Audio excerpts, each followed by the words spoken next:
Chapter 1064. The establishment of Danny's Ribbons made the huge mushroom greenhouse in the front yard of the Red Castle look like a chicken rib.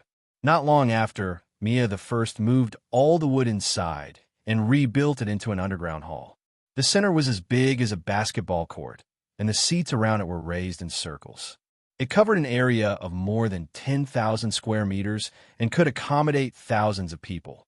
I thought the Red Castle was abandoned. After this renovation, it seems more gorgeous and romantic than before. Looking at the giant glass dome above his head, the dwarf was amazed. The bronze skeleton of the dome was made by the red-robed monks using witchcraft, and it was based on the hanging staircase Red Temple in Volantis. Dai Feng said as he led the people of the Western region down. Jamie asked, "Where's your father?" Dai Feng hesitated for a moment and whispered, "He went to the Red Temple in the north to meet priest Melisandre. She wasn't the one who controlled the two-headed demon dragon this morning." The dwarf was surprised. Dai Feng shook his head. It was the supreme priest, Benello. No wonder. The dwarf suddenly understood. I was wondering why she couldn't control that beast as a veteran demigod. The supreme priest position among the red-robed monks is much higher than Melisandre, Jamie said. What's the use of having a high position? The dwarf was dismissive. In the barren lands in the Far East Asia, countless old wizards would be moved by the name of Melisandre, but not many people know Benello. Isn't the most powerful priest the chief bishop? Jamie was puzzled. In this generation, Benello should be the most talented, but Melisandre is not a modern person. If 200 years later, Meribad is still a traveling monk in Hajian, would you think that he is not as good as the chief bishop of that time? Melisandre is 200 years old, Dai Feng exclaimed. His voice was too loud and too sudden, and the dwarf was shocked. He picked his ears and carefully observed the young knight's expression, and asked curiously, "Why are you overreacting? Are you in love with her?" "No." Dai Feng's face turned green and red.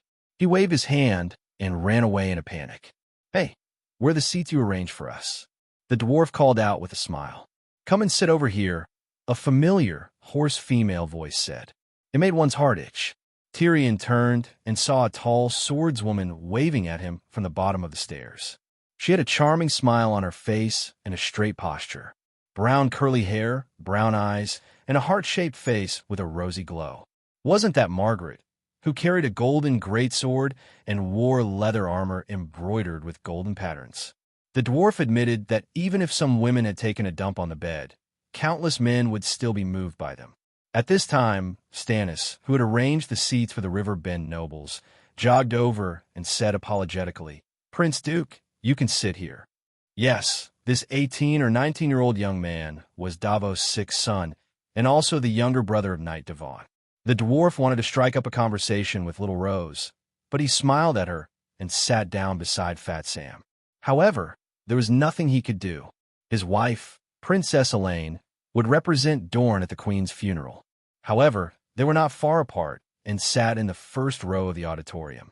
Jamie was the only representative from the Western region, but there were 7 or 8 great nobles from Riverbend. The dwarf looked sideways.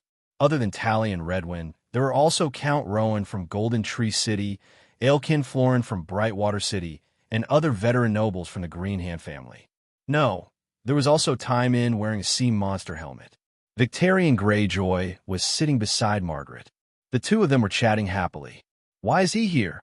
Tyrion asked curiously. Jamie glanced at the burly man and said in a low voice, "High Court is still occupied by Tywin. In these years, many of their people have died for Riverbend. Plus, the story of the 5 heroes of the Misty Sea is widely spread in the 7 kingdoms. Timming's reputation has improved." "What's the story of the 5 heroes of the Misty Sea?" the dwarf asked in confusion. 9 Tywin followed the Dragon Queen into the Flowing Water Palace. 6 survived. Jamie had an envious expression as he told the story of Dunstan and the others. Those who survived are all legendary heroes. After receiving the Dragon Queen's approval, everyone's attitude towards Tywin slowly changed. Later, Victarion personally promised that after the long night, as long as Riverbend's vassals allow Iron Seed to take away the spoils of war in High Court, and the Lord of High Court gives him a title and a piece of land near the sea, he will voluntarily give up High Court. Margaret wants to be the new Duke of Riverbend? Tyrion asked. She definitely wants to, but... Jaime glanced at Margaret and Victarion and said in an even lower voice, Victarion is pursuing Margaret. He promised to help her enter High Court. Tyrion was shocked and said in disbelief, Margaret dares to have a lover? Jaime shook his head. What lover? He's unmarried and she's widowed. What? Before he could finish, the dwarf shouted, causing the nearby vassals to look over. Even Victarion, who was passionately trying to please Margaret, looked over curiously. Jaime was indifferent to the stares of others. He only moved his lips and said in an almost inaudible voice, when Horace was on a boat to the old town, he accidentally hit an iceberg and died in a shipwreck. At that time, it had only been half a month since he married Margaret. Fortunately, he left behind a posthumous child. Didn't the legendary hero Nymeria also lose her husband several times and marry several times before finally conquering Dorne? I think Margaret is similar to the heroines of the previous generation. This is really... The dwarf didn't know what to say. Did Margaret jinx her husband? He asked. Jaime glanced at Fat Sam, who was sitting beside the dwarf, and sighed. This time it's not Margaret's fault. It's mainly the fault of the City of Knowledge's scholars. The Long Night has been here for a few years, but there was no warning about the iceberg to the coastal nobles. It was only when Horace's accident happened that we found out that Bravos on the other side of the narrow sea began to guard against icebergs when the Long Night just fell. Sam said helplessly, since the beginning of human history, no iceberg has ever appeared in the summer sea, and no one thought of guarding against icebergs. Are you sure the posthumous child is Horace's? They've only been married for half a month, Tyrion said doubtfully. Today is different. With the bloodline appraisal, it's almost impossible to mix up the bloodline. Jaime's expression was a little awkward. The bloodline appraisal can only detect the blood of the king. The dwarf frowned. A level 3 priest can choose a more powerful DNA appraisal. It'll be clear at a glance whether the child is his biological son or not, Jaime said. Sam sighed and said, because the DNA appraisal is too powerful. In recent years, many nobles and merchants have secretly brought their children's blood to the great holy church for appraisal. Because of that, the annulment of holy marriages and the promotion of illegitimate children have become common in recent years. The Silent Sisterhood has also gained a lot of immoral women. Jaime said strangely, recently, there's a professor in the City of Knowledge who has proposed to ban the DNA appraisal between commoners and small merchants. Because only when the husband and wife are harmonious can the family be harmonious. Only when the family is harmonious can the kingdom be harmonious. A shitty suggestion from a shitty professor. What's the point of working hard all your life to raise a son that's not your own? The dwarf glared. Sam said awkwardly, it's not my suggestion. Jaime shook his head and said, it's not completely unreasonable. Commoners are different from nobles. Nobles have titles and families that need to be passed down. It's already extremely difficult for commoners to have a wife. So what more can they hope for? Moreover, sons are always the labor of the family. They're all used like cattle, and they can be taken care of when they're old. Why care if they're biological? Think about it again. Originally, there was a good family. The family was harmonious, and the men plowed and the women weaved. In the end, because a child wasn't their own, the couple and the child lost their family. Not only did they break up their own family, but the kingdom also gained a family of unstable people who didn't have any permanent property. The nobles lost a family of honest citizens who paid taxes and served the military. Jaime, I didn't expect you to be such a person. Tyrion's lips curled into a mocking smile. The nobles can let millions of commoners suffer the pain of the rebellion of the four princes for an illegitimate child, but they don't allow commoners to have their own sons. No wonder there are so many nobles in hell, even though there are atonement scrolls. Jaime said angrily, we're only discussing whether the professor's suggestion makes sense from a sociological point of view. Why are you mocking me? I don't even care about my own illegitimate brother, so why would I care if commoners do DNA appraisal? Moreover, You're a lecherous minister who keeps 2,000 maids as servants. Why do you have to feel wronged for commoners?" The dwarf was speechless. "Ka ka ka." At this moment, the dull sound of metal gears turning came from the dome. Everyone looked up and saw several red-robed monks twisting steel cables and slowly lifting the skylight in the center. The cold wind whistled and poured into the auditorium. Then 20 red-robed monks picked up firewood and piled up a 2-meter-high crematorium on the stone floor in the center. "Sigh, the long night is almost over, but Queen Mia has suffered a tragedy," Fat Sam said with emotion. "You're very confident," Tyrion said curiously.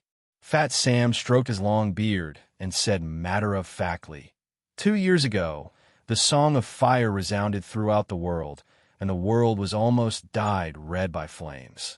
At that time, humans had already won." His voice was a little loud, and he was talking about a major event that shocked the world. Everyone's eyes were attracted to him. At that time, the sky, the earth, the trees, and even the people and the sea were all burning. It didn't look like an illusion. Margaret leaned her head over and said with a shocked expression, "It was an illusion, but also not an illusion. The complete Song of Fire played between heaven and earth. When you heard it, you saw the essence of the world fire," Tyrion said. "Fire? The world was born from the first flame. Dragon Queen Song of Fire has the characteristics of the first flame. Our world is like adding a layer of steel outside a broken house." "I see." The Earls nodded in realization. Although they didn't know much, the Magic Academy had been popular for 6 or 7 years. Some extraordinary knowledge, such as the meaning of the first flame, was not something they had heard for the first time. Since Dragon Queen has already sung the complete Song of Fire and has the characteristics of the first flame, why didn't the sun appear? Count Aelkin, who had protruding ears, said hesitantly, "Is it really like what the Red Priest preached, that only true gods can summon the sun?" The dwarf didn't know the answer either, so he could only say, "Let's defeat the king of strange ghosts first, and then think about the sun. With a small sun, humans can maintain their lives." While they were talking, Elaine arrived with her brother Quentin and many other vassals. Then came Sansa and the Stormlands nobles, Bronze John and the Valley vassals, Blackfish Brandon and Rickon Stark, John and the Northlanders, and the 3 heads of Dragonstone Island, Old Crab, 16-year-old Monterey, and Blackwater Braun. Even Tywin came. Moreover, Tywin received the most attention when he entered. In addition to the vassals, small nobles, merchants, and the citizens of King's Landing could also come spontaneously to send off the queen. When they saw Tywin, their reactions were the most intense. Some even whistled and clapped. The Iron citizens who were leading the group also held their heads high and waved proudly to the place where the applause came from. "So cocky. Who are they?" The dwarf said unhappily. "You don't even know old Count Dunstan? Can't you see the shining emblem of the Bone Palm clan? A small count of the Iron Islands." "Small count?" Jaime sneered. "In the 7 kingdoms, he's more famous than you. I told you about the 5 heroes of Misty Sea.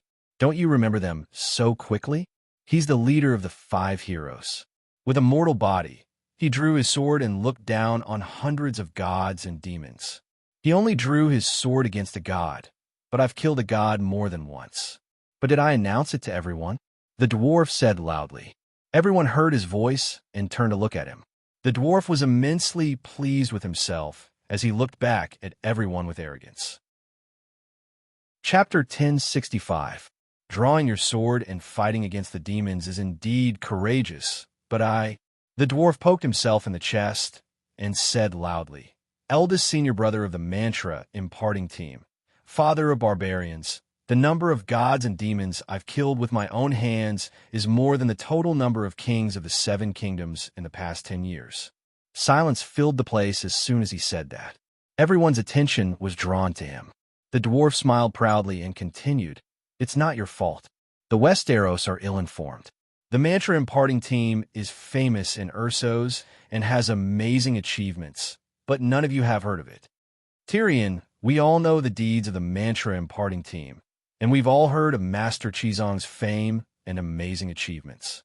But not all characters in legendary stories are legendary heroes.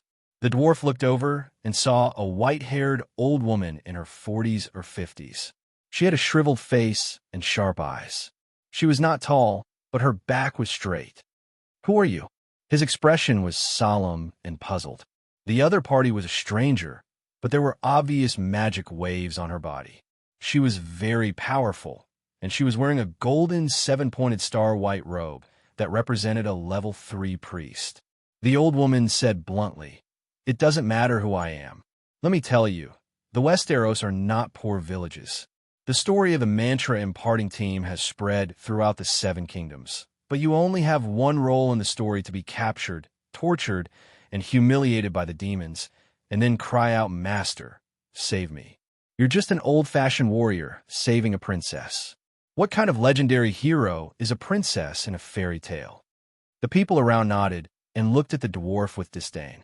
They pointed and whispered, "The story on the other side of the narrow sea has long been spread here, but legendary heroes are never half human. You're just a little demon who cried for help, but you're praising yourself. Do you really think we don't know what happened in the free cities?" The dwarf's face flushed red. He said angrily, "This is slander, blatant slander. Maybe I'll fall into the hands of the demons, but use your brains. If I'm not brave and fearless, why would I be captured by the demons? Knights who fight bravely on the battlefield are always in danger of being captured by the enemy.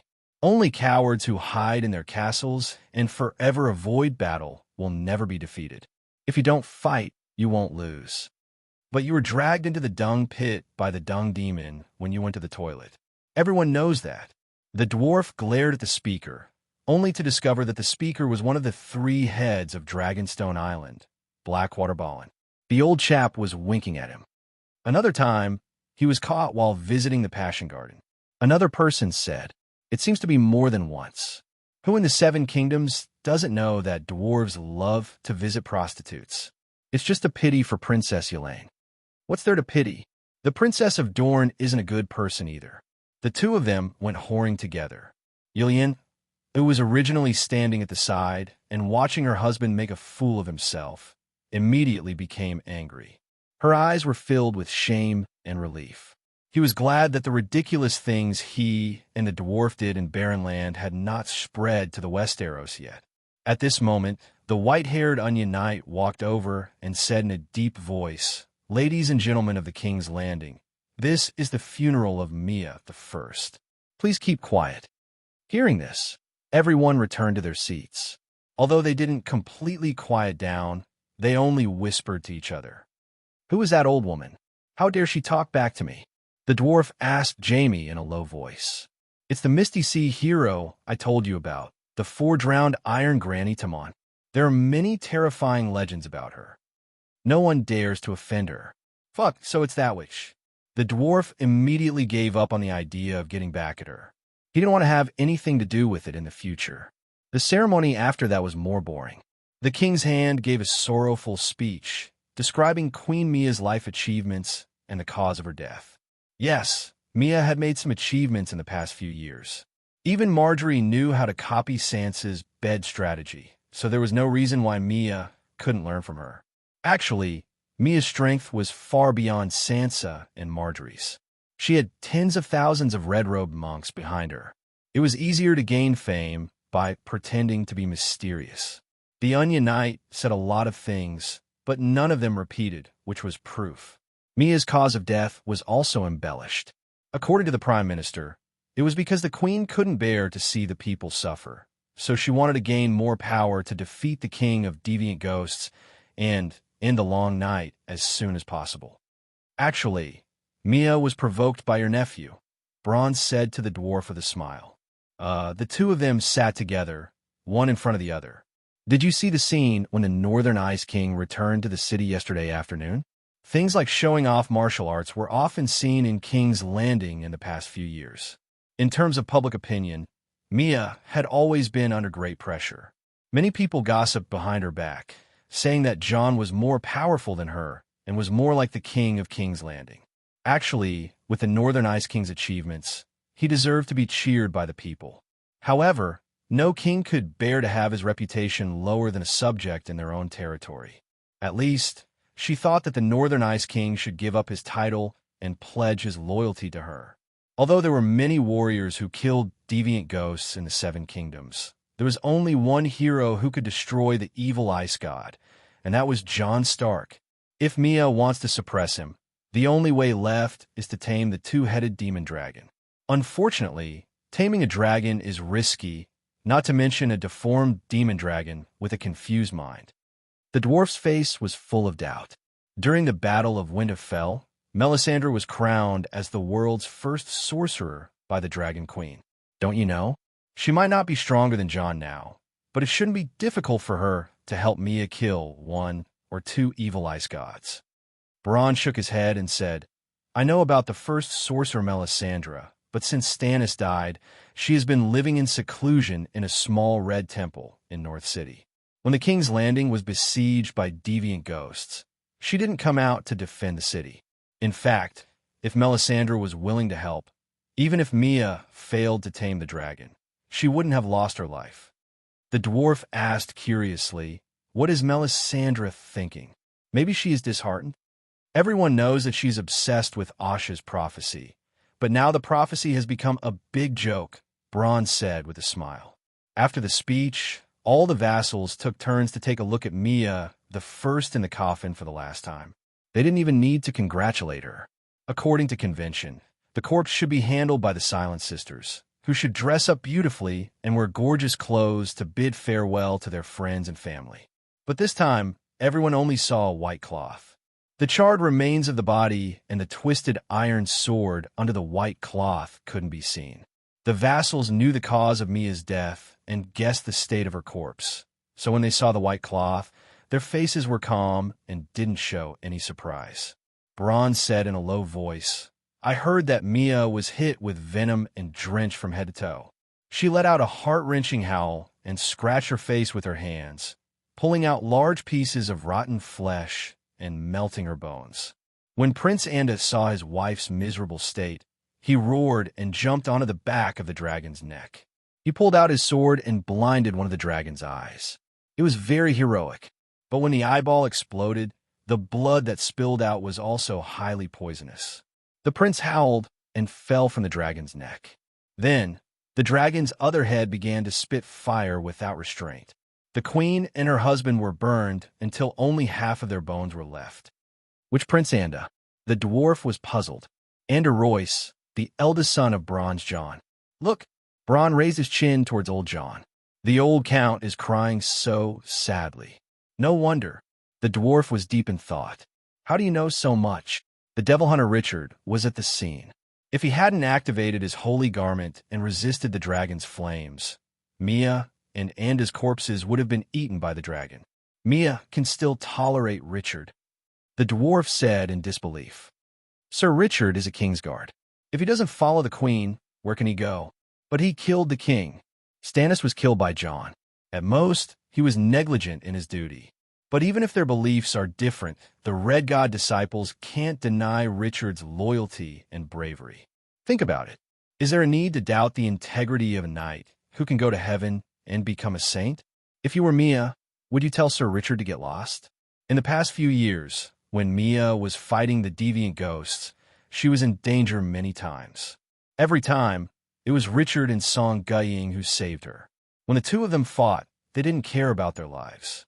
They were like crazy demons risking their lives. When the Knights of the Seven Kingdoms saw them, they were in awe. Their reputation even surpassed that of Barristan and John Clinton. Many people said that the Saint Dipper twins were worthy of being called legendary heroes. This time, when the dragon went berserk, the two of them were still the most brave and fearless ones. Facts have proven that they are worthy of Mia's trust. The dwarf was speechless. When the celebrities of the King's Landing had also mourned the queen, the red-robed monk Benello called out Lalo's name, hoping that the Light King could lead the souls of the believers to the divine kingdom of light and fire. When he finished speaking, the crematorium was ignited with a boom. In the past, this move would have been quite scary. But now, everyone has seen the world. The dwarf thought of his early years in Volantis, when he saw the supreme priest preaching for the first time. He couldn't help but feel that time had changed. "All right, where's our cousin?" "After coming back, I haven't seen the famous holy light one hand." When he saw the supreme priest, he couldn't help but think of the archbishop of the seven gods. What's he doing here? Is he going to bless Mia in heaven? Jamie said unhappily. When the firewood was burned out, the ordinary guests left. The vassals were led by the Onion Knight to the palace hall. The dwarf saw his cousin, the archbishop. Compared to the past, he hadn't changed much. His body was still thin, and he wore a gray robe that was patched but clean. However, there were a few more wrinkles at the corner of his eyes and forehead. His gaze was more determined, without a trace of confusion or hesitation. Without waiting for the cousins to exchange greetings, Davos went straight to the main topic of the night. Although Queen Mia is dead, she still has an heir. Today, I have invited everyone here in the hope that everyone can keep the promise made in the past. What promise? The dwarf was confused. The white-haired prime minister said in a low voice, "When His Majesty Stan has passed away, we and the Dragon Queen agreed on the heir agreement." In other words, for any vassal who participated in the united front against the ghosts, no matter how he died in the long night, the allies of the united front must ensure that his heir can inherit his fief, title, army, and everything else that complies with the law of succession. I was wondering how Mia, a cult follower, could have been the queen for 5 years so peacefully. Tyrion was enlightened. Davos rebuked. Prince Zendash, the dwarf, waved his hand to interrupt him. "Zenland is given to my niece. You can call me King Deercauldron now." The Onion Knight was only surprised for a moment before he followed the advice and reminded him seriously. "King Deercauldron, please don't use disgraceful words like cult follower to describe the followers of the Red Gods. We have all shed blood to protect humanity. Countless followers of the Red Gods have died in the war against the Frost God. Even the Archbishop has promised that followers of the Red Gods who willingly join the Red Gods will not be stopped by strangers after their death. They will be able to safely return to Lalo's divine kingdom of fire and light." Didn't Lalo join the Evil God Alliance? I heard that the death of the true god was also related to Lalo. The dwarf looked at his cousin strangely. Lancel said solemnly, "The Alliance of Justice and Dragon Queen have a personal grudge. The Dragon Queen separates public from private interests and is magnanimous. Since the Red Gods have been fighting against the ghosts, they are our allies." The Archbishop's words were so grand and magnanimous that the people around nodded. The Onion Knight, however, was not happy. Only the strong and the powerful could be magnanimous.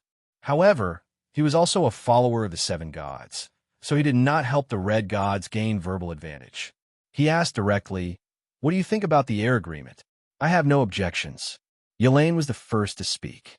"Do as you see fit," Jamie said. Sansa frowned and said, "I have no objections, but Mia and Prince Anda did not leave behind any children. Before today, Mia also did not leave behind a will." Chapter 1066. The Onion Knight said, "It's not that there isn't a will. Before Queen Mia entered the Dragon Cave, she told us that if anything happened to her, Prince Gendeli would inherit the throne. I wasn't the only one who heard this. Richard and Songo were beside me. If you don't believe me, I can call them out and confront them on the spot.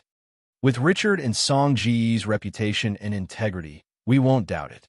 Everyone immediately approved of Mia's will. "Who's Prince Gendeli?" Tyrion was puzzled. "It said that he's Robert's illegitimate son and Mia's younger brother, but no one can prove it." Jamie frowned. "What about the paternity test?" Tyrion was even more confused. Jamie said, "The paternity test requires the blood of both father and son, but Robert's body was cremated 8 years ago. Low-level blood tests can only test for the king's blood, but Gendeli doesn't even have a drop of the king's blood. According to him, a red-robed monk drugged him and drained all the king's blood. But until now, the monk hasn't been caught, so no one can be sure if Gendeli is lying or not. Also, even if the monk did take his blood, no one can be sure that his king's blood came from Robert. Then how can Mia be sure that he's her younger brother? Prince Gendeli looks like Renly when he was young," the Onion Knight explained and whispered to the servant beside him. A moment later, two young women helped a pale-faced, middle-aged man into the palace. "Oh, he really looks like Renly. Is he Renly's illegitimate son?" the dwarf said in surprise. "It's like they're made from the same mold." The nobles were also amazed. "By the Holy Mother, Gendry, how have you become so thin?" cried Brittany from behind Sansa. Gendry looked up at the female knight with a sad expression and remained silent. "I'm Jenny, Gendry's wife. This is my sister, Weeping Willow." The long-legged young woman introduced herself and her companions before saying solemnly, "Gendry is King Robert's illegitimate son. We didn't know about this until we met the Dragon Queen 6 years ago at the Oak Hall. When we parted ways with her, she told Gendry about his past and warned him to be careful of the red-robed monks when he went to the King's Landing because the King's blood was very precious. We never took the initiative to reveal Gendry's identity. We just wanted to live our lives peacefully. But there are too many red-robed monks in King's Landing, and Gendry often goes to the temple for evening prayers." Jenny's tone became sorrowful and indignant. "My husband used to be as strong as an ox. His build was very similar to Queen Mia's, and he also used a hammer. But he's just an honest blacksmith. We run a blacksmith shop, and our lives are simple and comfortable." However, the evil sorcerer had not only drained his king's blood, but also his strength and body. Right now, it was difficult for him to even walk normally, let alone swing his hammer like before. "We were forced to find a red castle and seek help from Queen Mia. Varys seems to have only lost Gigi," the dwarf said hesitantly. "There's more than one type of blood sorcery." Lancel took a few steps forward, her eyes shining with golden light. Gendry couldn't help but want to dodge. "Don't move!" Holy Light one-handed shouted. Gendry's spirit shook violently, and he really stopped moving. After a long while, the golden light in the Archbishop's eyes disappeared. He said sympathetically, "Your body is fine, but your spirit is damaged. It's like someone took a knife and dug out a large piece of your essence. Can it be healed?" "Cough, cough." Gendry panicked and started coughing violently. Lancel frowned and shook her head slowly. "It's not too difficult to change someone else, but it's almost impossible for you." Weeping Willow said before her sister, "Are you unwilling to save Gendry because he believes in the Red God?" Lancel shook her head and sighed. "There's only one way I can think of, and that is to make him a priest of the gods. Take St. Matthew, for example. He was originally a mortal with no extraordinary talent, but because of his devout faith, his soul was refined, and he became a saint and gained the body of an angel. An angel is a god, and his spirit is countless times stronger than a mortal's. To repair the damage to his spirit, he doesn't need to be refined into an angel. He only needs to be a normal priest. But Gendry is not a believer of the seven gods, and it's difficult for him to receive the Red God's favor. Maybe Benello can ask the Red God for a blessing?" Benello was silent. Gendry's lips trembled, but he sighed in the end. He couldn't say what was on his mind. He regretted it. He wanted to return to the embrace of the seven gods, but he couldn't let Mia down. Currently, 99% of Theon Bella's base was made up of Red God believers. If he converted to the seven gods, he wouldn't be able to enter the Red Castle. The Onion Knight looked around and said, "Gendry is Robert's son. Does anyone have any objections?" Sansa shook her head. "I have no objections. He's very tenacious. The characteristics are too obvious." Tyrion shrugged, acknowledging Gendry's identity. The other vassals nodded. "He looks like this, and he has the Dragon Queen as his guarantor. It must be true."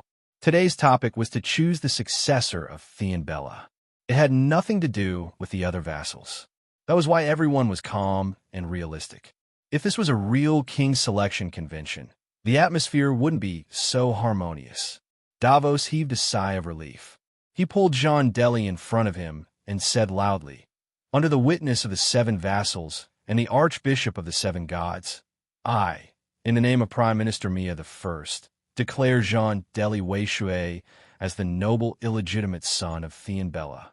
He will restore the surname of Theon Bella and inherit Mia Bella-Theon's weight." The door of the palace opened, but before the cold wind could pour in, a tall and fat woman barged in on a flaming wheel.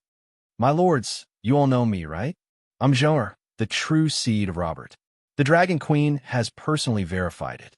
Oh, right, Lord Tyrion was there too. Compared to her weather-beaten face back then, the woman looked a lot chubbier. She was white and fat, with makeup on, and wore a white fox fur coat. She looked like a chubby silver carp jumping on the shore. The dwarf said strangely, "You want to be a queen?" Jalmer shook her head. "I have a daughter. Have you forgotten?" Davos angrily scolded the Red Heart Knight, who followed her in. "Who allowed you to let her in?" Fat Zhong pointed at the Onion Knight's nose and shouted, "Prime Minister, I'm Mia, the first sister. Why can't I see her one last time?" Vanilla walked out of the crowd and looked at the king. "I think we can give Zhong or his daughter a chance."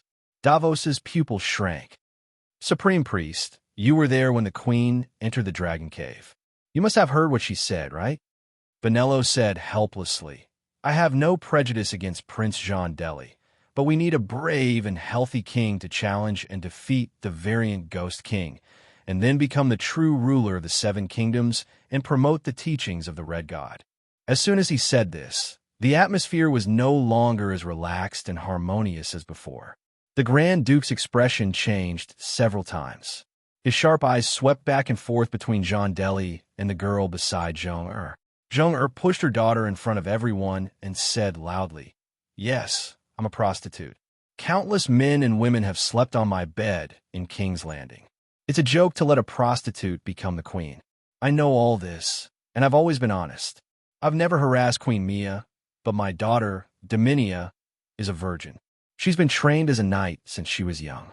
She knows how to read and write, and she knows a little about the Zither. She even attended the priest training class in the Holy Church. Dominia was about 14 or 15 years old. She was 7 meters tall, with black hair and black eyes. She had a square face. She was tall and strong and looked very energetic. You and your daughter are believers of the seven gods, right?" Tyrion asked strangely. "Yes, we've been believers of the Holy Mother for half of our lives. But we can change to the Red God for the rest of our lives," Zhonger said sincerely. John had been silent since entering the Red Castle. Now, he couldn't help but say, "Do you know how scary the King of Deviant Ghosts is?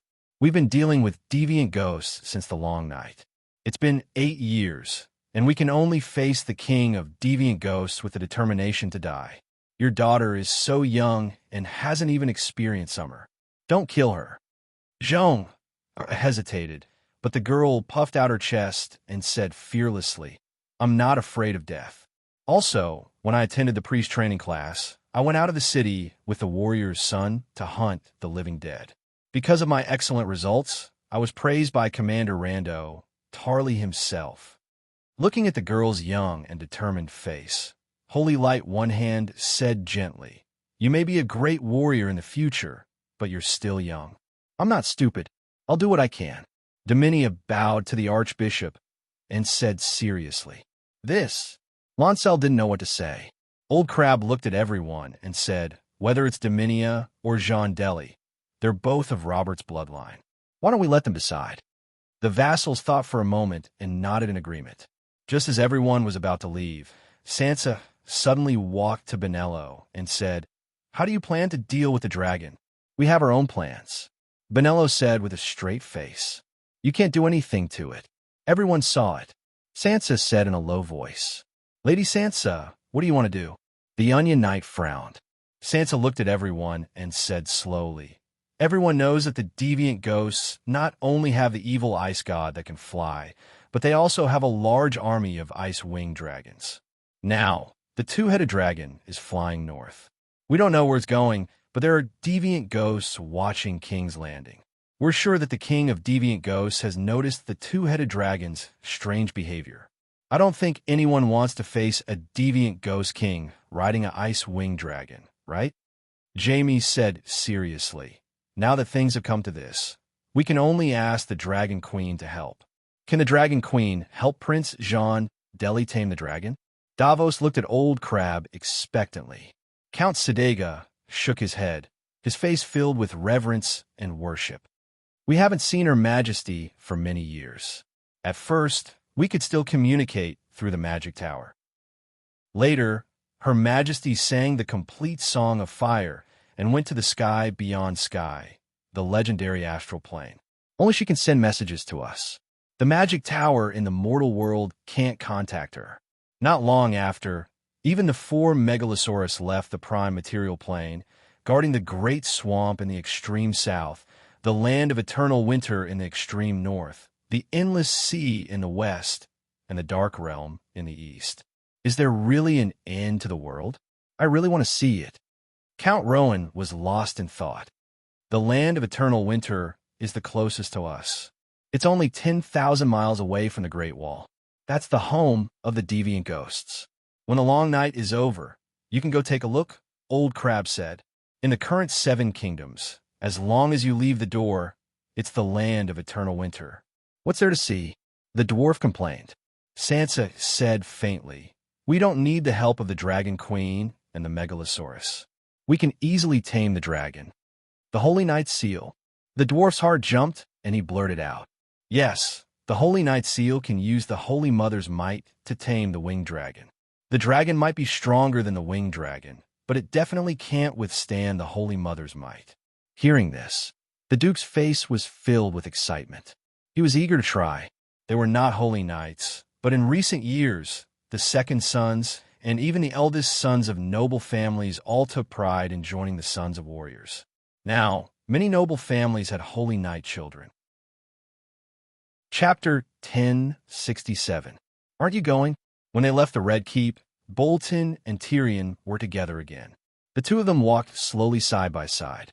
There were groups of people rushing down Aegon Hill, leaving the King's Landing or heading towards the cathedral. Benello did not have the power of the Dragon Queen, and Lalo was not as famous as he was before the long night. The 7 vassals only asked one question. Can you control the mystic dragon 100%? Benello could not lie, and lying was useless. They had just attended the funeral of Mia and her husband. Since you can't control the mystic dragon, and the mystic dragon is a threat to the safety of all Westeros, why can't we Westeros solve the problem? Sansa questioned. Even Davos could not refute her. Obviously, if the nobles of the 7 kingdoms did not help, the other ghosts would not let the mystic dragon go. Before the meeting ended, some vassals secretly arranged for their attendants to go to the cathedral to find their paladins. After that, his actions were exposed, and no one tried to hide their thoughts anymore. Even Elaine took Quentyn out of the city to search for the mystic dragon. Before she left, she tried to persuade the dwarf to go with her, encouraging him to become a mystic dragon knight with the Targaryen bloodline. The dwarf refused. I'm a megalosaurus expert, he said to Bronn with a smile. So, that 2-headed mystic dragon looks powerful, but it's actually a defective product. 7 years ago, when it was first modified by Lalo, it was about 25 meters long. Today, 7 years later, it's still 25 meters long. As for the megalosaurus of the same age, such as Blackie, how big was it when it left Dragonstone Island 4 years ago? Bronn was deep in thought. More than 60 meters. The 2-headed mystic dragon is like a child standing next to an adult. I remember 10 years ago, when I first saw Blackie in the forest, it was not even 30 meters long. The dwarf spread his hands. So, do you understand? That 2-headed mystic dragon's potential has been exhausted, and its mind is in a mess. I have Tessa. As my strength grows, Tessa also shows signs of evolution. I'm not sure if she can breathe fire, but her body will grow bigger. A 100-meter-long Tessa can't beat a 25-meter-long crazy demon dragon? I see. Why didn't you go? Even Count Setiga brought his son to try his luck, the dwarf asked. I know my limits. I don't have the Targaryen bloodline, and my paladin level isn't high. There's no hope at all. Bronn shook his head. All right, I have a son. He's 5 years old this year, and can start training in martial arts. Can I send him to your house as an adopted son? The dwarf looked back and asked, How many sons do you have? Bronn also saw his actions and waved behind him with a smile. 3 sons and a daughter. Tyrion, Jaime, come and meet your uncle Tyrion. This name is really... The dwarf's expression was distorted. Bronn laughed. How can Tyrion's brother not be called Jaime? After his father heard of the Grey Iron Guard's deeds, He expressed his satisfaction. Two paladins squeezed their horses' bellies and came out of the crowd. Both of them were young, about 12 or 13 years old. One of them looked strong and honest, tall and strong, and carried a giant axe on his back. The other was delicate and handsome, with a tall figure and large gray eyes. He didn't lose the sunshine of a paladin, but also the melancholy of a poet. "Nephew Tyrion, cobbler greets Uncle Tyrion," the square-faced man said with a silly smile. "Nephew Jaime Ryder greets Uncle Tyrion," the handsome boy said respectfully. "Not bad, not bad. Bronn raised you well. The last time I saw you, you were still small. Now you're almost an adult and can go to the battlefield, right?" The dwarf sighed. Bronn waved his hand and had his two sons make way. He smiled and said, "After we kill the strange Ghost King, I'll send them to the cathedral for training. They have a good chance of becoming glorious paladins in the future." Tyrion was surprised. "Join the warriors, sons? Cobbler is fine, but Jaime, Mance Rider, doesn't have any objections?" This is the benefit of serving the Dragon Queen. If a normal noble wants to become a paladin, they can only wear a colorful cloak. And I'm a paladin, the first generation of paladins. Did you notice? I'm a paladin, but not a warrior's son. Bronn said proudly. "It's a little unfair. Does anyone else have any objections?" Bronn shrugged. "There's no such thing as absolute fairness in the world. I envy the Northerners for having unicorns to ride and the West for having so much gold. Also, this benefit is not unlimited. Only the heir of the title can become a non-permanent paladin. You want to pass the title to Cobbler? Although he's not my biological son, I've always treated him like one. In the future, I'll arrange for him to be an earl." Bronn said. Then, he added, "Actually, this advantage is only temporary. I heard the Queen say that when the Sea of Law recovers and the world levels up, the Paladin's restrictions will be completely lifted. Didn't Her Majesty create an honorable knight in the early years? Now, normal riders are no longer willing to be called mercenary knights. They will publicly swear the 8 knights' oaths, 8 honors, and 8 disgraces version, made by the Dragon Queen, and then call themselves honorable knights. As long as they can uphold their oaths and have a good reputation among the people, they can enter the Holy Church to cultivate as paladins without needing to apply holy oil, have a war horse, or have knight battle skills. Whether they can become paladins or not depends on whether they are true to their appearance and their piety." "Oh, the future world seems to be very beautiful," the dwarf said thoughtfully. Bronn nodded and said with emotion, "Maybe not everyone can be courteous, but warriors who can endure until the end must cherish honor and have faith in their hearts." At this point, the old mercenary, who used to be shameless and cunning as his motto, could not help but reveal a look of reverence. This is the greatness of the Dragon Queen. She's really changing the world for the better. Take me, for example. 10 years ago, if I had anything to do with integrity and humility, I would have cut the neck of some upright and humble knight with a sword. I never thought that one day I would be able to have some honor. "Hey, what are you looking at my brother doing?" The dwarf pointed to the 2 people talking on the left side of the street and exclaimed in surprise. Bronn poked his head out to take a look. It was Brain and Jaime standing in front of the blacksmith shop, seemingly looking through the armor. "Haven't you heard of the rumors between the 2 of them?" he said casually. "I thought." Tyrion had a strange expression. "I didn't expect him to have such a strong taste. One is a roseless ironguard, and the other is a gray robe ironguard. They are both examples of knights personally conferred by the Dragon Queen. They are both unmarried, so why can't they be together? Moreover, although Brain is not good-looking, your brother is also missing a hand, so it's just right." "You think too much. Brain and I are not lovers." Back at his residence, when the dwarf congratulated his brother, Jaime firmly denied the relationship with Brain. "I can't forget Cersei, and Brain is Sansa's Kingsguard. She has her own responsibilities, so the 2 of us can't be together. Even if you're not together, you can still be lovers and have illegitimate children. Speaking of which, counting from the time you separated from Cersei, you haven't touched a woman for more than 10 years. Have you done with Brain? What does it feel like to be pressed down by a cow?" The dwarf winked.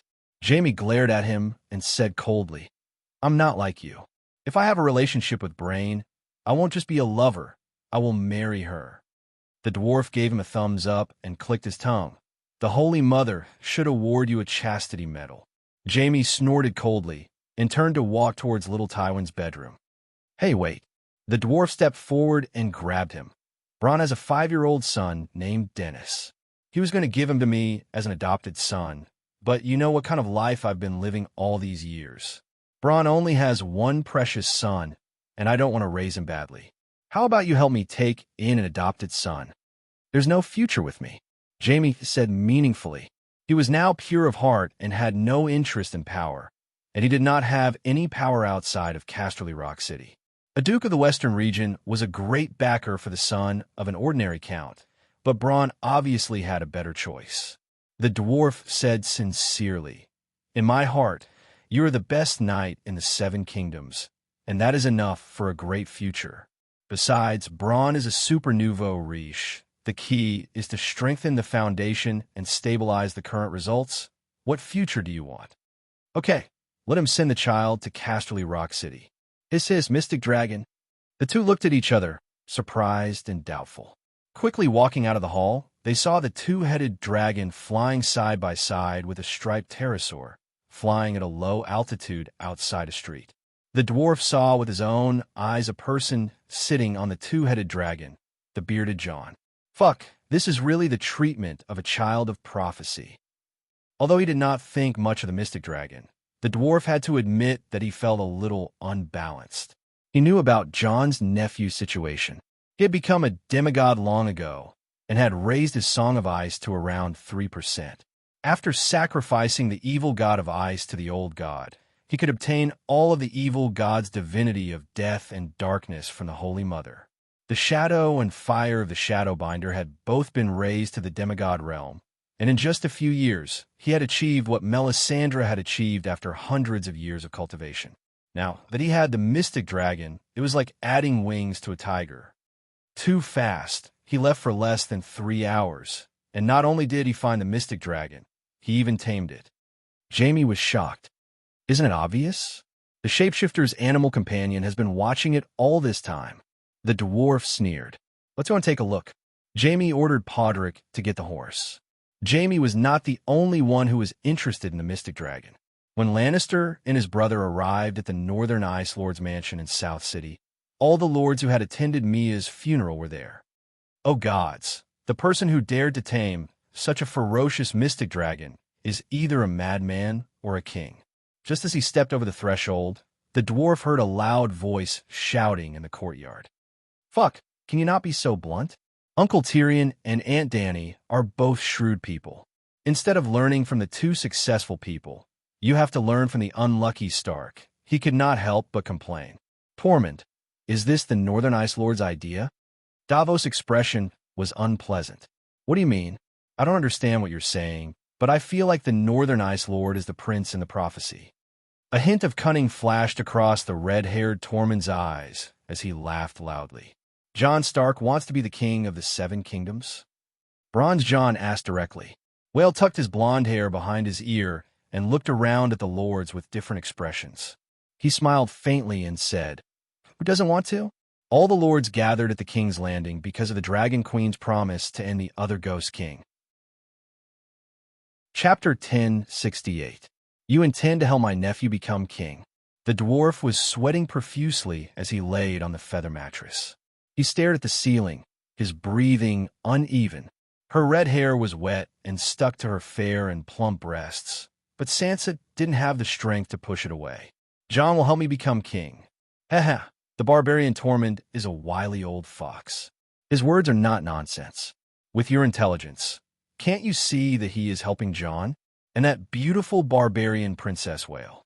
Fuck, I can see that she is a flirtatious queen who likes to whip in bed.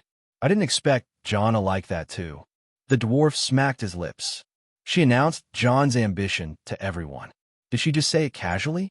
Tormund was his right-hand man, and War was his wife. Whatever they said would definitely change some of his thoughts.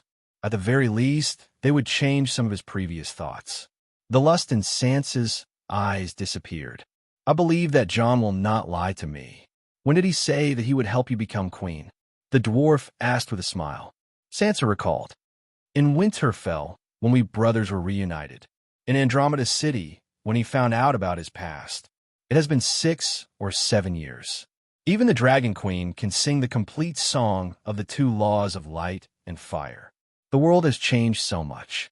How can a person's thoughts change? Sansa picked up the blanket that she had kicked to the ground and covered her private parts. She tilted her head and looked at the dwarf's every expression with a sharp gaze. Are you trying to sow discord between us? The dwarf smiled bitterly. One of you is my nephew, and the other is my old lover. What good will it do me to sow discord between you two? Sansa mocked. You did not return for many years. Now that you have to deal with the Ghoul King, you and Elaine immediately returned. I did not forget that you are also a Targaryen. Hearing the probing and caution in her tone, the dwarf was disheartened. He said directly, I had enough of power in the barbarian lands, and I have no interest in the Iron Throne. However, you are both people I care about. I did not want to see you two turn against each other. Now, let's talk things out and help you clear up the misunderstanding and resolve the knot in your hearts. The conflict will be cleared up before it sprouts. The dwarf looked at her with a very sincere gaze. He really wasn't lying this time. At that time, John was still in the sky testing the abyssal dragon's performance. Tormund and Moi were talking in the courtyard. All the vassals' expressions were dark, including Sansa's. The dwarf saw this and was worried. Then, before he left, he gave Sansa a look that everyone understood. In the middle of the night, in the dead of the night, he turned into a dragon worm and crawled into the dog hole one by one. Then, he crawled into Sansa's body and heart. He helped her to ease the discomfort in her body and planned to resolve the knot in her heart. Sansa looked into the dwarf's eyes for a long time. Then she closed her eyes and began to think. Perhaps this is an opportunity. John was indeed showing signs of changing his earlier promise. She wanted to remind him and even persuade him to give the Iron Throne to her, but she couldn't. Perhaps he could let Tyrion do this. Tyrion wouldn't persuade him to give up the Iron Throne, but hundreds of thoughts ran through her mind. Sansa made a decision and opened her eyes. They were filled with sincerity. Actually, Mia's death wasn't an accident. She sighed. Wasn't she burned to death by the abyssal dragon? The dwarf asked in surprise. Sansa smiled. Her smile sent a chill down the dwarf's spine. A long time ago, I noticed that after Stannis died, the abyssal dragon didn't appear in front of anyone. It didn't even burn the other ghosts that surrounded the King's Landing. At that time, I guessed that Mia couldn't tame it. After the Battle of the Smoke Sea, Lalo's power weakened rapidly. Not only did the Red Priest's power fade, but the seal in the abyssal dragon's mind also began to loosen. A part of the abyssal dragon's soul came from the legendary Megalosaurus Vargal. Who was Vargal? The divine dragon that the people of Valeglia believe in, the oldest demigod in this era, Megalosaurus. Later, I asked Bran about it, and he confirmed my thoughts. Unless Melisandre helped, the red-robed monk and Mia wouldn't be able to control the abyssal dragon. But I understand this logic. Bran understands it, but Mia and the others don't. They don't even want to understand it. Because if they understand this, it's like admitting that the god they believe in is weakening. The dwarf could only give her a thumbs up. Amazing. Sansa smiled proudly, but her smile disappeared as soon as it appeared. She said in a low voice, You know my agreement with Stannis. After the long night ends, Mia can use 5 million gold royals to redeem Storm's End Castle from me. I confess, I've fallen in love with Storm's End Castle. Other than the King's Landing, I love Storm's End Castle even more than Winterfell. It's my own kingdom. My will is perfectly carried out there. The people's love for me is no less than the Dragon Queen's. The Dragon Queen is only a legend to them. They've never even seen her, but I see them face to face every day. I provide them with food and jobs. I lead soldiers to protect their homes and families. Moi. She became more and more excited as she spoke. She couldn't help but kiss the dwarf's face. Tyrion, you're really smart. The blueprint that you laid out for me all those years ago has been realized long before today. I have my own army. There are 30,000 elite veterans who have experienced hundreds of battles with deviant ghosts. The nobles are obedient to me. They're not even willing to let Theambela take back Storm's castle. The commoners treat me like the incarnation of the Virgin Mary and the warriors. Every family is willing to contribute a man to serve me. She stretched out her right hand and slowly clenched it. She said proudly, "The Stormlands belong to me. It's useless even if Robert comes back to life, much less Mia and her heir. But the contract I signed with Stannis is a sacred one. If he dies, his heir will inherit it. You signed a contract for me. You should remember that the Dragon Queen is the guarantor of the contract. Even if the Dragon Queen didn't interfere, I wouldn't dare to break the oath." Sansa's voice trembled when she said the last sentence. "You're wise." The dwarf sighed. "By the Virgin Mary, I have to be rational," Sansa said. The dwarf sighed again and nodded silently. Sansa continued, "Although 5 million gold royals is a lot, even if Mia is penniless, she can still get a loan from the other side of the Narrow Sea. 5 million gold royals for a kingdom is more than enough. Now that the long night is about to end, the one who ends the long night will be king.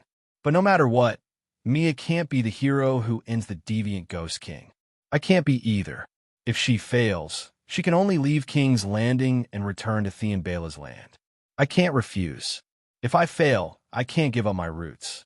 Taking 10,000 steps back, even if I successfully ascend to the Iron Throne, I still need a vast fief close to the sovereign's descent. The North won't always support my heir. After a few generations, the relationship between the two sides will slowly fade. Besides, the North is too far away from King's Landing to be a base. But the land belongs to the Targaryen of the 5 dragons. We are already extremely grateful that the Dragon Queen didn't fight for the Iron Throne.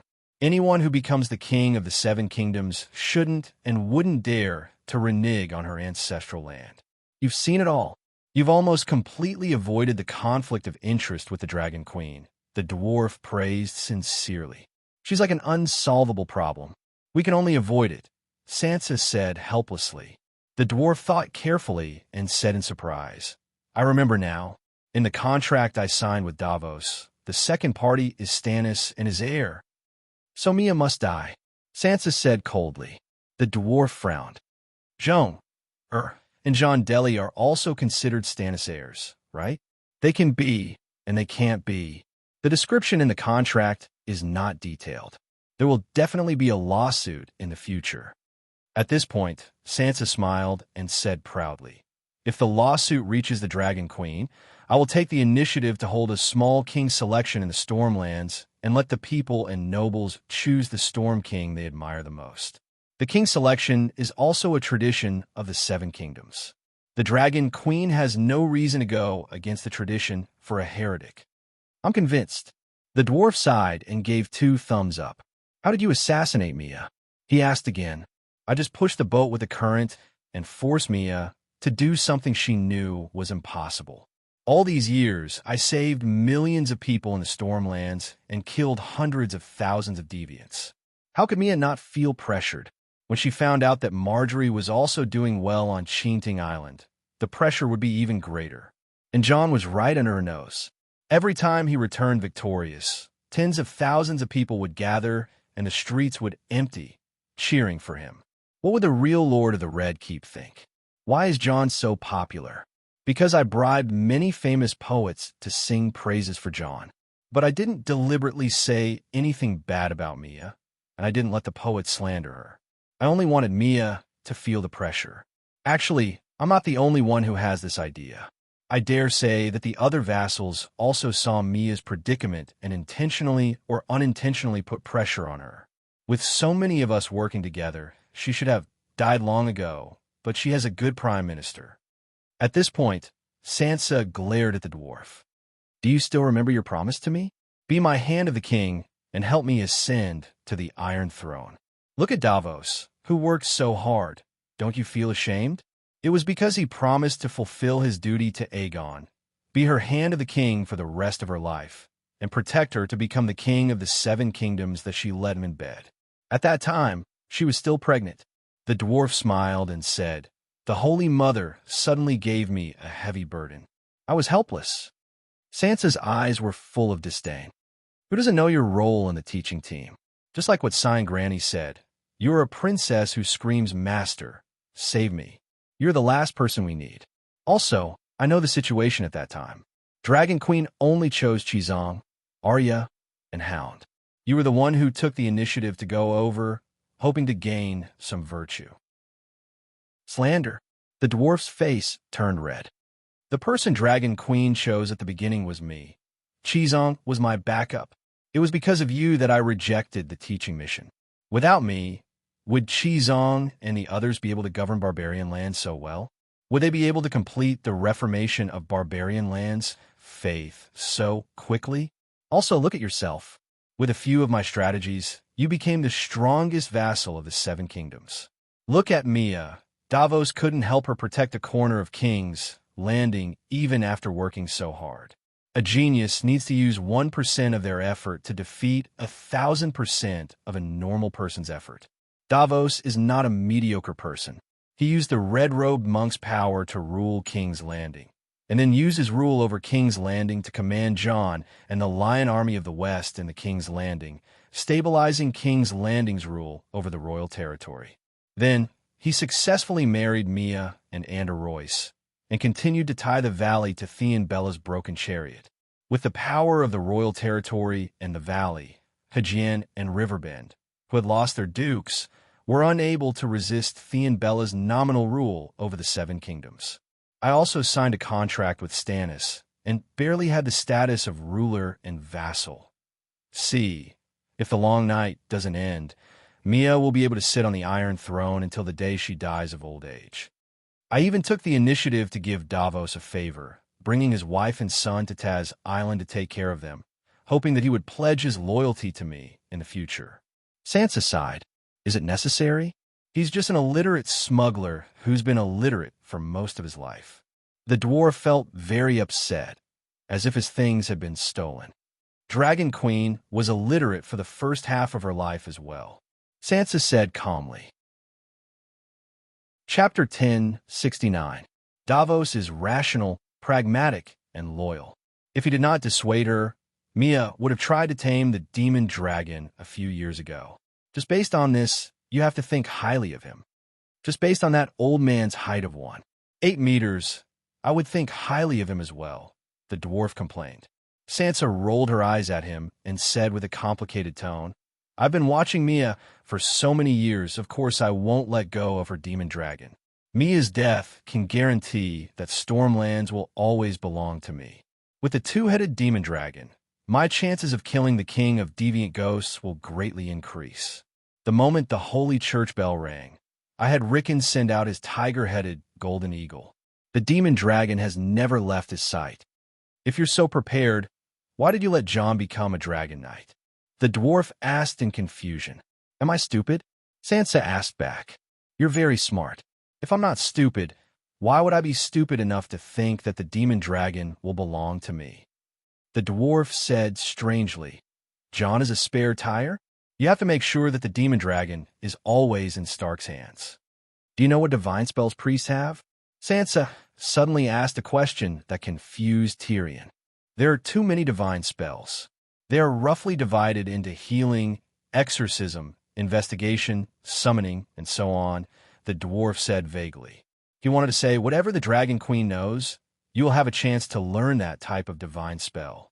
You're one of the holy disciples, but your understanding of the divine spells of the seven gods is only superficial, Sansa said with disdain. I definitely know more than you, the dwarf said with certainty. Divine spells can be invented and can be edited according to one's purpose. Do you understand? The dwarf was stunned. You can create your own divine spell, not just me. Everyone has the right. Sansa nodded. For example, holy light is divided into two types. One is pure holy light, and the other is holy light healing. We can see them as two elements. Just like flour and milk, flour can be made into bread, pancakes, deep-fried dough sticks, pancakes, fried dough twists, steamed buns, cakes, and other pastries. Milk can be made into yogurt, fresh milk, butter, cream, cheese, custard, pudding, and so on. The divine spells bestowed by the Holy Mother are just bread and milk that are most accepted by the general public. We can take the elements and make it into something that suits us best. Do you know my specialty? What? The dwarf recovered from his shock and asked doubtfully, "What unique skill do you have?" Sansa sighed and asked, "Have you seen Dragon Queen's AoE healing before? It's a magnificent sight. Hundreds and thousands of people are gathered together, and the entire land is covered in holy light." The dwarf sighed. Sansa nodded. "She's strong and powerful. Can we learn from her?" Obviously not. For a priest, not a single divine spell slot could be wasted. However, in large-scale battles, group healing was often required. So, I invented a leaping healing, the holy light condensed into a light sprite that jumped back and forth between the injured and the wounded. The soldiers didn't even need to stop fighting. Not a single bit of divine power was wasted, and the range was so wide that it covered half the battlefield.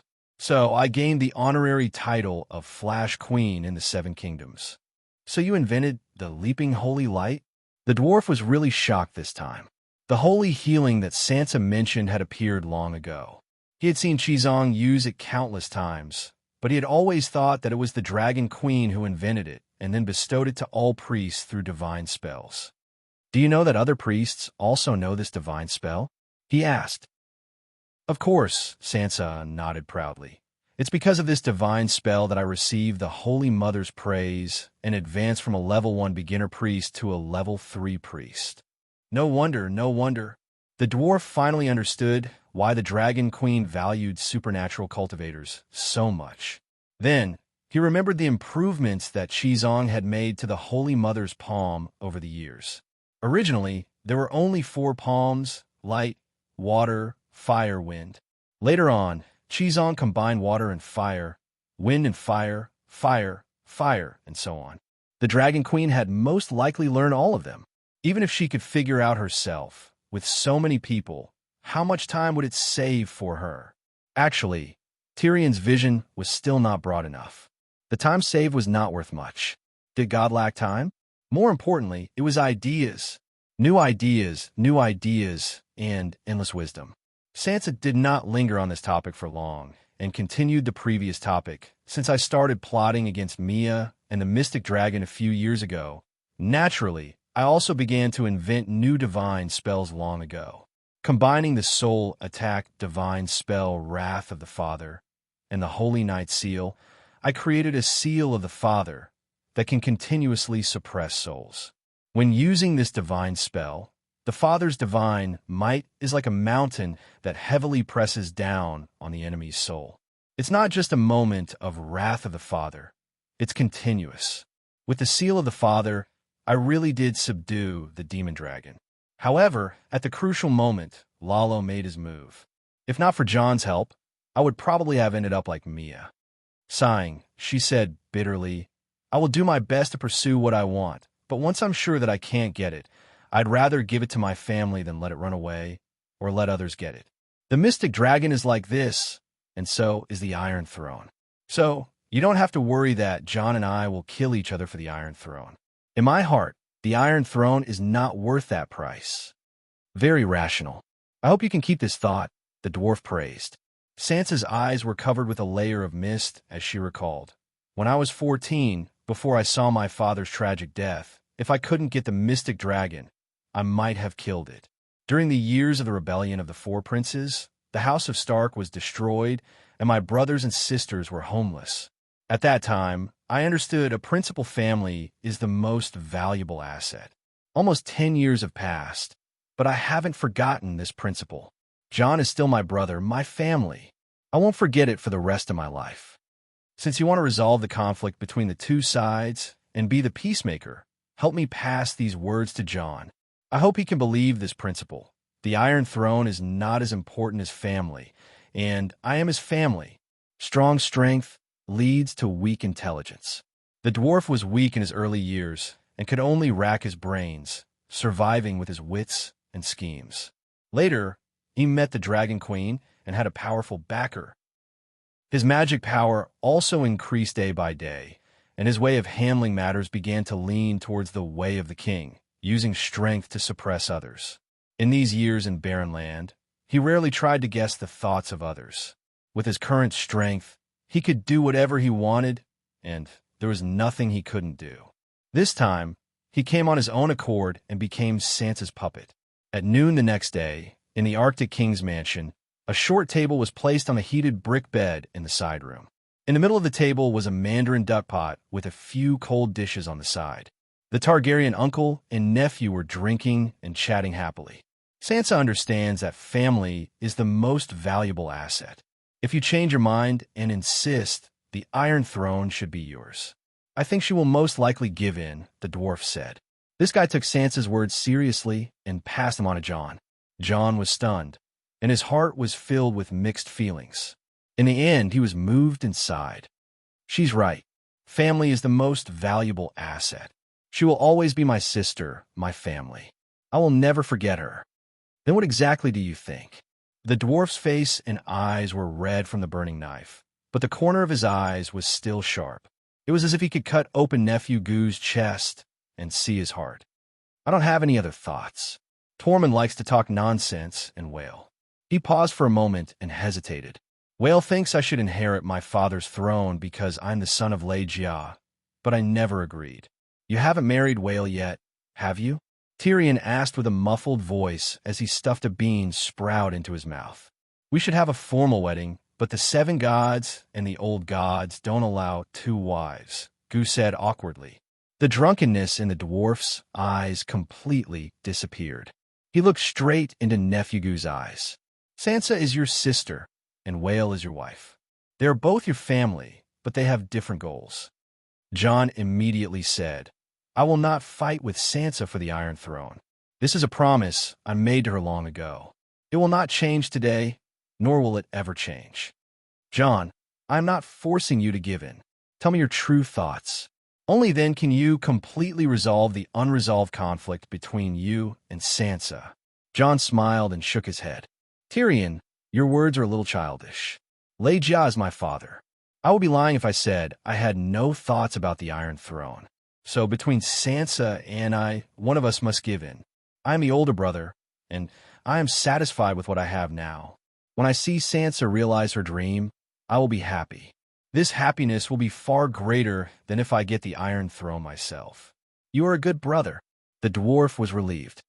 When the drunken dwarf climbed into the carriage, Whale pulled Gu back to the bedroom for a nap. I heard everything, she said. Heard what? Gu was confused. I was eavesdropping on your conversation outside. The savage princess said generously. Oh. Whale raised her voice. Jon smiled faintly and said, Tyrion and I both know you were eavesdropping outside. If we didn't even have this bit of vigilance, how could we have survived until today? Some of what I have said is as much to you as to him. He was the same. I was expressing my feelings to you, telling you not to fool around in the future. He was reminding you that you and Sansa are both my family. You must understand each other. Whale was stunned. She was embarrassed and angry. I fooled around? Do you think I want to be the queen of 7 kings? I'm not even your wife now. What am I after? I'm just anxious for you. I feel injustice for you. You are clearly the true crown prince. You also contributed the most in the fight against the other ghosts. I'm not like your sister, who wants her to help you. I only want a fair chance. If you kill the other ghost king, then according to the Dragon Queen's promise, you will be king and not give all the credit to her. I only want my lover to get what belongs to him. Is that too much? Tears streamed down her face as she screamed. Not all. Not at all. The red-haired woman, Ygritte, walked over with her big belly. She pointed at Jon and scolded. Jon, you know nothing? Even if you don't want it. What about your children? Do you know what they're thinking? Let's say you kill the other ghost king and give the throne to your sister. When everyone knows about the Dragon Queen's promise, how will they view you and Queen Sansa? How will your children look at the Iron Throne under Queen Sansa's butt? How will Queen Sansa view your children's strange gaze? You are family with her, but can your children and her children continue to be family? Jon broke out in a cold sweat. He said sternly, Who said this to you? Ygritte opened her mouth and said hesitantly, Are my words not reasonable? That makes sense. It makes perfect sense. Even can say something so reasonable. Are you saying I'm stupid? The two women became agitated. John had a splitting headache. Weeping Willow, he called out. King, what did you call me for? A spearwoman with a long black braid ran into the hall. Who came to our house in the past few days to see Yrgrit? When you came back on the dragon yesterday, many people came, the spearwoman said. Who spoke to Yrgrit? Many. Which one is the most suspicious? The spearwoman hesitated. Speak. John glared. Your sister. Chapter 1070. The spearwoman, Weeping Willow, had a pair of witch's eyes. It was said that she could see things that mortals could not. It was unknown how much of the witch's eyes was true, but she was indeed very cunning. That was why John appointed her as the commander of the inner palace guards. You also know that Sansa is my sister? John was furious. Why is my sister someone to be wary of? Tell me. My king, don't yell at me. I will only tell you what I saw. Although the spearwoman's status was low, she had a strong aura. She glared and shouted. Yesterday afternoon, when you were flying in the sky, Tormund said that you were like a king. Madame Sansa's face suddenly turned ugly. After that, I noticed that she looked at Yrgrit's belly with an unfriendly gaze. I think she has ill intentions towards Yrgrit and the child in her belly. Nonsense. John was shaking with anger. The reason why I arranged for you to lead a group of spearwomen to guard Yrgrit was her suggestion. She told me that King's Landing was not Winterfell. I had many enemies, and I had to protect this firstborn child. She was also the one who said that the freedmen beyond the Great Wall were simple and honest. They were the most trustworthy. It was best to arrange for spearwomen to be the guards of the inner palace. She was also the one who sent a few old nannies who knew how to give birth to help Yrgrit with her pregnancy.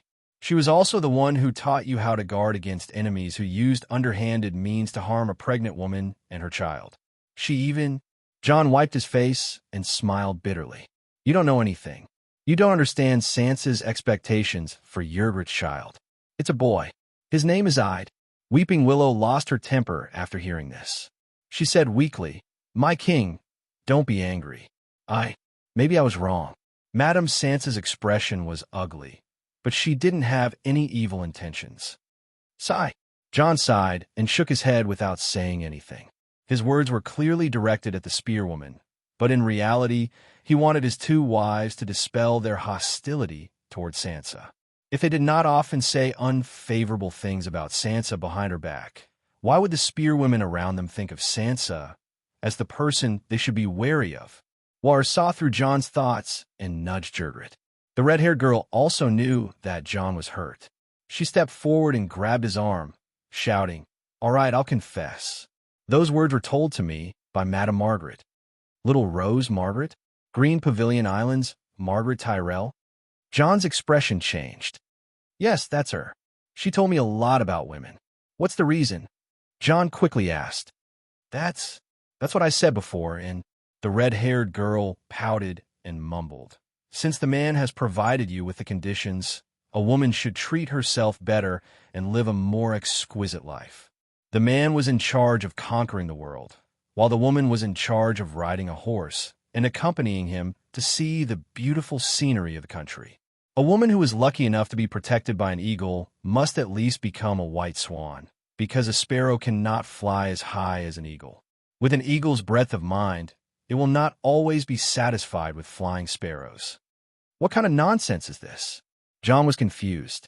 He thought that little Rose was secretly trying to sow discord between the red-haired girl and his aunt, so that he and Sansa would fall out. Yrgrit said sadly, I'm a spearwoman who can't even read, and you're the famous Arctic king. I don't want to be a sparrow.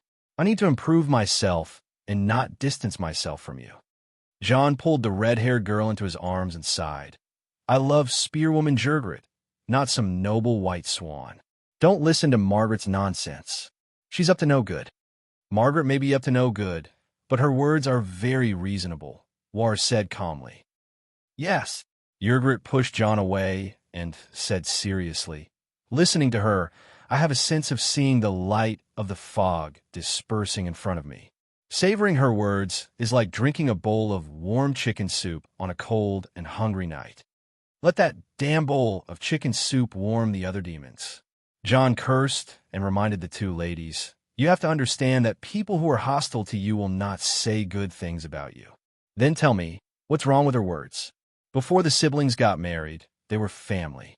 After they got married and had children, they became two different families. What's wrong with that? War said, "Of course there's a problem. Even if the siblings got married and had children, it's just a small family growing into a big one. The relationship between family members will never change." John said in a low voice. War sneered, "Robert and your father Rieger are like your son Ide and Sansa's daughter Dany and Rise. But when Rieger stole your mother and Robert beat your father, did you ever think that they were actually family? That's different." John was at a loss for words. What's different? Is Rieger's father not on good terms with Robert's father? 40 years ago, Aerys, Tywin, and Steve were known as the three young heroes. They were the closest of brothers. Steve was even Aerys' confidant. John realized that he could not find any words to refute. "Marjorie told you this too? She didn't try to sow discord between us and Sansa." John waved his hands and said loudly, "Listen to me. Don't contact Marjorie anymore. Forget what she said. Try not to mix with the ladies of King's Landing. They're not good people. Women need to have their own space. They can't be the vassals of men," Ygritte said softly. "What?" John was stunned. "Women can only think independently if they have their own social circle. Only women with independent thoughts are complete women," War said. "This, Marjorie told you this too?" The two ladies nodded. "Makes sense, doesn't it? If we don't have independent thoughts, we're not even human." John. At dusk, the dwarf came to the Storm Queen's residence openly. John hasn't been here before. After following Brittany into the study, the dwarf was surprised to see the Storm Queen beaming with joy. "What?" Sansa didn't react. "This afternoon, John didn't come to explain to you about Little Rose's chicken soup theory." "Oh, he did. He promised me that he wouldn't break his promise. He even apologized to on behalf of Ygritte." Sansa's smile faded, but there was a flash of pride in her eyes. "You're not angry?" Tyrion didn't see the strangeness in her eyes. "Of course I'm angry. I didn't expect that little bitch to bite the hand that fed her," Sansa said coldly. "Marjorie owes you a favor?" the dwarf asked curiously. "Don't you know what Marjorie is doing on Enchanting Island?" Sansa asked. "Imitating you. I'm the one teaching her." Sansa smiled faintly. "She's not secretly learning? You're in contact." "Are you the one teaching her?" The dwarf was shocked. Sansa nodded slightly. 5 years ago, the sea of law shattered, and the power of mages began to be limited. In order to ensure the supply of wildfire in Wind's End, I planned to expand the scale of the Storm Magic Academy. So, I went to the City of Knowledge to recruit magic teachers. Other than the scholars, there's also the nuns' college built by the Starry Church. Coincidentally, I saw Marjorie, who was being supervised by the Reverend Mother during noon prayer. Sansa's expression was complicated. "She's almost another me. Before I met Aegon, I was depraved, desperate, mentally twisted, and full of resentment and hatred. But I only had determination and no strength. I couldn't even find a direction in life. Back then, I hated her and her family, especially her grandmother, Old Rose. They played me like a chess piece on a chessboard and tried to plot against Winterfell. Old Rose wanted Sansa to be her eldest granddaughter-in-law. They blamed Joffrey's death on me. I had reason to hate them. But when I saw Marjorie again, I can swear to the Holy Mother that at that moment, there was only the most sincere pity in my heart. There was no more resentment. Unfortunately, your pity was only temporary. You must have done something that made her resent you," the dwarf said with a smile. Sansa shook her head. "She's an ingrate. I've never done anything to let her down. At that time, I comforted her, enlightened her, and told her about what happened in the outside world. For example, the Alliance of Justice, the Bible teaching team, the Smoke Sea War, the collapse of the Sea of Law, and a series of other things. It opened her eyes and gave her a new lease of life. That's all. I just pitied her. She's a shrewd woman, good at seizing every opportunity she can. She asked me for help. She confessed her unwillingness and resentment. You don't know, but that bitch actually dared to hate the Dragon Queen. She hated the Dragon Queen for abolishing the title of King of Tyrell's Bay. The dwarf glanced at her indifferently and did not say anything. If the Dragon Queen wasn't so powerful, you would definitely hate her too. It was me. Sansa pointed at her own nose and said angrily, I was the one who spoke softly and reasoned with her. I made her understand that Tyrell's title came from Targaryen, but her grandmother arranged for the scholars to murder the Dragon Queen. Think about it. If I didn't resolve the resentment in her heart, would she have become a priest? This time, the dwarf agreed. She really should thank you, but you must have helped her with a purpose. At first, there was no purpose, but then Sansa hesitated for a moment and asked, Do you know Matthews, Rowan? The dwarf's heart skipped a beat and said, My father once said that he was glad that High Court's master was blow-up fish mace. If Duke High Court could have Rando Tarly as his general, Matthews Rowan as his minister, and Pixter Redwyn as the commander of the Navy, High Court could have swept away the Westeros after the rebellion of the Four Princes. The Dragon Queen's desire for power is too. She wanted to say that it was too young, but the Dragon Queen announced that she was the Divine King. Sansa was at a loss for words. If I were her, I would definitely not allow Matthews to do as he pleased in Riverbend. Riverbend retains the most people during the long nights, and the most people represent the most knights, and those knights have all been trained during the long nights. Riverbend also has the most outstanding magic academies, which represent the largest supernatural power outside of the Holy Cathedral. The largest of the Seven Kingdoms, Dany Lilithgirdle, is also in Riverbend. Sansa counted with her fingers and sighed. Army, wealth, and food, Riverbend is number one. If Riverbend is unified by Matthews, within the Seven Kingdoms, who will be my opponent? The North, the West, and Riverbend are removed, and the Valley is only left with Royce, who is still tied to the Red God King's chariot, and the Royal Territories Mia is already in my plan to get rid of her. If I think about it carefully, my only opponents are Dormartle and Riverbend's Matthews. So, do you understand why I supported Marjorie? I told Marjorie the truth. Her existence is to balance Matthews, to be Riverbend's troublemaker, and so on. I help her, and she helps me. It's a win-win situation. I'm convinced.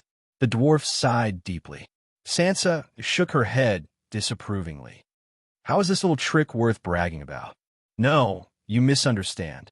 The dwarf shook his head and said in a strange tone, What I admire is not your tactics, but how you are so good at scheming. Today you plan this, tomorrow you plan another. The Riverbend split, Mia was schemed to death, and you became a level 3 priest. Is the Holy Mother blind? The Holy Mother has eyes. Let me tell you, I broke through again.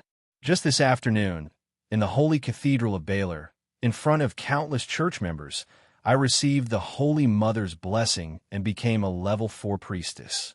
I also learned the Holy Mother's palm, which shook the earth and mountains, Sansa said proudly. Fuck.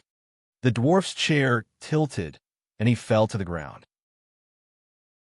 Chapter 1071.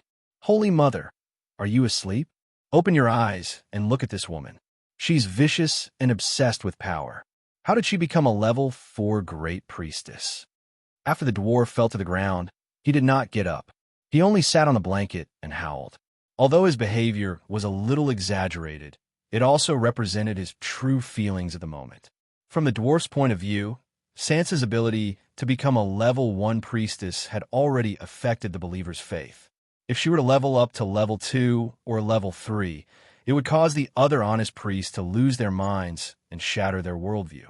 Level 4, even he felt unbalanced. He had gone through so many difficulties and obstacles, but he had only just become a level 4 holy knight. Because a priest's soul was sublimated, while a holy knight's main purpose was to strengthen the body and will. At the same level, a holy knight's difficulty and strength were one level lower than a priest's. He went abroad and risked his life to fight, but he was worse off than Sansa, who stayed at home. You're jealous of me. Sansa laughed and kicked the dwarf. All the believers of the 7 gods should be jealous of you. Sansa shook her head and sighed. You're a preacher, but you haven't even read the Seven Stars Bible. The Holy Mother has always preached that the faith belongs to the seven gods, and the power belongs to the kingdom. I've studied every version of the Seven Stars Bible in detail. In the teachings of the seven gods, there has never been a prohibition against power games. You'll understand if you think about it. Prohibiting politicians from playing power games is like prohibiting men from finding women. Why would the great and glorious Holy Mother do such a thing that goes against the laws of nature? My father is also playing power games. Why would he go to hell? The dwarf said. That's why the Holy Mother encourages men and women to fall in love and get married. But she doesn't approve of prostitution. Sansa spread her hands and said innocently, there's a limit to everything. It's the same for men and women, and it's the same for power games. As long as you don't use overly vicious methods to harm noble people, power is not a sin. You plotted against Mia and used Marjorie. The dwarf said, is there something wrong with your brain? Sansa looked at him strangely. Who's Mia? The Red God King.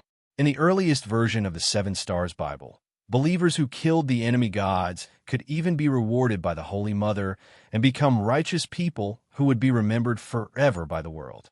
Even if the Dragon Queen later changed this rule, stating that innocent heretics could not be harmed, Mia could not be considered innocent. She had sacrificed Lawler just as many times as Stannis. Although those who were burned to death were prisoners and deserters, in the doctrine of the seven gods, sacrificing an evil god is the most serious crime. Is Lalo not an evil god? The dwarf was stunned for a moment before he said, your intentions aren't simple. If my motives were pure, I wouldn't be a politician. I would be a saint in the sanctuary. Sansa rolled her eyes. Then, she said, do you still remember the process of the Dragon Queen trying my grandfather and uncle's case on Fairy Island? Their encounter in the Red Castle was tragic, but we later learned that my grandfather was not innocent. Therefore, the Mad Monarch's crimes were only cruelty, blasphemy, and violation of human rights. He did not violate his oath as we thought before, nor was he guilty of murder. My grandfather participated in the game of power, and he was the one who started it. No matter what happened to him in the game of power, he was not worthy of the gods' pity. This is the rule of the game of power, and it applies to all participants. The dwarf said, you have a beautiful idea, but the game of power is played by those in power, and every action of those in power will affect innocent civilians. Sansa smiled. Those in power have responsibility and power. It is the king's responsibility to let the people under his rule live and work in peace and use the law and traditional etiquette to ensure justice. He fulfills his responsibility and benefits millions of civilians, but he will not be rewarded by the seven gods because this is what the king should do. With responsibility comes power. As the greatest politician, the king must play the game of power if he wants to protect his power. As for the harm that the game of power can bring to the people, it is within the king's power. It sounds reasonable, but it is just your own idea, the dwarf said disapprovingly. Sansa snorted and said proudly, this is the wisdom I came up with after studying the Seven Stars Bible and carefully observing the Dragon Queen's actions. I would not tell a normal person. Why don't I remember the Dragon Queen saying something like this? She did not say it, but she did it. She was able to go from Calixi, who had nothing, to the Empress of the world, the Divine King. Do you think she has never played politics? The dwarf was stumped by the question. The Dragon Queen is definitely not a white flower. Her heart is even darker than yours.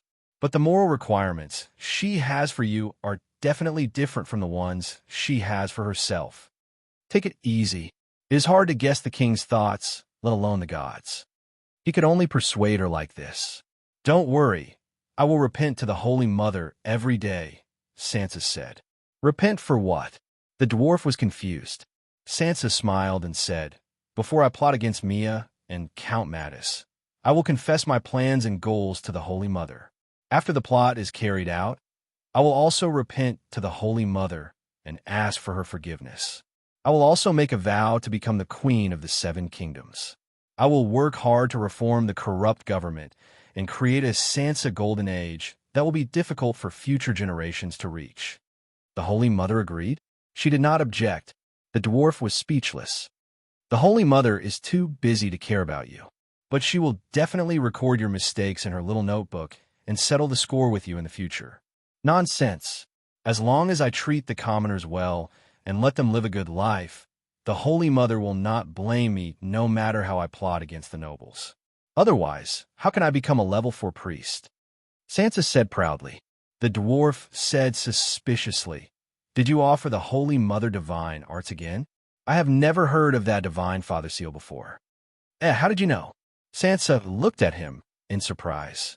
I specially developed the divine father seal to deal with the demon dragon. I did not make it public before because there was only one demon dragon. If other priests and paladins learned it, they would become my competitors. Now that the demon dragon has been tamed by Jon, there is no need to hide the divine father seal. However, the divine father seal can only raise me from a level 3 priest to the peak of level 3. I'm still a bit away from level 4. So, I gave the holy light totem that I have not fully developed to the church and broke through to become a level 4 great priest. The dwarf's mouth twitched a few times and asked, "What is the holy light totem?" Sansa stood up from the fireplace and picked up a walking stick from the corner and handed it to him. "Take a look for yourself." The white walking stick was 3 meters long and as thick as a wrist. It seemed to be carved from fishbone, but it was heavier than wood. There was an obsidian crystal inserted inside. At the top was a small statue of the Holy Mother. There were many strange runes and square words on the surface of the walking stick. "This is Draconic? I don't recognize a few words," the dwarf said in surprise.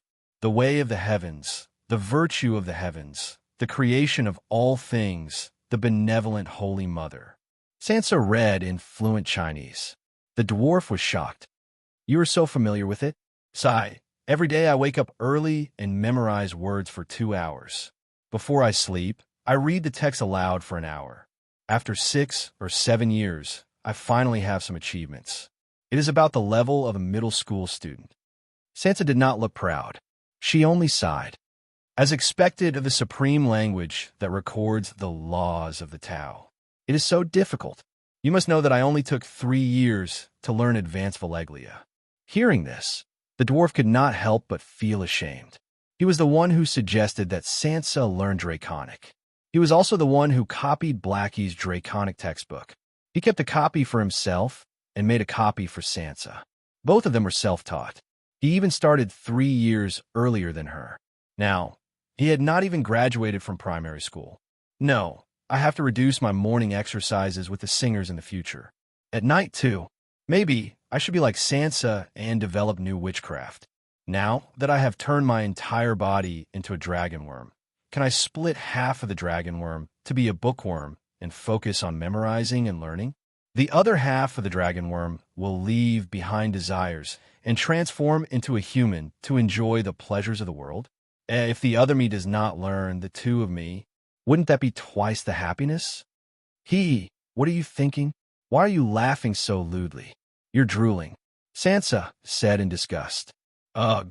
Tyrion wiped his mouth. As expected, he felt a pool of moisture. He felt awkward. He quickly injected some holy light god power into the totem pole. A thin layer of pale, yellow light shone from the pole. The light was not even as bright as a 1-watt light bulb, but the light was very uniform. However, Tyrion did not feel a strong healing effect. What's the use of this? Is the effect of a holy healing spell.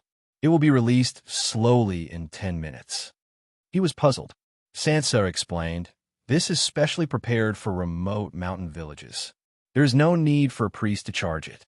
There is also no need to spend money to build a statue of the Holy Mother or a temple. You just need to place the holy light totem pole on the altar. The villagers will surround it and pray to the Holy Mother. An individual's faith is not enough to become a priest. So, the faith of the entire village is gathered in the staff. Then, through the adjustment of runes, the messy faith is harmonized into a unified wave band. It is like a virtual person. In fact, you can treat this totem pole as a wooden priest. The dragon crystalline side contains the holy healing spell's Holy Mother's divine power. If someone feels unwell, they can use a special prayer. Sansa pointed at the square words on the totem pole. The Holy Mother is merciful. Good. It can activate the Holy Light totem and release a faint light to heal the injuries of believers within range. You are very smart. The dwarf was enlightened. Sansa shook her head and put away the totem pole with a regretful expression. She sighed. In my expectations, the faint light should only be effective on patients. This way, it will save more god power. I have not been able to master this technique yet. The Holy Light totem is not complete. As the divine arts spread among the cultivators, perhaps someone will be able to repair it before me. By then, I can finally be promoted to a level 4 great priest before the battle with the Ghoul King. How did you think of this thing? Tyrion asked curiously. At first, I just wanted to imitate the Dragon Queen. Didn't she always carry a weirwood staff? Sansa smiled awkwardly and said seriously, You and I are both from a duke's family. If there is a headache or fever, the scholar will immediately rush to the bed, as if the scholar is as natural as air. The truth is, other than the nobles' castles and the City of Knowledge, you will rarely see a scholar anywhere else. Scholars are rare, and priests who know divine arts are even rarer. In Winterfell, when I was 13 years old, I only saw 4 minstrel performances. In the remote villages, the peasants at the bottom will never see a scholar or a priest. But the poor are also people. Like us, they can get sick, and their lives are too hard and tiring. They get sick more easily and need more treatment. I never thought you had this kind of awareness. Tyrion's eyes widened, and he said in disbelief, When you first met me, what kind of person did you think I was? Sansa asked. An idiot who only knows how to dream, the dwarf said honestly. Sansa glared at him, but did not refute. She only asked, And now? A smart and capable queen, the dwarf said emotionally. You have changed so much. It is as if you were a different person. Why have I changed so much? Your experience, the dwarf said thoughtfully. In Winterfell, my mother was the strongest, and I learned from her. In the Red Keep, Cersei was the strongest, and I learned from Cersei. In the Valley, Littlefinger was the strongest, and I learned from him. Then, I also learned from your strengths. She said to him. I am flattered, the dwarf said with a smile. Now, I learned from the Dragon Queen and the Holy Mother. The Dragon Queen cares about the hardships of the people, and I care about them too. When I learned from the Dragon Queen's kindness and gained substantial benefits from the Holy Mother, I will work hard to be merciful to the commoners at the bottom. This kind of awareness is different from what you think, Sansa concluded. You are really, perhaps you can surpass Papa Tywin, Old Rose, Littlefinger, and become the ultimate power gamer. The dwarf sighed in admiration. Do you think I have a match in the current 7 kingdoms? As she spoke, Sansa seemed to exude an invisible loneliness. Future Marjorie. The dwarf poured a bucket of cold water on her. If I didn't appear by accident and resolve the misunderstanding between you and Jon, you would have definitely been tricked by her. Just like Mia, when you break up with the Jon siblings, you won't even know why you ended up like that. Those arguments are poisonous, but I have to admit that they are very logical. It would be strange if your savage sister-in-law didn't fall for them. How long can Jon last with his 2 wives taking turns to talk to him? In fact, he can't refute those arguments. Sansa's expression was unpleasant. What good does it do for her if I break up with Jon? Even if she has other motives, I did help her. The dwarf sighed and said, You are ambitious and keep learning from the strong to improve yourself. She is most likely learning from you, learning your ambition and methods. You think you didn't let her down, but you didn't think about it. No one is willing to be another person's pawn, especially when your relationship is so complicated. Once, you were both Joffrey's fiancé. Your engagement was broken off in public. You were lowly in the mud, but she became the shining golden rose of the King's Landing. How big is the difference in her heart now? Also, when we negotiated with Stannis, our initial target was the Duke of Highgarden. Perhaps you have forgotten, but your interference in the affairs of Riverbend is constantly reminding Marjorie that you were the biggest obstacle to her return to Highgarden. That bitch. Sansa's expression was cold. She won't have a future. The dwarf was shocked and reminded her. Marjorie is the role model of the church. She is a role model for salvation. If you murder her, you will most likely lose the Holy Mother's favor. A person's worst ending is not death. Early death will bring them to heaven. I don't want her to be a role model. I want her to go to the 7 levels of hell. Sansa said darkly. The dwarf was getting more and more worried. Take it easy. Don't send yourself to the 7 levels of hell. Don't worry, I know what I'm doing. Sansa waved her hand. Didn't I tell you just now? I will confess and pray to the Holy Mother before I do anything. If the Holy Mother disagrees, she will definitely dissuade me. If everyone imitates you, will the Holy Mother be able to handle it? Everyone is a level 4 great priest. Let me tell you, I am the only one who has obtained the 6th move of the Holy Mother's divine palm. Earthquakes, Sansa said excitedly. Earthquakes, the power to control the earth? Song of Earth. The dwarf stroked the short beard on his chin. He seemed to be deep in thought. Sansa, you can actually consider giving up the throne and be a transcendent. Perhaps you have hope of becoming a demigod. Compared to the gods, royal authority is completely meaningless, the dwarf said sincerely. Sansa sneered. The Dragon Queen is already a divine king. Why does she still want to be the world's first empress? Only by picking it up can you put it down. I have never obtained it, and you want me to give it up? The dwarf paused. He said hesitantly, other than being a priest, you are also a moon chanter. How far have you cultivated? How far are you from becoming a demigod? Very, very far. It's even further than the King's Landing to Winterfell. I have only learned 2 spells. One is the birthing song, and the other is the weather forecast, Sansa said helplessly. You have healing spells, and it's a long night now. What's the use of the birthing song and the weather forecast? The dwarf complained. Sansa said solemnly, the long night will pass. I am now studying the weather forecast. When summer comes, I may be able to accurately predict the weather every year. If drought, floods, and hail can be prevented, won't the kingdom have a bountiful harvest every year? The birthing song is more practical. It can help pregnant women give birth naturally. Healing spells are ineffective during the birth process. It can only save pregnant women who have lost blood after giving birth. I have another idea. Can we change the birthing song into a divine art of the 7 gods' priests? Good idea. You are more far-sighted than I am. Your plan for the extraordinary profession is more reasonable than mine. Tyrion praised sincerely. Sansa smiled bitterly. I also want to be like you and Jon and master powerful witchcraft skills. But moonchanters don't have any powerful witchcraft skills. The blood witchcraft sacrifice of the evil gods is powerful, but I don't dare to learn it. I can't learn it either. The evil gods are all dead. Later on, I asked Bran. He told me to focus on cultivating the witchcraft skills of the moonchanter and not to waste time on witchcraft skills. I should focus on improving the divine art. Mother, it's time to eat. I'm hungry. I want to eat boiled tripe tonight. An 8 or 9-year-old girl pushed open the door of the study without announcing herself. She ran to Sansa and threw herself into her arms. Along with the girl was a teenager of about 11 or 12 and a boy of 4 or 5. The teenager had black hair and black eyes. He was handsome and thin. The boy was chubby, with red hair and blue eyes. Both of them wore leather armor and were dressed as attendants. After entering, they bowed to Sansa and addressed her as Your Grace. Then, they bowed to Tyrion and addressed him as King Deer Cauldron.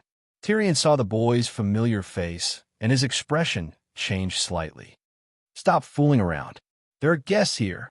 Sansa pulled the girl up and pointed at the dwarf. This is your Tyrion. Granduncle? Just call him Granduncle. The dwarf cast aside his suspicions about the boy's identity and smiled as he sized up the girl. She had platinum silver hair and blue eyes at first, but under the light, they appeared light purple. At such a young age, she was actually half an inch taller than him. This made Granduncle feel very awkward. Her long hair was tied behind her head by 2 small braids, revealing a round, oval face. Her features were picturesque, and she had inherited the exquisite cheekbones of the Tully family. The girl was very beautiful. The dwarf liked her more and more. He clapped his hands and called out, "Caitlin, come here and let me take a look. Back then, I even carried you. Back then, you were a red ball of meat. In the blink of an eye, you've grown into a young lady." "I'm not Caitlin." The girl shook her head and did not go over. Sansa took off her daughter's moleskin cloak and said gently, "Let Uncle Theon prepare a banquet and cook the tripe. I'll go over later." The girl looked at her mother and Uncle Tyrion with a complicated expression before leaving the study gloomily. The two attendants bowed again and quickly followed her out. She matured early. The dwarf stroked his chin and said strangely, "She's almost 9 years old.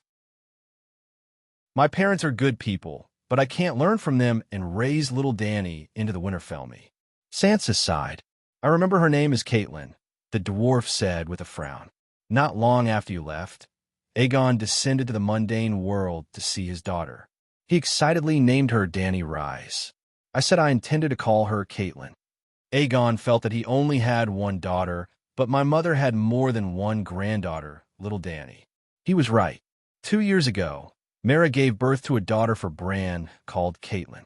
In the future, Rickon will also get married and have children. I wonder how many Caitlins there will be." "Definitely not as many as Dany Rise," the dwarf muttered. "But my little Dany is unique. She even has a trace of the Dragon Queen's bloodline," Sansa said proudly. Seeing the confusion on the dwarf's face, she told him about the Dragon Queen cleansing little Dany's bloodline. "King of God's Cauldron, demigod Dragonblood, King of God's Blood. Is it because she's called Dany Rise?" The dwarf was upset. It was as if the dragon worm he had modified back then was a beggar version.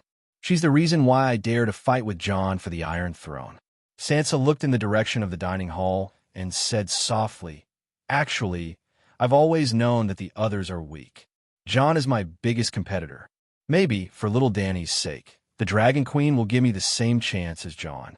The dwarf had a thought and blurted out, "Maybe we can form a marriage alliance. I can't remarry.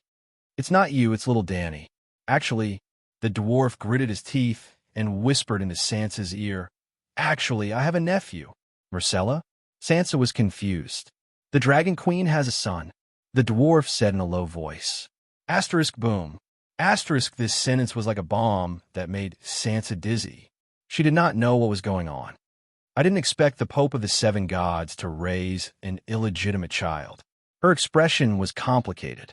There was disbelief, relief, and relief. "It's not an illegitimate child." The dwarf shook his head. "It's her son with the Horse King Drogo, Leg Targaryen." Sansa looked at him strangely. "Is there something wrong with your brain?" "Leg died right after he was born. Everyone in the world knows that. Sigh. That's why she's so terrifying. Everyone in the world was fooled. Holy Mother, she was only 14 back then." The dwarf sighed. "If I hadn't gone to Astapor to pick up little Tywin, I wouldn't have thought that the child was really her son." Chapter 1072. That boy was 13 years old. His face was fully developed. Even a blind person could see that there was something wrong with his appearance. He looked too much like my sister. I wasn't blind. When I saw him again in Astapor, I immediately knew that there was something wrong with his identity. I asked Myrcella and found out that it was a secret that everyone knew but no one else knew. It was a secret that only the people of Slave Bay knew. Fuck, I'm his uncle.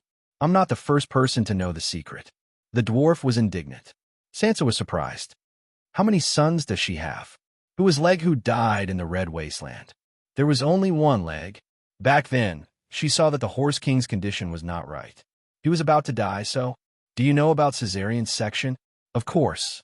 The church's priests are divided into missionary priests and medical priests. Medical priests have stricter training than scholars. Among the medical priests, there's a type called scalpel priests. They are proficient in human anatomy. At that time, she was not a priest. She had not even learned witchcraft. However, she performed a Caesarean section on herself and took Leg out of her stomach a few days earlier. The dwarf was still shocked when he mentioned this again. Holy Mother! Sansa covered her mouth and exclaimed. How is that possible? The dwarf nodded emotionally. It is indeed impossible. But don't forget, she was the one who created the medical priests and scalpel priests. She had been doing things that mortals thought were impossible for the past 10 years. And then, Sansa asked quickly. The dwarf's cheek muscles twitched a few times. He said bitterly, she started to perform magic. Jacko's wife, Lilith, happened to have silver hair during labor. My sister took Lilith to her own tent and made a small room at the edge of the tent. She stayed in the inner room while the witch helped Lilith give birth in the outer room. There was a circle of centaurs outside the tent. They all heard Lilith's cries of pain and vaguely saw Lilith's labor through the swaying straw curtain. Therefore, no one suspected that the child was not Lilith's.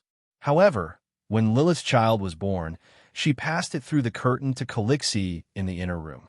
Calixi swapped her own son with a newborn baby. She was the only one there. Holy Mother, why is she so cunning? Sansa could not help but exclaim. Shoo, lower your voice. We can't let others know about this. The dwarf hurriedly covered her mouth.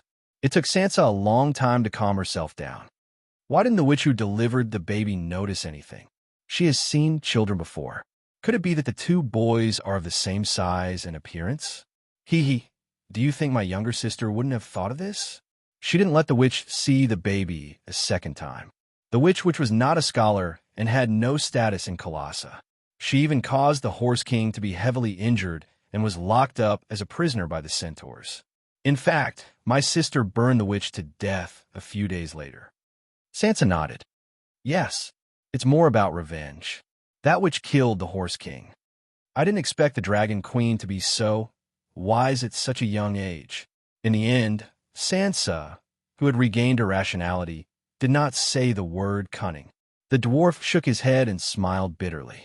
When she carried Leg out with a big belly stuffed with feather pillows, not to mention the simple centaurs, even if my father, Littlefinger, and Old Rose were placed together, they would subconsciously think that it was Jake's son without a doubt. But that wasn't the end. There were even more cunning tricks. After returning to the tent, she secretly dyed Jake's son's hair black. Then, the next day, she had the witch sing a childbirth song through the curtain and gave birth to Leg, who inherited his father's black hair, in front of everyone. Do you know why she dyed her hair black? Sansa frowned. When we see flour and lime at the same time, we will subconsciously think, don't get it mixed up. But if we see flour and bread at the same time, no one will have this thought. The Dragon Queen didn't want people to have the subconscious thought of passing off fish eyes as pearls. The dwarf looked at her with admiration and sighed. This trick not only affected the centaurs at that time, but even the people who came later would subconsciously dispel their suspicions of Simba when they found out that the Dragon Queen's son had black hair. For example, when I first saw Simba, I was touched. Simba? Sansa raised her eyebrows. The dwarf explained, Simba is Leg's name in Slave Bay. When he went to Astapor last time, he had already been promoted to Count Simba through his military exploits. Not only does he look like his mother, even his habits and tastes are the same. For example, the Dragon Queen doesn't like sweet food, and Simba never touches sugar water. My little Dany is the same as me. She likes lemon cake. Sansa smiled. That's off topic. The dwarf slapped his forehead and continued. When I saw Simba for the first time, I had the same feeling as when I saw Jon. It seemed to be a resonance of blood. Then, I asked the centaurs about Leg. When I heard that Leg had black hair, my suspicions were immediately reduced by 90%. But that feeling of blood connection was too strong. I couldn't help but secretly pull out a strand of Simba's hair, preparing to use the witch lens to do a genetic comparison. At this point, Tyrion shook his head with a bitter smile. Now that I think about it, that wooden-faced Jogo must have seen through my suspicions and must have reported this to the Dragon Queen. Luckily, I am her brother. If it was someone else, they would have been killed long ago. So, the one that Jake killed was actually his own son? The Dragon Queen is so vicious, so sinister. How old was she then? 14? When I was 14, Sansa was shocked and embarrassed. Her expression was very complicated. Don't treat her like a normal person. The dwarf sighed. Sansa fell silent and slowly digested the new information. When she didn't speak, the dwarf also fell silent. When the servant came to inform the Storm Queen that dinner was ready, Sansa asked softly, "That's Simba. What kind of person is he?" "He is a fierce person. He rode a horse when he was 1 year old, shot an arrow when he was 2, killed when he was 3, and was chased by thousands of knights when he was 4. Isn't that too exaggerated?" Sansa couldn't help but interrupt him. The dwarf sneered. "If you don't believe me, you can ask around. It will only be more exaggerated than what I said. Not only do the centaurs know about him, even the princes of the Free Trade City have seen his deeds. Don't forget, Jake is also a powerful call, and calls are all honored guests of the trading princes." "All right, continue." After that, he was sent to Slaver's Bay to be a stable boy. Stable boy? Sansa's expression was strange. To be a stable boy for the Dragon Queen. What horse do you think the Dragon Queen rides? Megalosaurus? Sansa was shocked. Yes, Megalosaurus. Simba's main job is to take care of the Megalosaurus. Sansa sighed. The Dragon Queen has really put a lot of thought into this. She must have raised him as an heir. Old Ymont personally taught him etiquette and culture, and the Blood Riders taught him horsemanship, martial arts, and the ability to command centaurs. When he was a little older, he became Ser Barristan's attendant. You must have noticed that the old knight hasn't returned to the Westeros for many years. He must have known Simba's identity long ago. In addition, the Dragon Queen also specially selected a group of young centaurs and nobles with promising prospects to be his classmates. They learned and grew together.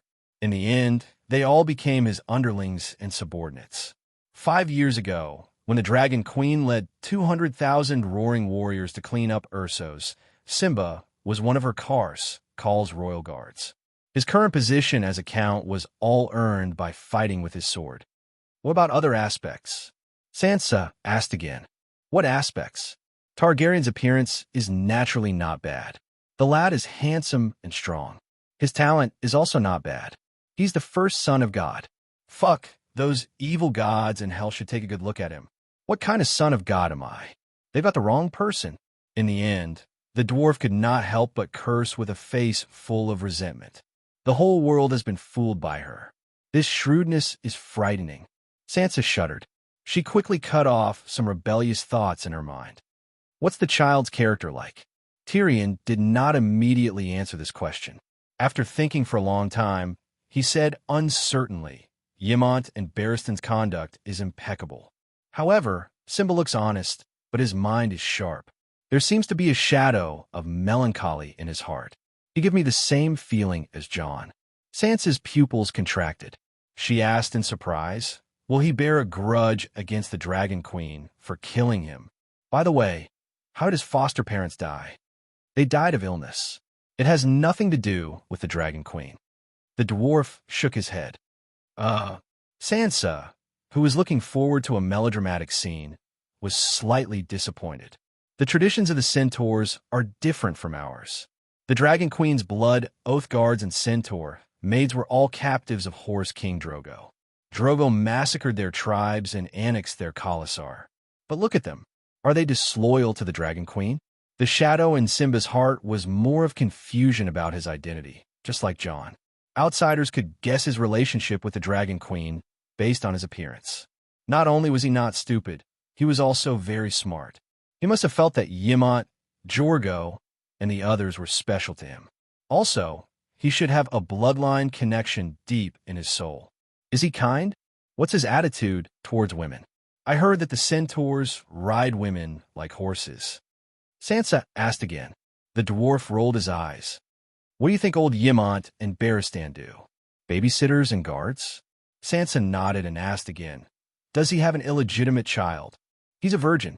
How do you know? Sansa asked suspiciously. Don't you trust my judgment? The dwarf pointed at his eyes. I can tell at a glance that he's a virgin. If old Ymont hadn't stopped me, I would have taken him to the Passion Garden to experience life on the same day.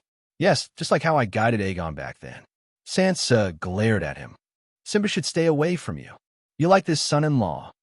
The dwarf smiled. I won't be at ease if I don't see him personally. Sansa hesitated. Why don't we go to Slaver's Bay tomorrow?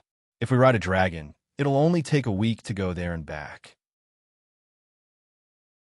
There won't be any delays. To be honest, who do you think is picking who? The dwarf sighed. Even if Simba is the son of the God King, if he can't make my daughter happy, I won't like him, Sansa said firmly. The dwarf's eyes flashed. He looked at the woman and giggled. With him as your son-in-law, your Iron Throne is secure. Sansa hesitated for a moment and shook her head. I'm 90% sure that I'll get the Iron Throne. I'll only be at ease if I take a look. All right, lend me the glass candle. I'll contact old Yemont right now. He shouldn't object. Old Yemont didn't refuse, but he had the same worries as Sansa. He wanted to see little Dany first. Chapter 1073. She really doesn't seem to like me. The dwarf sat cross-legged on the brick bed, picking his teeth as he smiled bitterly. The dinner was sumptuous, very unlike Westeros. There was only a big hot pot, a double hot pot. On one side, there was a fire dragon pepper and beef bone base, and on the other side, there was a fresh broth of prawns and salmon bones. There were more than a dozen plates piled high with potato slices, mushrooms, vegetables, tofu, fish slices, lamb slices, tripe, and so on. The dwarf thought that it was just him, Sansa, and the little princess. He didn't expect that Theon, the two boys, and even Brain had taken off their boots and were sitting cross-legged around the table. During the dinner, he teased little Dany many times, teasing her with jokes and telling her stories about the overseas countries to attract her. He was very attentive, but the effect was not very good. Sansa hesitated for a moment and sighed. She's very smart. She should have guessed our relationship. Tyrion was stunned and asked, Has she seen Aegon? Sansa shook her head. When she was born, Aegon guarded her cradle for half the night as a spirit. He sang nursery rhymes for half the night and never appeared again. It seems that this child also has a shadow in her heart, just like Jon and Simba. The dwarf was deep in thought. Sansa rolled her eyes at him. You haven't seen your mother either. Do you also have a shadow in your heart? There are so many children in the world with incomplete parents. Do they all have a shadow in their hearts? The dwarf's expression was serious. Yes, the father is like the sun, and the mother is like the moon. The sun and the moon take turns to illuminate the child's smiling face. Neither can be missing. Sansa said disapprovingly, Little Dany is different from Jon and Simba. She is not confused about her background and existence at all. I told her all about Aegon's story and told her that Aegon was watching her from heaven. His gaze moved with her. As long as she missed him, she would go to the small sanctuary to pray to him. So, her heart is very healthy and has no shadow. It's just that your reputation is too bad. No one wants their mother to be with a bastard. The dwarf was embarrassed. I've been away from Westeros for so long. Who's still talking bad about me? You're not in the Westeros, but stories about you have been circulating in the Seven Kingdoms. For example, you were caught by the evil god when you went to the toilet in the Palace of Pentos. Everyone said that it was very strong. Sansa blushed and glanced at the little dwarf. News of you messing around with a few strong men in Astapor also spread from the mouth of the volunteer knights at Slaver's Bay. Also, you brought Aegon around the Passion Garden and were assassinated by an assassin.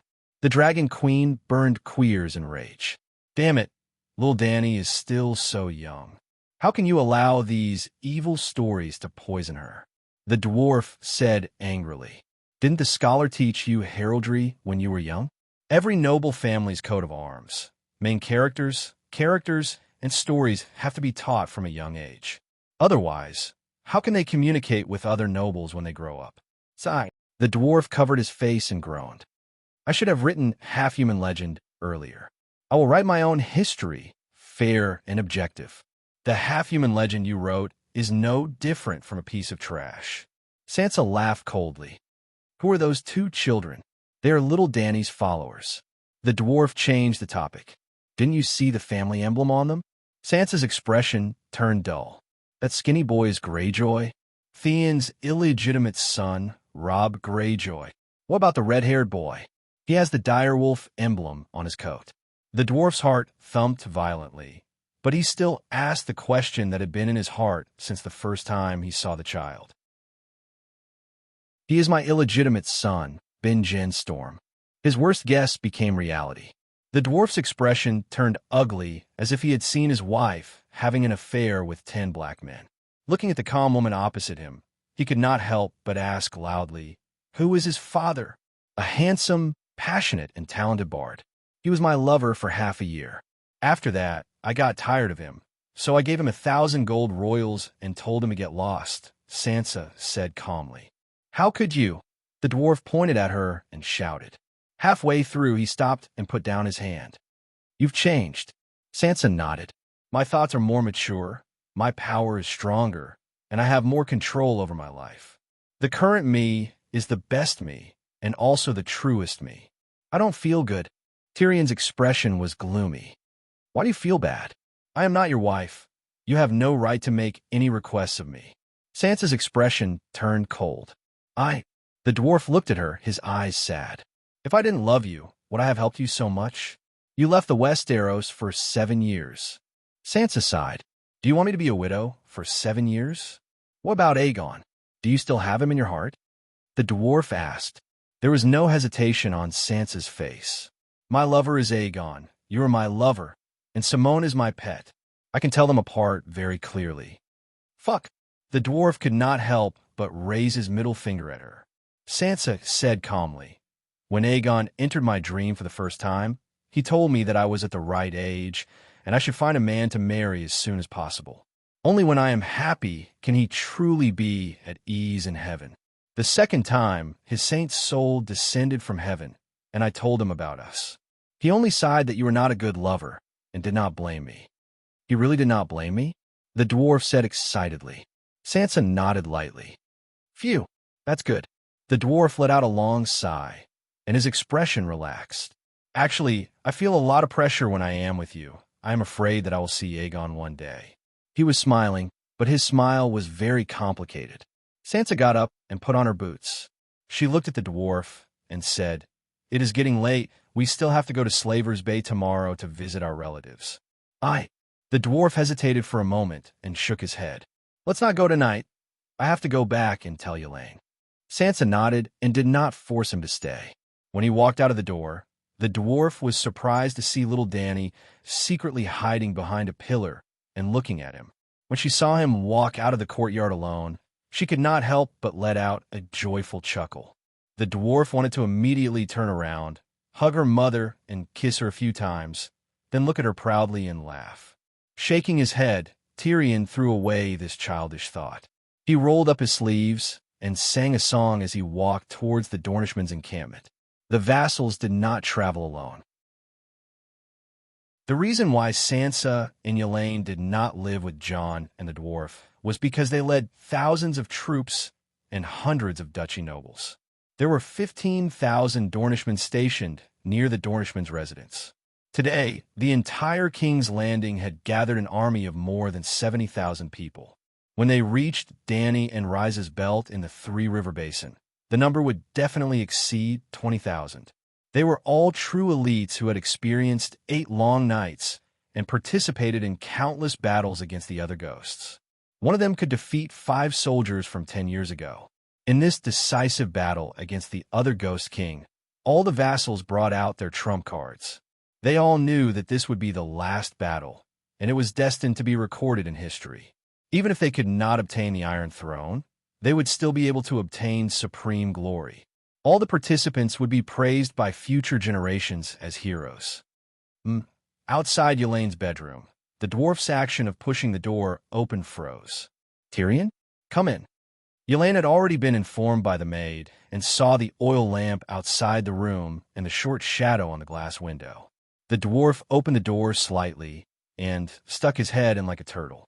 I'm going to Slaver's Bay tomorrow to visit Sansa's relatives. The moaning and clucking stopped. Elaine said lazily, You're not coming in to sleep. Are you going to climb into that bitch's bed later? Why don't you call her over and we can have fun together? No, I'm going to Jaime's tonight. The dwarf shook his head and was about to pull his head back. You're really not coming in? Look at who she is. Elaine reached out and pulled a furry head to the front of the bed. The dwarf could not help but be curious. His pupils stretched up and down, turning into vertical pupils like the megalosaurus.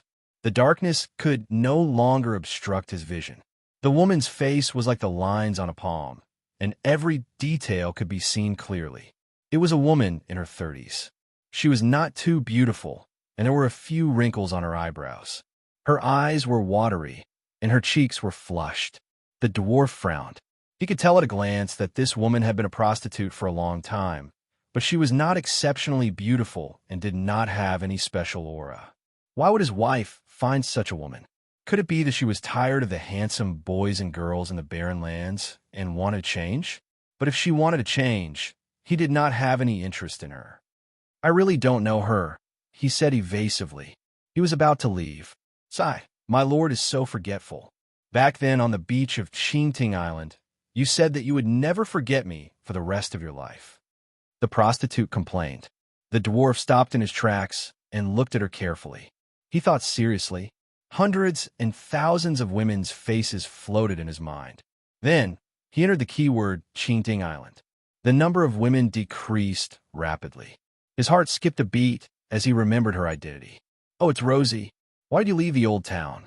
It's so dangerous to travel thousands of miles in this terrible weather." "I came here with the Riverbend Army. It's not too tiring to take a sleigh," Rosie explained. Then she invited him. "My lord, don't say any more. It's cold outside." Rosie was not exceptionally beautiful. 10 years ago, she was still able to make him as hard as iron with her youthful vitality and legendary background story. Now, facing an ordinary woman whose face and figure were slightly out of shape, and this woman had been in a prostitute's life for 10 years, his heart was as cold as iron. He was not moved at all. "I really have something to do. Another day," the dwarf said perfunctorily and closed the door. Vaguely, he seemed to have heard Elaine say that she was interrupted and felt that 2 women were not enough. Then, Rosie whispered that she knew the poet Simone and could invite him over. He did not turn back and continue to sing. Under the strange gazes of the maids and guards, he left the Dorn Prince's mansion with light steps. He did not go to the Western Region station. At this moment, Jamie was most likely sleeping with little Tywin. He did not want to wake the child up. Moreover, his heart was empty at this moment. He wanted to find a friend and fill it with alcohol and gossip for the time being. The sky was dark and the north wind was bone-chilling. There were only a few dim lights in the vast King's Landing. He stood blankly at the crossroads for a long time before he finally remembered a drinking buddy.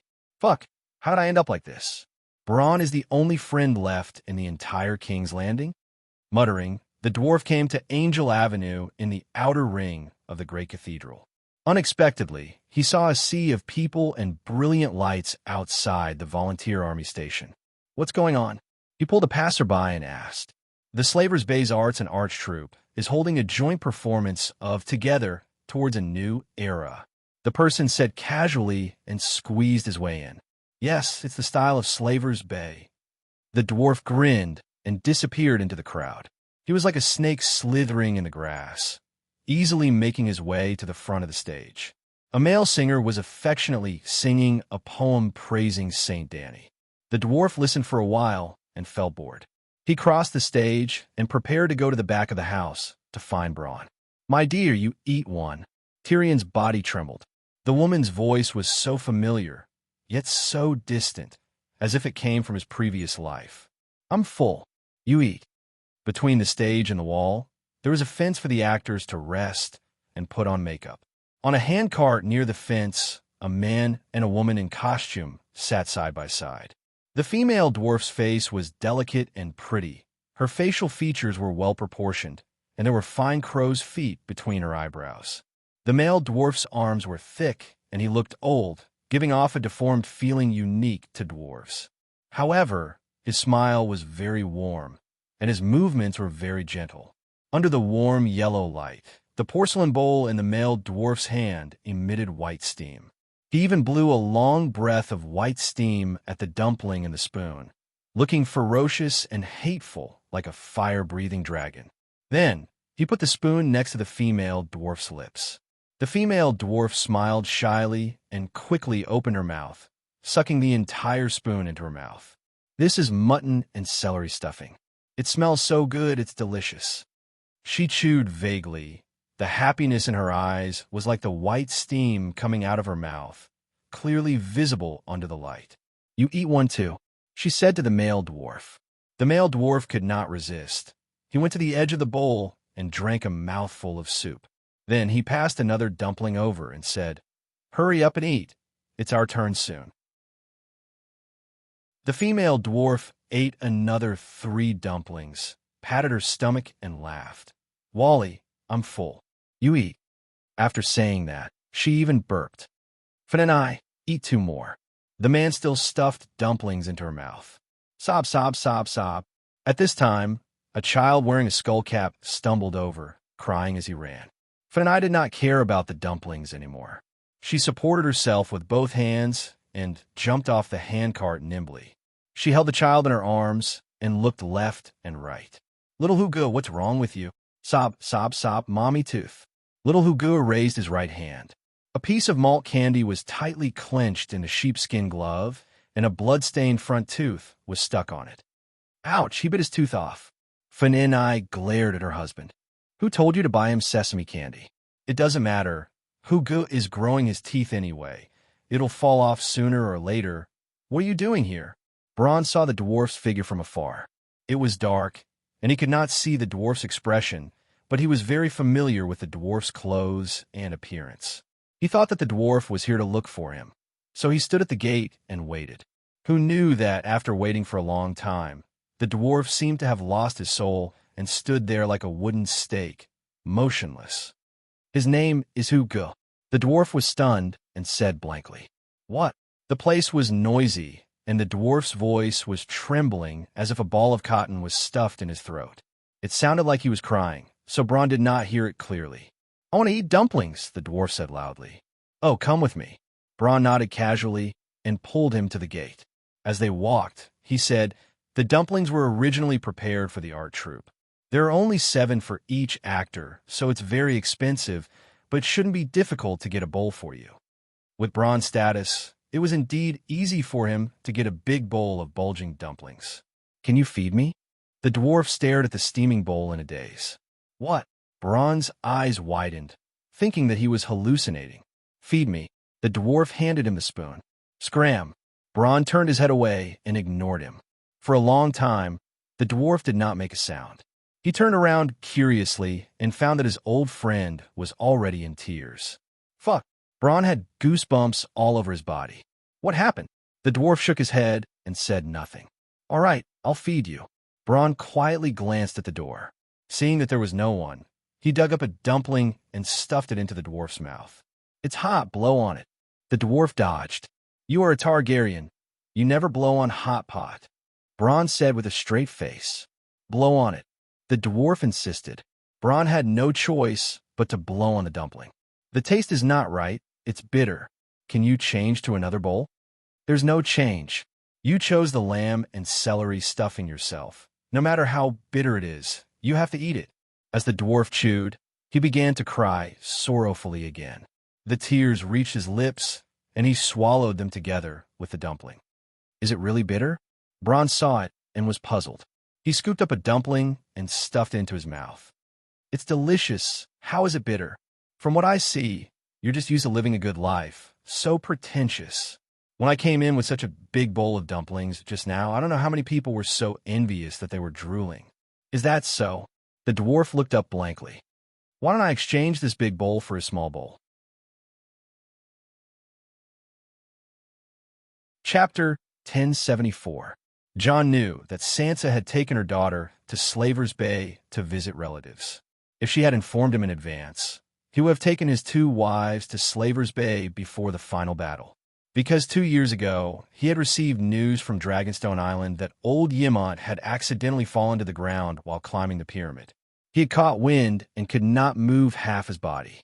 Although holy healing was effective and old Ymont could walk again after 2 months, Jon knew that the old man was now over 110 years old and did not have many years left to live. He really wanted to see the kind old man who had taught him a lot and cared for him. But Sansa had left in too much of a hurry. In the morning, she had sent someone to inform him to help take care of the storm army. In the morning, she rode on the pterosaur and left King's Landing with Tyrion. Jon had a feeling that Sansa was not just going to visit relatives. Well, when the lords of King's Landing heard about this, they did not believe that she would visit relatives at this time. When the Dragon Queen was still in the human world, she had not been to Slaver's Bay. Now that the Dragon Queen had disappeared for several years, other than old Yamot, who would she visit relatives with? After waiting for 8 days, Jon finally saw Sansa again. Her steps were light, almost jumping and laughing. Even the windshield helmet could not hide the joy on her face. "What took you so long?" Sansa asked the guards to help the lady unload the saddle. She looked around and saw that the training ground was in a mess. She pulled Jon and said, "There's good news. Let's go inside and talk." Although she said that, she was too excited. Halfway through, she could not help but laugh. "Jon, I'm going to be your elder." "What elder?" Jon was confused. "You have a cousin who is going to be my son-in-law," Sansa said proudly. "Which cousin?" Jon was even more confused. Strictly speaking, Bran, Rickon, and even the dead Robb were all his cousins. Although Rickon was unmarried, Sansa would never become his mother-in-law. Well, that sort of thing used to happen in House Targaryen in the old days. For instance, Aegor Riverwind the Cold, Iron, married the daughter of his brother Demon Blackfire. The Dragon Queen has a son who is almost 14 years old. What? Jon was shocked, and so were the guards in the inner court. That's right. The son of the Dragon Queen and the horse King Drogo, Rhaegar Targaryen. He was still alive, blessed by the Holy Mother. Leg escaped the disaster with another identity. In the courtyard, in front of the others, she did not elaborate. When they returned to the side room, next to the central room, and closed the door, the siblings sat cross-legged on the Kong bed. Sansa then told them the story of the Dragon Queen performing a cesarean section to give birth. Just like the dwarf back then, when she recalled this matter again, she was still shocked and sighed repeatedly. Just like Sansa back then, when Jon first heard about this matter, the shock in his heart was simply indescribable. After a long time, he muttered, "I didn't expect the Dragon Queen to be like this, alert and wise." Sansa quickly said. Jon's expression was complicated as he nodded silently. "Since Simba's identity has not been made public, is it appropriate for you to say it in front of the others? I'm afraid that before tomorrow morning, the entire King's Landing will know that Rhaegar is still alive." Sansa sighed and said, "Now, the Dragon Queen is the sky. Who can hurt her son? Besides, little Dany has already entered into a marriage contract with him. It's impossible to continue hiding it. Didn't you notice that little Dany didn't come back with me?" "She's not coming back?" Old Yamont said that he doesn't have many years left to live. He wants little Dany to accompany him for 2 years. I'm guessing that he wants to personally train her to be a qualified queen. Sansa smiled and said, "What's Rhaegar's character like?" Jon asked curiously. "Sigh, if I could see the current Rhaegar, I definitely wouldn't look at Joffrey." Sansa's mother-in-law sighed. Jon's expression twisted. He's the Dragon Queen's son. His appearance is naturally impeccable. Joffrey's appearance is also perfect, but his heart is black. Joffrey was also 13 years old back then, about the same age as Rhaegar. Joffrey couldn't even beat Arya, but Rhaegar could kill other ghosts one-on-one with his sword. "What's his character like?" Jon asked. "Other than not liking to talk, I can't find any flaws in him." Sansa said happily, "That's impossible. How can anyone not have flaws?"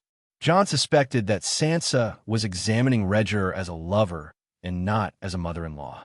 Sansa thought for a moment and said, "Yamont knew that I came to Slaver's Bay to observe Simba, so he arranged for him to be my attendant. I stayed in Astapor for a day before going to Meereen and Yuan-Kai. It wasn't easy to come to Slaver's Bay, so I wanted to see more things. I wanted to know how the Dragon Queen arranged for the people to live and work during the long nights. Astapor has a giant Dany Lilith girdle. The sun shines brightly inside, and the flowers are fragrant. There's not much value in studying it." Jon nodded slightly. He knew that Sansa had been learning from the Dragon Queen. "I learned a lot during this time, but I also had many questions. But every time I asked Simba about policy and management, he was able to answer smoothly. Even if he didn't have any unique opinions, he could understand the Dragon Queen's intentions. More importantly, from his words and expressions, I could see that he had a deep understanding of the current situation of the people at the bottom, and he cared for them sincerely. His care for the people wasn't a great merit, but proved that he was kind and didn't have a violent or arrogant aura. A man who was kind to the people would be gentle to his woman, just like my father was to my mother. John was silent. Ide's father wasn't just gentle to Caitlin, he was arrogant. Otherwise, why would she abuse his illegitimate son? He's a qualified successor and a qualified husband, but he's still far from being perfect, right? John said. Sansa said seriously, a normal person is gentle to his wife. Of course he's far from being perfect. But Simba is the son of the divine king, the future emperor of the world. His gentleness is worth 1,000,000 of a normal man's infatuation. His brilliance is worth 2,000,000 of a normal man's strengths. What kind of twisted logic is this? John said in disbelief. Wise words. Looking at John's twisted face, she asked, let me ask you, if a peerless beauty and an ugly person can both eat rice, who can you tolerate more? He would rather lick the feet of a beauty with athlete's foot than look at the calloused feet of an ugly village woman that were as clean as pebbles. John understood what she meant and sighed. You're choosing a son-in-law for little Danny's happiness. You shouldn't be so snobbish. Sigh. I just need to grasp the general direction and make sure that Simba isn't stupid, cruel, vicious, heartless, or crazy. That's enough. Like whether he snores or grinds his teeth at night, whether he smacks his lips when he eats, whether he brushes his teeth when he wakes up, whether he has athlete's foot. I don't care about these little flaws in his life, and I don't think they're important. I'm choosing a son-in-law, not a saint. John was speechless. You and Yimont have confirmed Simba's marriage? The Dragon Queen has already handed Simba's marriage to the old man. He can make 100% decision. John thought for a while and asked, you were planning to marry Danny to Cuttlefish Ball.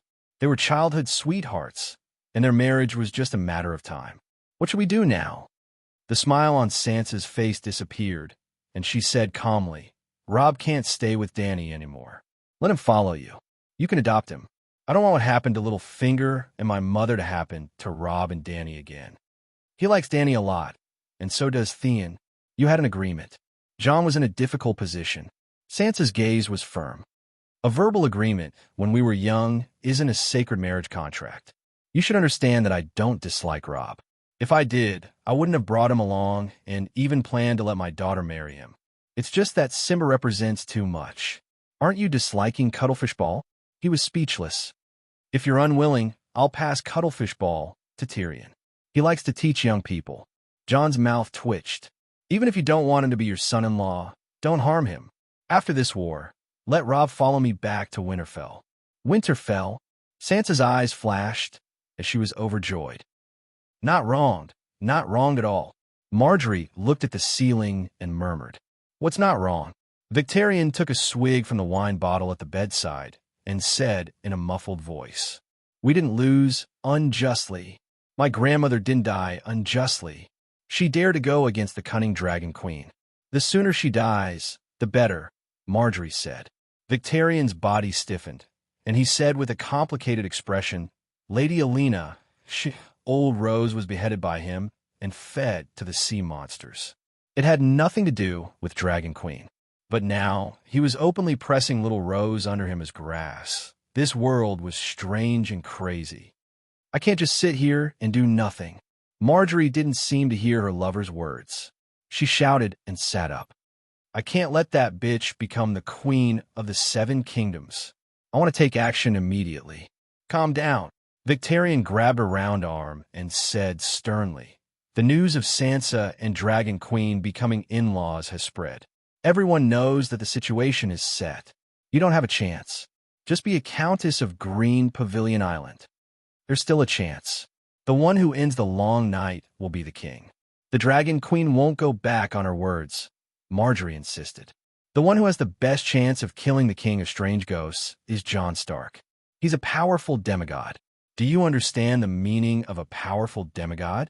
Other than the Dragon Queen, he's the strongest in the 7 kingdoms.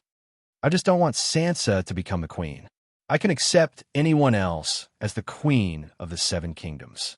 Marjorie shook off Victorian's grip. She called for a maid to put on her clothes and a box of pastries. Then she walked towards the Northern Ice King's residence. "Lady Marjorie, what are you doing here?" Just as she reached the door, Marjorie was stopped by John, who had a dark expression. "I'm visiting Lady Ygritte." Marjorie's expression was natural. She smiled and waved the gift box in her hand. "It's fate. We were originally two people from different places. Coincidentally, we met at King's Landing. We also happen to have similar interests. Now, we've become two of the best friends." John looked at her deeply. "I know." "What?" Marjorie was confused. "I know what you said to Ygritte. You want to drive a wedge between Sansa and me," John said in a low voice. Marjorie's heart skipped a beat. Her eyes and expression did not show any panic. Instead, she asked naturally, "Duke, is there some misunderstanding? I didn't even mention Lady Sansa in front of Ygritte and Whale. If you don't believe me, we can talk face to face." "Marjorie, you're a smart person. Don't treat me like an idiot." John's expression turned cold. Chapter 1075. In front of the Northern Ice Lord's mansion, the cold wind tugged at Marjorie's long hair and cloak. "Can we talk somewhere else?" John frowned and glanced at the curious passers-by. He then turned and walked towards the hall. "I mean you no harm. On the contrary, I hope you can become the king of the Seven Kingdoms." Marjorie went straight to the point after passing the gift box to the servant. "My business has nothing to do with you," John said calmly. "I'm not a bad person. I'm not trying to drive a wedge between you and Sansa. It's just that there are some things that Sansa can see clearly, but you've turned your head away and refused to look ahead. You've always kept your gaze behind you." I said, "My business has nothing to do with you." John was unmoved. "Can you let me finish first?" Marjorie said helplessly.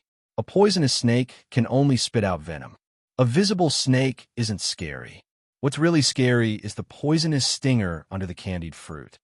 Marjorie raised her hand and stopped John from continuing. She quickly said, "Have you been to the Bliss Tower? Do you know that your father was born in the Summer Hall? Prince Riga left many poems and music pieces, as well as his favorite accordion. Have you seen them?" "What are you trying to say?" John frowned. Marjorie smiled. "The Bliss Tower and the Summer Hall are both properties of the royal family. Prince Riga's manuscripts and musical instruments are in the library of the Red Castle. They have your father's aura and should have been passed down to you. They all belong to the king of the Seven Kingdoms." John was stupefied. "To Sansa, the Iron Throne only represents power. To you, it's a legacy. It's even the only chance to wash away your parents' humiliation. If you and Sansa enter the Red Castle at the same time, her eyes will only be filled with the passion of conquest. But you'll be breathing the air your father once breathed and enjoying the scenery your father once saw. The meaning of the two is completely different." John continued to be silent. Marjorie smiled bitterly. "Just like the High Court to me. It's not only a rich land, it's also my home. The first half of my life happened there. That's why I came to find you. Sansa wants the High Court, but you don't. In Sansa's eyes, I was just a small chess piece that could be manipulated at will. You would treat me like a human. I'm not trying to drive a wedge between you and your sister. I just want you to realize that we are real allies." "We will never be allies," John said coldly. Margaret smiled faintly. Her eyes were even more sincere, and her tone was even softer. "There are 4 crimes in the Seven Kingdoms that are the most unforgivable and also the most shameful, violating the rights of guests: betraying a sacred oath, treason, regicide, and kinslaying. Prince Riga and Princess Lyanna had both betrayed their sacred betrothal. They didn't even dare to appear in front of people when they were alive. They could only hide in the blissful tower like mice. The strong sense of guilt caused the 2 noble people to be tormented. In the end, they both died, leaving the world with the greatest crime in the world. Even in death, he was still ridiculed by countless living people, especially your father. Even if 10,000 years had passed, when the later generations mentioned him again, they would still speak with a tone of disdain and ridicule him as a negative example. All of this is because of your cowardice. Coward! John was stunned. Of course it's cowardice. Margaret's eyes were sharp, as if they could see through his heart. She said with certainty, deep down, you also want the Iron Throne. Subconsciously, you know that it belongs to your father. Power is not your goal. You want to prove something and get something other than power. But you don't dare and can't bear to reject Sansa. You are afraid of seeing her blaming, alienating, and even hateful eyes. You are afraid of losing your identity as a member of the House of Stark. You are a coward. You don't even dare to show your own desires. John wanted to refute loudly, but when he opened his mouth, he didn't know what to say. If Sansa wasn't there, would he fight for the Iron Throne? He would. He would use all his strength to take back what should have been his father's.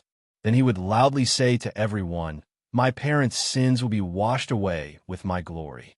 Margaret seemed to have guessed his thoughts. She said solemnly, "Kill the king of strange ghosts, and let the people of the Seven Kingdoms witness the return of Prince Rhaegar. Announce to the world that you are the one in the prophecy. You are the child of prophecy. Your parents met because of fate. They came together because of true love. Fate needed them to give birth to a savior in the land of smoke and salt. Their love was more romantic, greater, and more moving than Prince Flair and Jean of Berenstain, because they gave birth to you for the world, a king, a savior. If you ascend the Iron Throne to Targaryen, you will be helping Prince Rhaegar complete the redemption of his fallen kingdom. If you ascend the Iron Throne and use your identity as a king to resolve the grudges between Targaryen, Stark, and Theon of Baela, then you will truly be justified. There will be a beginning and an end. If you ascend the Iron Throne, when you become a king and a savior, then the king and savior's parents will definitely not be sinners who committed adultery." John sighed. "In these 7 years, how many disasters have I resolved for the Seven Kingdoms? How many strange ghosts and evil ice gods have I killed? Is this glory not enough for my parents to be proud of? If there was no Dragon Queen, it would be enough. The sun definitely doesn't want to cover the light of the stars, but the sun is too bright. You can't be the sun, but you must be the moon. No matter how bright the stars are, they are not as conspicuous as the moon and the sun. Kill the king of strange ghosts and become the king of the Seven Kingdoms. You will be the moon." Margaret's cheeks were flushed. She waved her hands, her eyes were fanatical, and she shouted loudly. She was like an MLM leader giving a speech. John closed his eyes. After a long time, he opened them. His eyes were clear, and there was a hint of mockery in them. "I shouldn't blame Ygritte and Whale. You are too good at talking. They shouldn't have been bewitched." Margaret was stunned. She said, "That's because I only speak the truth. Margaret, the dead are gone. The past is the past. Don't bear too many things that don't belong to the living. The long night is coming to an end, and the peaceful years are just around the corner. Live well, and then prepare to take your son to see the sea of summer flowers." John said sincerely. Margaret didn't expect him to talk about chicken soup for the soul in reverse. After being stunned for a while, she said in disbelief, "Is Sansa's position in your heart higher than the sum of your Liga and your future child? My father has been dead for many years. My child hasn't been born yet. The past and the future are not as important as the present. People should live in the present." John said calmly, "Let me tell you another true story. It's about the direwolf and the Ruby Beach." Margaret looked deeply at him. That year, Robert went to Winterfell to invite Duke Ide to be the Prime Minister of King's Landing. On the way back, they stayed at the Crossroads Inn. Your little sister Arya was lively and active, like a tomboy. She fought with a butcher's underling with a wooden sword at the Ruby Beach. They enjoyed themselves and stayed away from the crowd. They didn't interfere with the others at all. Then Sansa and Joffrey came. He used his iron sword to stab the butcher's underling, and he planned to hurt Arya. Don't doubt it. Arya was the daughter of a duke, but to the crown prince, she was no different from a peasant girl. He wouldn't care if he hurt her. Fortunately, your family was blessed by the old gods. Every child has a direwolf. Speaking of this, Margaret couldn't help but show an envious and jealous expression. Joffrey's right hand was bitten by Nymeria. He was like a little girl under a magic mountain, crying and begging for mercy. Logically speaking, this was just a child's quarrel, and Joffrey was the one who started it. As long as it was a reasonable parent, they would laugh it off. But a king's reason is different. I wish you'd been there, to see the pleading look in your father's eyes when he saw his brother Robert. The helplessness and bitterness. You weren't there either, Jon said grimly. There were a lot of people. Robert said to your father, "My son is a prince, your daughter's lord." Hurting the lord is treason. Your father wanted to say, "Robert, we're brothers. I gave you the throne. I'd had arrived at King's Landing before Robert. You should love my daughter as you would your own." But you know what happened? Your sister, a girl of 7 or 8, hid in the mountains for a day and a night in fear. She didn't dare come home. When she saw your father, she cried helplessly. Your father held her and wept bitterly. Nymeria was forced to leave her master. She was lucky. Sansa cried and begged your father not to kill her, but Lord Ide had no choice. The king's orders could not be disobeyed. Tell me, did Ide Stark regret it at that time?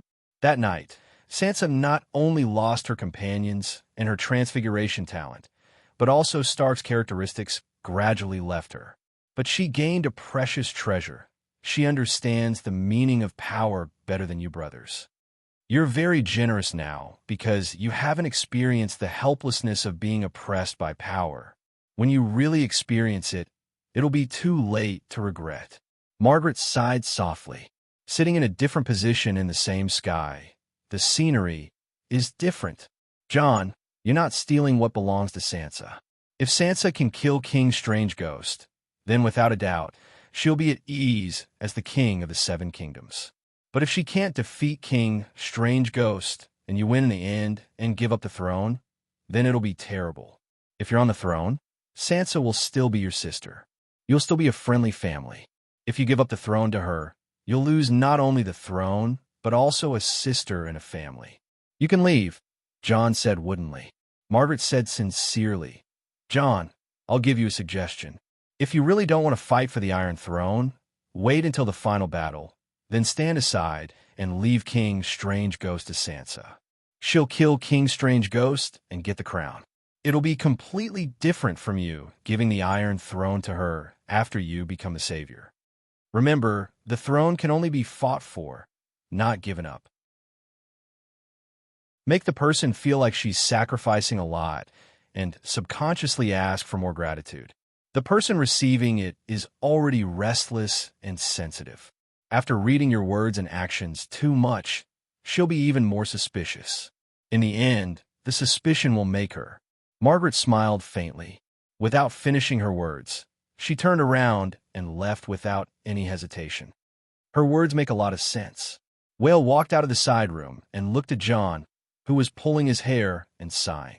It does make a lot of sense. Those years of imprisonment made her see through the ways of the world. Jon held his head and sighed. Since it makes sense, do you want to listen? Whale asked. After killing King Strange-Ghost, we'll return to Winterfell and try not to go south, Jon said. Whale thought for a moment and smiled. That's fine.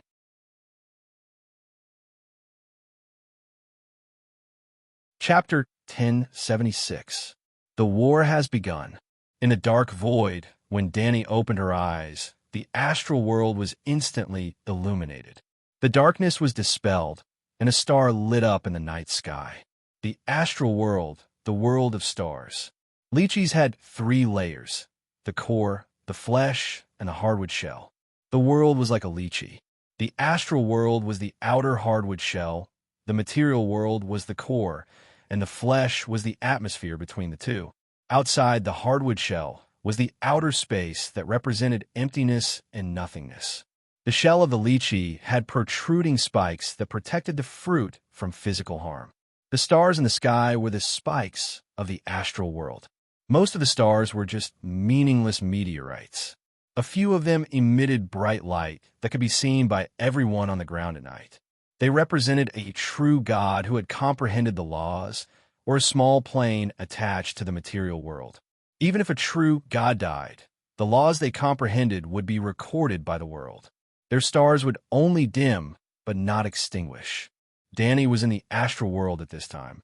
After the Battle of the Smoke Sea, her body evolved in the first flame. She could switch between fire elements and her physical body. At that time, she was qualified to leave the material world and go to the astral world. In the second year of the Battle of the Smoke Sea, Danny finally saw the lower universe. Thanks to the vague location of the mist, she could clearly locate the wizard world where Laura was. Then, she was horrified to find that the world of the Song of Ice and Fire was like a burning meteor, smashing unstoppably into the northern continent of the wizard world. If she didn't do anything, the 5-meter-tall double-decker bus rushed over the 4-5-meter-high viaduct. Even if the bus could pass, it would leave a large piece of iron on the ground. The world of the Song of Ice and Fire looked like a bus, but it was actually a tank that looked like a bus. It would probably crash into the viaduct. Seeing that tragedy was about to happen, what could Danny do? Well, she could refer to a scene in a superhero movie. Stories of stalled cars, trains, trolleys, and subways being saved by heroes were all too common on the big screen. For example, in the old version of Spider-Man, how did Peter Parker save a train that was about to reach the end of the track? He took a deep breath and jumped down from the front of the train. Using his feet as brakes, he broke the sleepers and rubbed off several layers of skin on his feet. The train was slowing down, but it was still not enough. Thus, the small spiders sprayed spider silk at the buildings on both sides of the viaduct. His 2 feet rubbed against the ground, and his 2 hands pulled on the fixed brakes. Finally, before the little spider was exhausted, the train stopped. The 5 megalosaurus were like 5 strands of spider silk. They stuck to the 4 dimensions of the universe and pulled with all their might. The Dragon Queen stood in front of the world tank, using her 2 small white feet as the brake pedal. Well, the world was not a stalled train, and it was not even a wandering Earth. Physical acceleration and deceleration were meaningless. If it was really like the wandering Earth, where the resistance and thrust were borne by the Earth, the 3 continents of Ursos, Westeros, and Sosros would have been broken into pieces like Oreo cookies in the hands of a naughty child. It was the laws of the world that bore the brunt of the impact. In the beginning, Danny controlled the king of God's cauldron and used the laws of the world to resist the tearing force caused by the deceleration. 3 years after the Battle of the Smoke Sea, Danny had stayed in the star boundary for 2 years, and her Song of Fire had finally reached perfection. She no longer needed the king of God's cauldron. With just the laws of the Song of Fire, she was able to pull the entire world. The world was born from the first flame, and so were the thousands of great Daos in the world. With part of the Song of Fire's characteristics of the first flame, Danny used her Song of Fire to tie a knot with the thousands of laws. If the laws were materialized, each law would be a thread. Countless threads would be like birds building a nest, weaving a world. Danny's Song of Fire was also a thread. One end was in her hand, and the other end was infinitely long. It was connected to every thread in the nest. Then, she pulled her Song of Fire, and the entire nest was held in her hands like an upside-down parachute. The nest was falling faster. She pulled the Song of Fire to slow it down. One day, the nest would become a horse, and the reins of the horse would be in Danny's hands. Other than pulling the reins, Danny also had to play whack-a-mole and fix the boiler. The mole was the god of frost. He had already passed through the northern ice universe and completely entered the world of the Song of Ice and Fire. However, he couldn't beat Danny now, and he couldn't run away even if he wanted to. Danny was blocking the door. He could only hide outside the astral world. The outer realm of the 4 poles and the outer realm outside the astral world were both outside the world, but there were differences. The outer realm was also a realm. There might be nothing in the outer realm. Danny had been to the dark universe outside the dark world. It was a physical universe with laws and matter. However, the laws and matter of that universe were very strange and singular. But no matter how strange the laws were, it always had laws that represented a kind of existence. The outer realm outside the astral world was a concept of nothingness. It wasn't a universe. There were no laws or physical substances. Without oxygen, food, atmospheric pressure, and water, Danny could survive. As the incarnation of fire, She couldn't be frozen to death by the low temperature of the astral world. If she left the astral world and went to the outer realm, she would become an independent universe. Yes, it was like a meteor. Although it was small, it was still a star. It was essentially the same as Earth's star. Danny guessed that she should be able to survive as an independent universe. After all, the god of frost was living well. However, she couldn't adapt to the outer realm's environment. She was probably similar to the god of thunder in the universe, floating there and unable to move. Yes, she wouldn't become the ebony throat in the universe. In fact, Danny was very curious about how the god of frost could move freely in the outer realm. One had to know that Laura, who could open the world gate, could only enter the material world through the dark world. It was more like pulling radishes than playing whack-a-mole. The god of frost poked his head into the world, and Danny quickly rushed over to pull out the radishes and mud. Unfortunately, she only pulled out a few leaves, the roots of the weirwood tree. As for repairing the boiler, as expected, Danny found the first divine artifact after the opening of the sky, in the astral world, the sun-forged furnace. In the world of the Song of Ice and Fire, there were only 7 brightest stars. The believers of the 7 gods believed that they represented the 7 gods. The people of Neuer named them after the 7 heroes in history. Among them, the one called the Mother Star by the believers of the 7 gods was called the Nominalius Star by the Dornese. The people of other countries also had their own unique names for it. Now, Mother Danny occupied this star, but its real name should be the Sun Mother Star. It represented the first sun god after the creation of the world. Or rather, it represented the dark demon god who extracted the first fire from the earth fire to forge the sun. The other 6 big stars each represented a powerful, true god. For example, Danny found the aura of the door god on the father star, and found the aura of Lalo on the young star of light. Although Lalo was a failure, he was still one of the 4 elemental true gods. Before the long night fell, the gods lived in the astral world, and Lalo placed his divine kingdom on this star. With the death of the true gods, the stars that represented them would gradually materialize. From the combination of the law and energy, it would transform into a materialized rock. Lalo's star was still in a complete energy state, which meant that the guy was not dead yet. The Dane family in Starfall City had a legendary giant sword called Dawn, which was forged from a meteorite. It had the same effect as steel, immortal and evil. How could a piece of meteorite have such a magical effect? Because the meteorite came from the astral world, and it was a fragment of the star of an ancient true god. Of course, the movement of the stars had its own rules, and even represented the orderly flow of the law. Danny could not smash the normal moving stars and then extract high-energy metal to make weapons. If the stars had no special meaning, how could the scholars predict the seasons through stargazing, or even predict fate through the stars? However, Danny had to smash the Sun Mother Star, because she was not a true god, but she wanted to forge the sun. When she came to the astral world and found the Sun Mother Star, Danny understood the confidence of the gods. Only a true god could summon the sun. The solar furnace was not a real iron furnace, but a law solidified in the star. As early as hundreds of millions of years ago, the ancient sun god died of exhaustion when forging the sun. His star had completely changed from an active state of energy and law to a solid rock. To activate the furnace, the stone star must be melted into an active energy state again.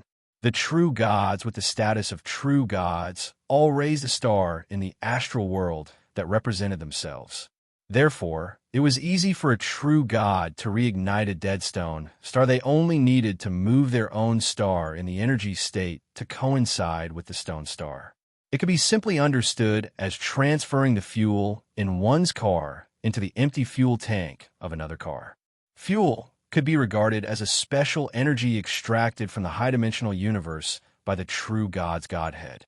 For example, the original world of the Song of Ice and Fire was on the 100th floor, and the Dark Demon God was forging the solar furnace on the 99th floor. When the world fell to the 91st floor, Lalo became a true god and left his true god imprint on the 91st floor. Even if the world fell to the 11th floor later, he could still sense the universe on the 91st floor with his status as a true god. The door god, Mother Earth, and Mother Lone all left their true god imprints between the 90th and 100th floors. Therefore, they could easily summon the sun. The storm god and Inami were also true gods, but they only left their imprints between the 10th and 20th floors. It was almost impossible for them to activate the solar furnace on the 99th floor. This was Lalo's confidence in seeking death. He had already lost the Song of Ice and Fire, but he still dared to clamor for Danny and John to sacrifice themselves to fulfill his dream of the Song of Ice and Fire. Why? He had also always proclaimed that he was the only existence that could end the long night, and the cold god that guy couldn't even defeat the cold god. Why? Even the three-eyed crow tacitly accepted the fate arranged by Lalo. When the Dragon Queen tried to change her fate, the blood crow Blinden was merciless. Even if he had to distort her will, he still wanted her to obey the will of the heavens. She had to sacrifice herself to fulfill John's dream, and in the end, she would help Lalo realize his dream. Why? Because the door god was on his last breath, the Earth Mother was struggling at death's door, and the Mother Lone River died unexpectedly. 10,000 years ago, Lalo wouldn't have dared to be so arrogant, because at that time, the door god and the Mother Lone River were still alive and kicking. He could become the savior in the last era because the Mother Lone River was like the door god. They were both good people who only contributed silently and didn't ask for credit. Frankly speaking, it was the Mother Lone River who activated the solar furnace, and before that, it was the Earth Mother, the door god, and some other demon gods on the 70th or 80th floors who took turns to take care of it. The Earth demon was crippled, the door god's disciples were all dead, and the other demon gods were extinct. Only Lalo had never summoned the sun. When the sky collapsed, the tall people had to take care of it. Among all the bigwigs, our healer was too small. When all the tall people died, he strode forward with his head held high and looked around disdainfully. He was ready to show off in this era. In the end, Danny unexpectedly rose up and turned from a chess piece to a chess player, while Lalo was reduced to a stray dog. But in the end, she wasn't a true god and didn't have the status of a true god. She couldn't activate the solar furnace that was forged on the 99th floor. She had no choice but to smash the furnace and use local materials to forge a new one.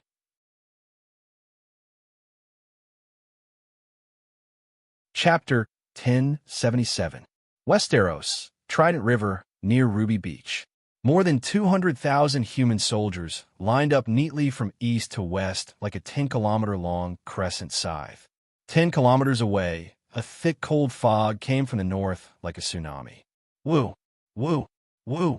Continuous horns sounded, and the war was about to start. In the astral world, the mother planet was broken into pieces. Danny sat on one of the fragments, her body shining brightly. After 8 years, the humans in the mortal world saw a star in the dark sky again. Why bother? No matter how hard you work, the world is still sliding into the abyss. Why don't you listen to me and freeze the world before it reaches the critical point? In the empty astral world, a soft sigh sounded. A milky white root reached out from the void and appeared abruptly in the light emitted by Danny's body. I thought you were lost in outer space. Danny looked at it with a faint smile, not wanting to play whack-a-mole for the time being. After falling into the lower universe, this world is hopeless. Even if you sing the Song of Fire with the characteristics of the first flame, it's useless. Han Shin sighed. What kind of existence are you?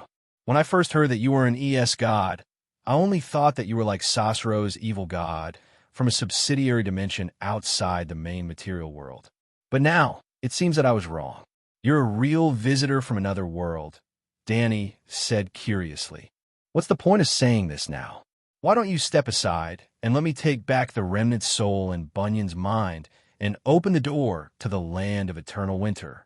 When I leave this world, the long night will end completely and no human will die. How about that? Han Shun said. You can leave from the astral world? I think you're like a fish in water in outer space. You can go in and out freely, Danny probed. Han Shan was silent for a moment and said frankly, I don't dare to go too deep into outer space, just like how mortals don't dare to enter the desert alone. The chances of finding an oasis before dying of thirst are too low. Where will you go after leaving our world? Danny asked. As long as I don't enter the lower universe, there's always hope of finding a new world, Han Shun said. Like how you dealt with our world, bringing the deviant ghosts and the long night to other worlds. I didn't bring eternal night here. Frost God sighed. The deviant ghost disaster in the long night is even more terrifying than the long night itself, Danny said coldly. Since you care so much about the human casualties, then let me leave. The great battle of Hejian is about to begin. The final outcome has yet to be determined, but more than 50,000 Frost warriors will definitely slaughter a large number of living people. There are also the Frost winged dragons, the evil god of ice, and the giant Bunyan. As long as we can get rid of you, no matter how great the loss is, humanity can bear it. Danny was unmoved. Cold God was agitated. What's the point of killing me? Your world is destined to fall into the lowest level of the universe, with no future.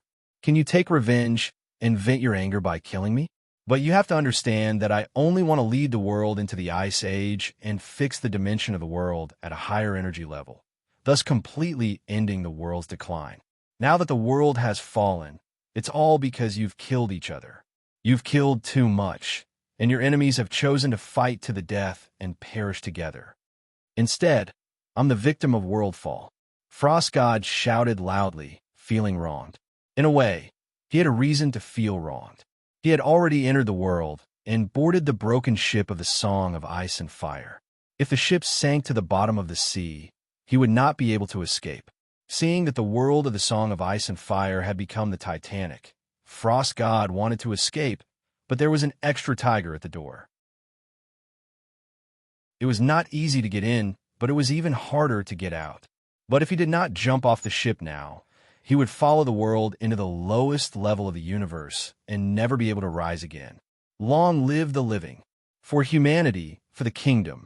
On the Ruby Beach in Hejian, flags stood in front of the troops like a forest. There was Lannister's golden lion, Stark's direwolf, Theon's blazing red heart, Martell's golden spear piercing the red sun, and 3 red dragons holding black fire swords. The leading lords drew their swords, and the soldiers behind them formed a forest of spears and swords. Maiden of Light, dispel the darkness. Lancel raised her only arm, and holy light shot out from her palm like a fountain. It condensed into a small sun in the air, and the approaching dark frozen fog quickly dissipated. For light, in the middle of the troops, at the front of the crescent formation, thousands of holy knights lit up the holy swords in their hands. Holy Light Domain. Meribad raised his dragon crystal staff. Holy Light Domain. Behind the warrior's sun, 3,000 white-robed priests cast their divine spells together. With Meribad as the center, golden holy light runes spread out on the ground like vines. Finally, the snowy ground was covered in a golden disk with a radius of 10 kilometers. TSK, TSK, TSK. The deviant ghost that entered the holy light domain seemed to be covered in a flaming coat. White steam rose, and the ice armor slowly melted. The living people in the holy light domain were covered in a layer of holy light from head to toe, like a golden battle suit. Not only was their defense strengthened, but they were also full of energy and did not fear the cold, as if they were soaking in a hot spring. Long live the Light King, Melisandre shouted softly.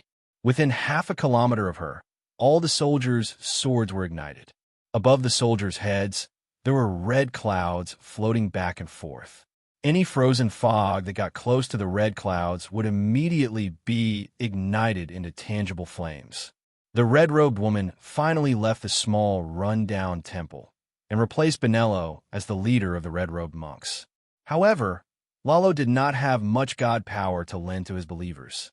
There were close to 20,000 red-robed monks in the hand of holy fire, but only 2,000 of them had supernatural powers.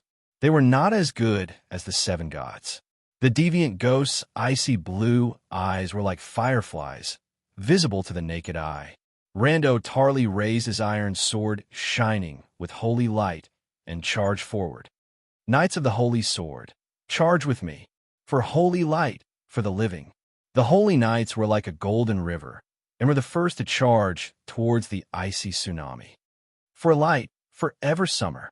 The human warriors roared loudly, and charged fearlessly towards the army of the living dead. Boom! Death and life, ice and fire, light and darkness clashed violently. In the astral world above the 9 heavens, Dani retracted her gaze and smiled.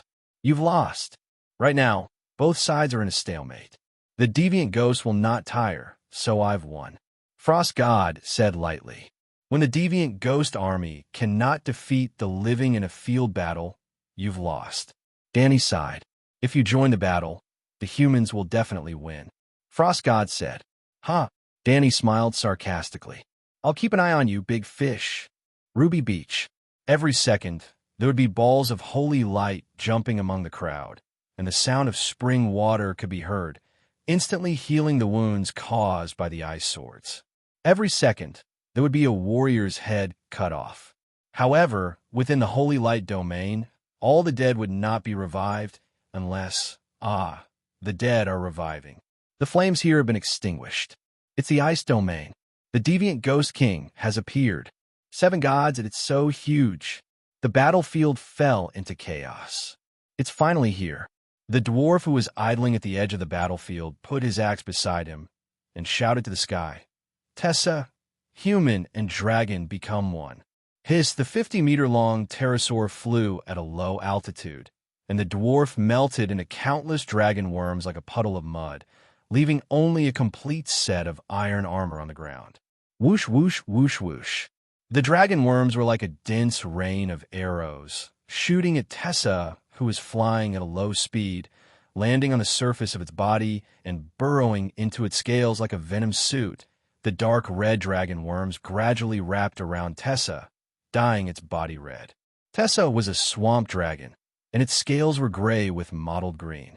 At this time, its head and neck were completely dyed dark red, and its body, wings, and tail were gradually becoming lighter. Ha ha! I'm a Megalosaurus Tyrion.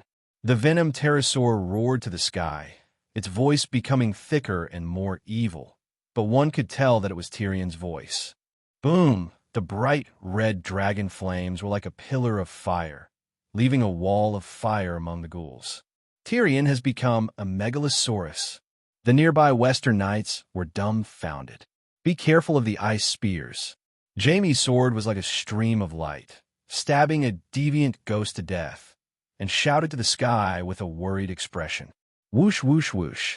Before he could finish, a dozen ice swords as thin as cicada's wings and as hard as steel flew out from the thick frozen fog like lightning. All of them stabbed the pterosaur's vital parts, its neck, throat, and even its eyes. Oh no! The humans below were shocked. Tyrion is too impatient. Jon's expression changed drastically in the distance, and he was about to summon the devil dragon to help. Idiot, if I'm so easy to kill, why would I attack your army? Ice bitch, eat my fire pillar. The devil dragon Tyrion laughed loudly. The parts that were pierced by the ice swords turned into clear, slimy worms, and through the worms, one could even see the white skull and brain matter. That scene was enough to drive people with trypophobia crazy. Even if one did not have trypophobia, a normal person would still feel nauseous. The worms opened their mouths to bite the ice swords or breathe fire to burn them. The devil dragon Tyrion continued to laugh and breathe fire. So strong? Bronn was stunned. Although it's disgusting, its survivability seems to be stronger than a real Megalosaurus when faced with physical attacks. Burp! While everyone was sighing, the devil dragon Tyrion let out a smoke-filled burp halfway through its spitting fire, shook its head and wagged its tail, and quickly fled to a stone house at the back. As it flew, Tyrion was still shouting, Podrick Wildfire Pool. 2 kilometers away from the battlefield, there was a small white stone building, the Crossroads Inn. In the courtyard of the inn, Podrick carefully removed the oak plank that covered the ground, revealing a 4-square-meter wide, 2-meter deep ice pit. Half a pool of green liquid was rippling in it. Wildfire. The devil dragon Tyrion landed on the courtyard wall and bent over to suck the liquid in the pit. After drinking 2 or 3 tons, the water level decreased by half.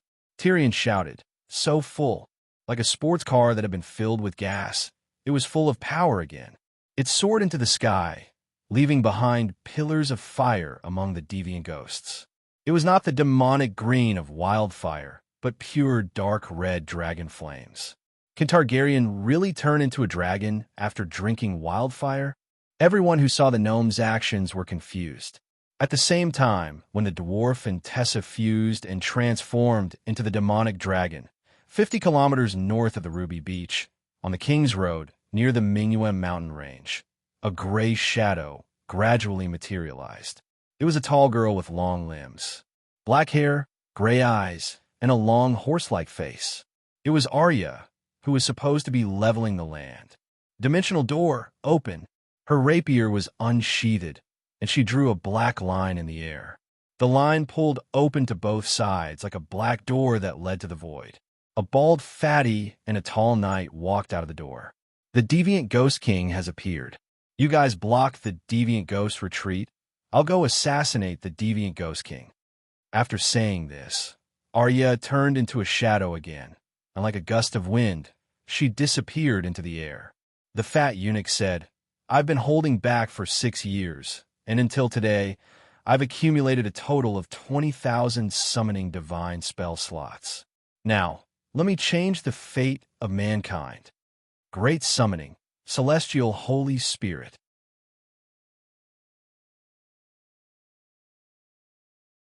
Chapter 1078.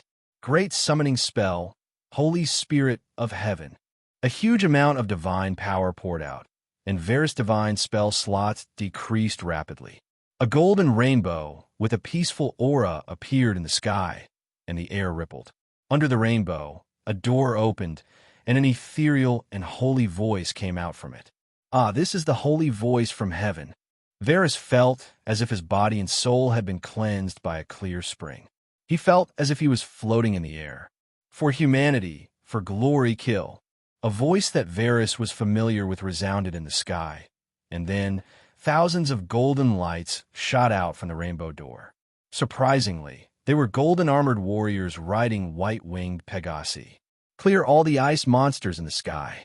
Under the torrent of golden armor, a barefoot, tall and thin old man in a gray robe pointed at the sky and shouted, Big Sparrow.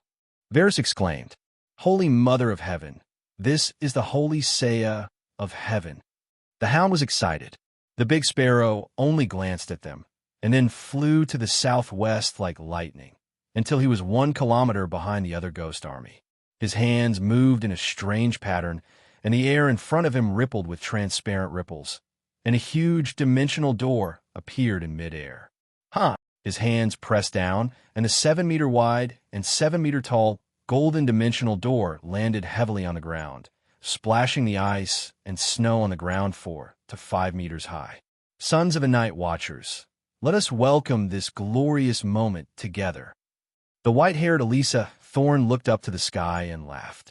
He was the first to step out of the dimensional door, followed by thousands of black-cloaked Night Watchers. Long live the living! After the 3,000 Night Watchers, there was a giant wearing bronze armor and holding a dragon crystal mace. Fuck the other ghosts. The barbarians from the Great Wall rushed out like a whirlwind. After more than 5,000 warriors rushed out of the dimensional door, the Big Sparrow waved his hand, and the dimensional door moved 1 kilometer to the west. Long live the Dragon Queen! Long live the Westeros! Long live the North! Silver armor inlaid with white glaze, and white cloaks that were the same color as the snow. Bran finally realized his childhood dream of becoming a glorious warrior and participating in the most glorious battle. The Dragon Queen did not go back on her words. Although Bran only had 52,000 souls, he had no problem moving around normally. The most important thing was that his body had also grown taller and stronger. He was now about 173 meters tall. His limbs, which used to be like hemp poles, now had a bulging ring of muscles. However, compared to the attendant beside him, his body size still made him lose the dignity of a father. Long live the Dragon Queen! Long live the North! Long live Stark! Adu Stark's roar was like a bolt from the blue, shaking the snow off the trees nearby. Although he was only 11 years old, he had already grown into a monster that was 9 meters tall. He had the back of a tiger and the waist of a bear. He looked like a lump of muscle. His childish face was full of fierceness. His arms were thicker than his father's waist. The sword in his hand was wider than a door and thicker than the soles of a shoe. "Bless me with the holy light," Adu shouted. The ordinary iron sword in his hand was covered in a layer of golden light. With a sweep of the sword, he plowed a path that was 4 to 5 meters wide in the midst of the ghouls. He was also a paladin. Not only was he a paladin, but Bran had also blessed the swords of thousands of warriors of the North with high-level holy light that could kill ghouls and ghouls. Long live the North! For the living! Bran's father-in-law led the people of the Swamp of Neck into the battle. When the people of the North rushed out of the portal, the Big Sparrow pulled the portal another kilometer horizontally. Roar! Long live the Dragon Queen! Kill the Ghoul King's mother! Hundreds of giants and more than 30,000 barbarians and Ursosian soldiers roared as they rushed to the back of the ghouls. They were Dany and Liz from the Queen's Corner. Because there were no demigod-level priests, the Big Sparrow used her divine power to bless their weapons with holy light and evil slash. "Oh, bam, bam, bam!" Three-headed hound Wong Kai roared at the sky, its voice drowning out the sounds of fighting on the battlefield. The Frost Vajra thumped its chest like a war drum, causing the frozen fog that covered the ghouls to ripple like water. For the King of Khal, charge! The 3 blood guards all appeared. The Centaur cavalry cut the ghouls into pieces like scalpels. Holy Mother of God, Heavenly Saint, Urso's allies, Dragon Queen's Khalasar, Hellhound, and Vajra will win. The soldiers on the battlefield were overjoyed, their courage multiplied. Tyrion, Aegon, you've become a megalosaurus? Yes. After a moment of awkward silence, the demon dragon Tyrion flapped his wings and shook off the burning corpse of the Frost Quetzalcoatlus. He said gratefully, "Thanks to your help, these Frost Quetzalcoatlus were biting me. I couldn't get rid of them." "Let's work together," Aegon suggested. "What's your state now?" the dwarf asked curiously. "The combination of soul and physical body is a human. Us Saint Seiyas are the combination of soul and energy and then undergo limited materialization in the material world. It's the same for the Pegasus. Can you stay in the human world forever? I just saw a Saint Seiya's being torn in half by an evil god. Will they die completely?" the dwarf asked worriedly. "I can't stay in the material world for too long, but the Saint Seiyas won't die. Even if they die in the material world, their souls can still return to heaven and enter the holy pool to rebuild their bodies." The dwarf nodded, but did not know what to say. The two of them were silent for a moment. He said dryly, "Your golden cloth is beautiful. This is the Aquarius cloth." Aegon lifted his helmet, and a familiar face appeared in front of the dwarf. His purple pupils were filled with complicated emotions and thousands of words. "Oh my, there's an evil god of ice over there. I'll burn him to death." The dwarf only exchanged a glance with him and felt so guilty that he wanted to run away. "I can put away the Pegasus and ride on your back. I have something to tell you. Let's kill the enemy together and catch up on old times," Aegon suggested. "Oh my, there's no fire in my stomach. My magic power is almost empty. I need to go back and replenish my energy." "Aegon, you go stop him first. I'll go back and replenish my energy." With a howl, the devil dragon Tyrion swung its tail and quickly changed direction, flying to the edge of the battlefield as fast as lightning. "Aegon, my lord, why did you come back so quickly this time?" At the Crossroads Inn, Podrick, who was pouring wildfire into the ice pit, was puzzled. Sigh, my soul is tired. I need a rest. The surface of Tessa's body seemed to be shedding skin, peeling off pieces of red flesh. Those pieces of flesh fell to the ground and wriggled and elongated as if they were alive, turning into dragon worms. All the dragon worms fused together, forming a naked Tyrion. Help me keep an eye on the battlefield and report the latest information. I'll take a nap. If anyone comes looking for me, tell them that I fainted from overexertion. As he spoke, the dwarf walked into the inn's lobby, found his cloak, and laid down by the fireplace.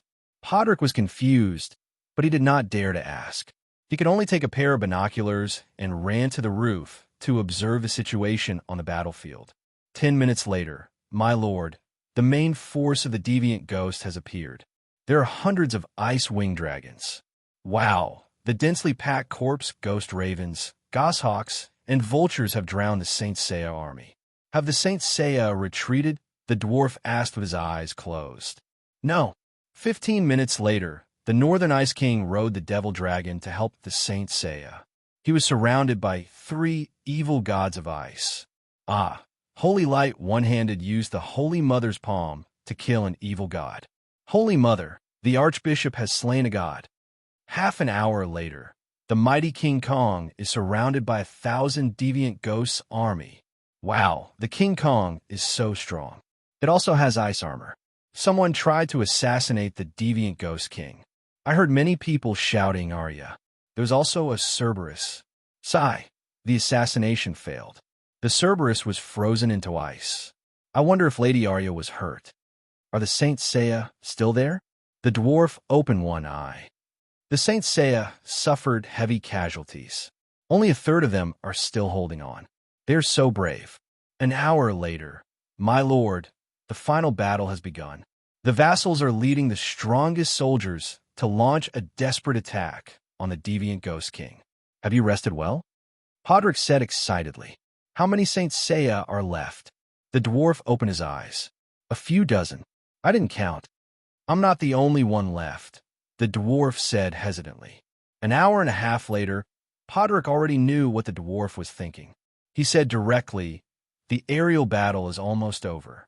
The Dawn Warriors' winged dragon knights have already taken to the sky. There are only a few Saint Seiya left. The deviant ghost king is too far away from the inn. It's 7 or 8 kilometers away. He can't see the situation there at all. However, there are sporadic shouts.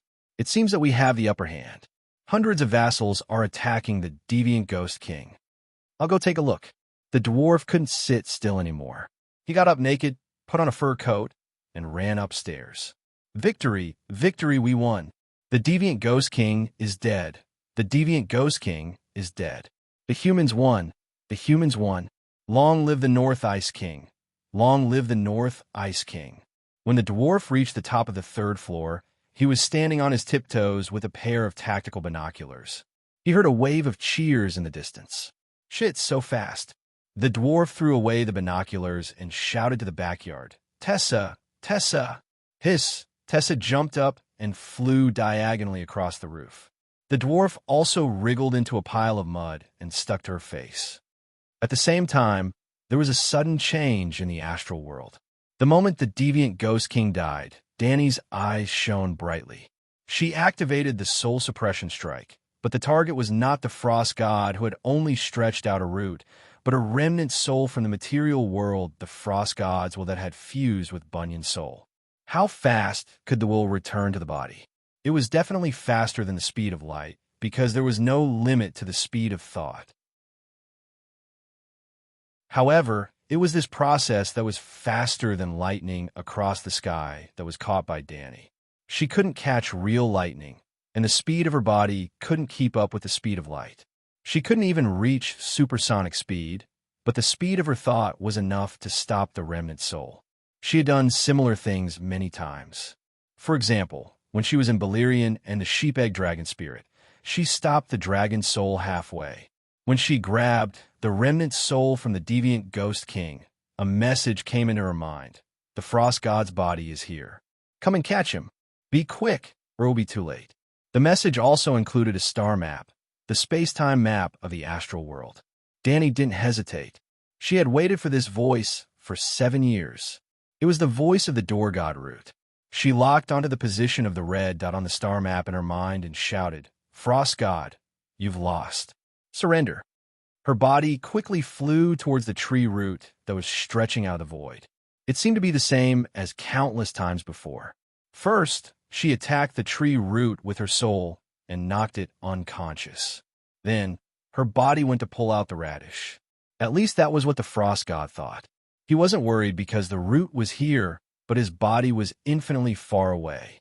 The dragon queen could only hurt him a little, but in the next moment, her figure disappeared without a trace. Before he had time to be surprised, he saw her again.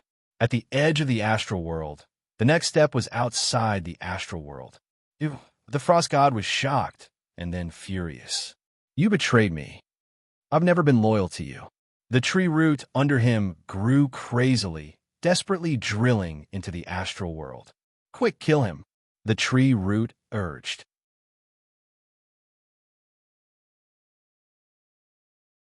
Chapter 1079. The frost god was like a dragonfly on the surface of the water. Its tail was in the water, but its body was outside the lake. If a big fish swam over and wanted to eat it, it would flap its wings alertly. Before the fish's lips kissed it, it would ripple and fly into the sky. But now, its tail rebelled and plunged into the water uncontrollably. The dragonfly flapped its wings hard, but it couldn't fly. And the big fish was already beside it. When the big fish saw the frost god's body, it was stunned and didn't bite it immediately. "Are you really an alien?" Danny was so shocked that she hesitated for a moment. "It wants to escape. I can't hold it back. Kill it." The tree root screamed at the top of its lungs. "Traitor, you betrayed our faith. You betrayed me." The spaceship increased its kinetic energy output, wanting to jump into the outer realm quickly. That's right, it was a spaceship. Or was it a creature that looked like a flying saucer? It had a radius of about 2 kilometers, a circular sphere in the center, and a diameter of 1 kilometer. The sphere was connected to a gear-shaped disc. It didn't have a sci-fi reflective metal shell, but a rough carapace like a crab's shell. Below the flying saucer, thousands of crazily dancing weirwood roots were dangling from the ground. The roots grew together with the flying saucer. "I'm only loyal to my own world," the tree root shouted. "Danny, Liz, kill it." "Oh!" Danny exploded on the spot, turning into endless flames, instantly igniting the area. The flames were too terrifying. Not only did they burn at the edge of the astral world, they even spread to the outer realm. Strange substances like gravel were born in the void. "Oh no," the spaceship wailed in grief. "I curse you, curse your world to fall into the abyss of ice and darkness. Tisk, TSK, TSK. Within the raging flames, gigantic space blades flashed one after another, producing ding-ding-dong-dong-dong sounds on the outer shell of the spaceship. It was like throwing nails on glass. But as the flames burned, the shell began to soften, twisting and melting like a candle. Gee! The spaceship was cut in half like a sesame seed cake. The next moment, 2 into 4 for into 8. The flames spread into the spaceship, burning through the core of the frost god's soul. Oh, the frost god howled in grief, then went silent. Whoosh! The golden-red flames collapsed toward the center and suddenly disappeared. Danny appeared on top of frost god's corpse. "Treeroot, are you still alive?" she asked with concern. What a powerful flame. At this moment, less than 1/10 of the weirwood's roots remained. Most of the remaining roots had been charred, and the spiritual ripples of the roots had almost disappeared. "You can't be separated from him?" Danny asked with a solemn expression. "If they could be separated, they would have separated from me before and escaped. If you want to kill him, you must also kill me. Only by killing me can you completely destroy him," the tree root said weakly. "What do we do now?" Danny hesitated. "He's not completely dead yet, but the outcome has been decided. When I'm done, you can burn us all to ashes." The tree root sighed. "Go ahead." Shujin thought for a moment and said, "I don't know what to say. I really want to praise you, but to the current you, praise doesn't seem to have any meaning. I want to tell you what to do next, but I know nothing about the lower universe. You can praise me as much as you want." It's very meaningful. What kind of existence is Frost God? Danny asked. I'm not too sure. My fusion with him is like a shapeshifter fusing with an animal companion. I'm an animal companion, and he's a shapeshifter. Why is he in the dominant position? You're clearly the ancestral god of the shapeshifters, Danny asked curiously. Yes, the strength of my soul is not weaker than ES gods.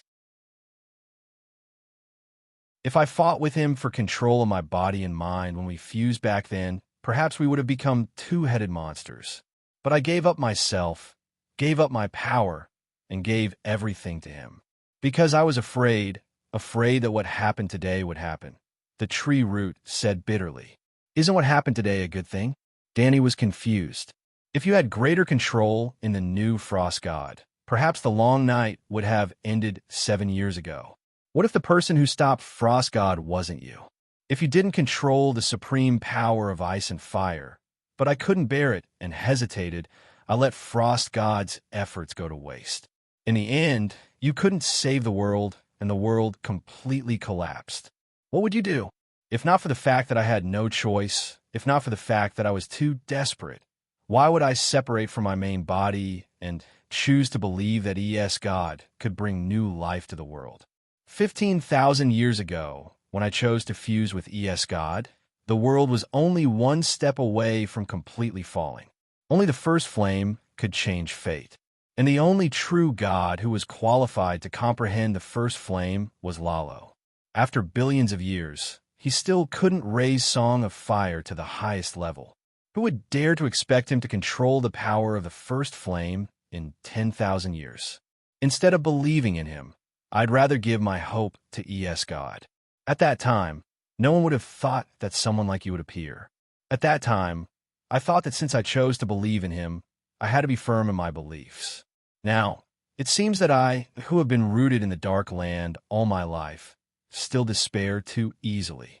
If I could retain some control of my new body, I would have cooperated with you to kill Frost God. 10 years ago, when you first used Song of Fire to create new life, I was sure that you were the true hope of the world. Unfortunately, Danny was silent. Old Tree Root was too self-aware. When he made a decision, he completely killed his ability to go back on his words in the future. He gave his body, strength, soul, song of laws, memories, and talent to ES God. If not for the death of King's strange ghost, which caused Frost God to lose focus for a moment, Old Tree Root would not have had the chance to rebel. Whether it was in novels or movies, there were often such plots. The originally kind supporting character turned evil in despair and joined the dark forces. However, in the finale, because of the call of love of the male or female lead, he or she changed their ways at the crucial moment and caused the big boss to fail. For example, Obito in Naruto. Before Rin Harano died, Obito believed in the will of fire. After Rin died, he gave up his original belief in despair and changed to believing in Madara's infinite Tsukuyomi. If he had the tolerance and wisdom of Weirwood and guessed that he might change his mind in the future, thus eliminating the possibility of going back on his words in advance, then Naruto would have been another ending. Why can Frost God come and go freely in the outer realm? Danny asked. That's the talent of his race. Race? Danny's heart skipped a beat. She lowered her head and searched the wreckage of the spaceship. Frost God himself is equivalent to a race, or rather, he carries his own race with him. The strange ghosts are all a form of his race, the human form, Tree Root said. Very soon, Danny found Frost God's race members. They were ice energy balls the size of eggs. Ice blue, made up of consciousness and the power of ice. It was very similar to Heaven's Saint Seiya. Danny's Heaven's Saint Seiya was not an original creation. Wasn't Inami's time-in hero spirit also a combination of soul and energy? However, there was a trace of fire creation power in Saint Seiya's body, which was more materialized than Tiamin's hero spirit. It could exist stably in the material world. If Tiamin's hero spirit left the flowing water palace, it would disintegrate into a single soul in a short time. It would be difficult for it to even exist, let alone kill the enemy. It's strange. The consciousness inside is so pure. There's only a way of thinking and no memory. Dani frowned as she sensed the ice-blue crystal in her hand. At first, she thought it was equivalent to a baby's hero spirit seed.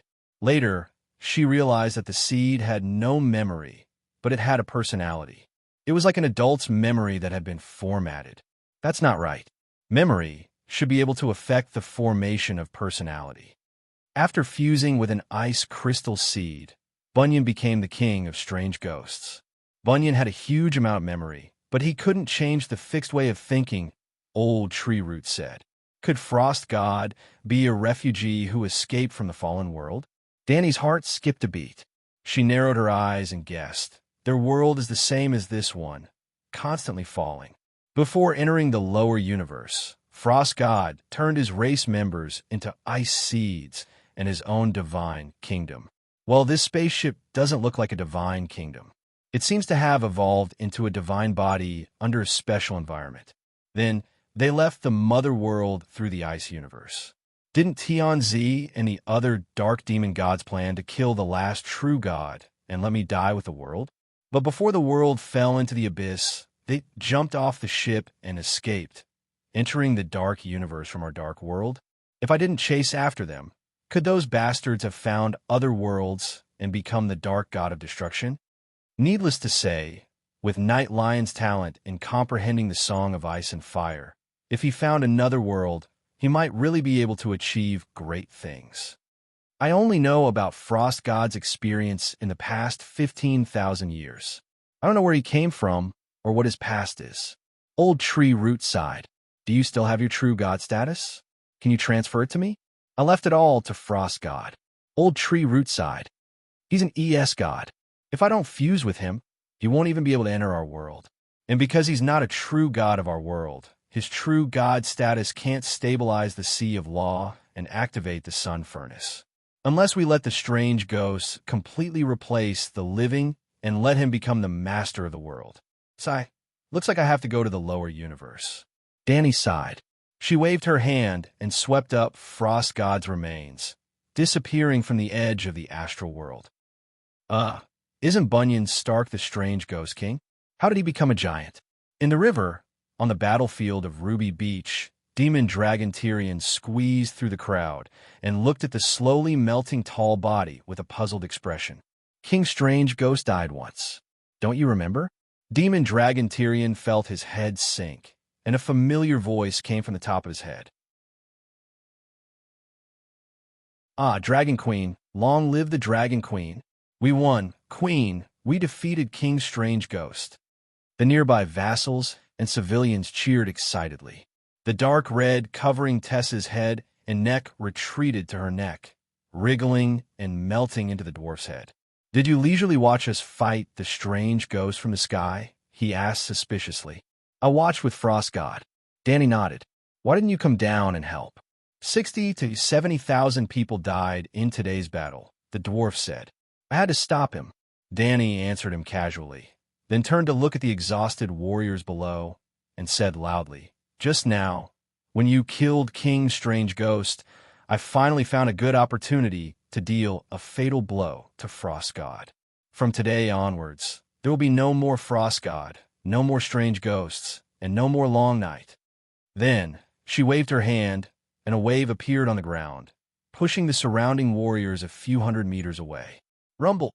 Pieces of the broken body fell from the void, piling up into a small hill a few hundred meters high.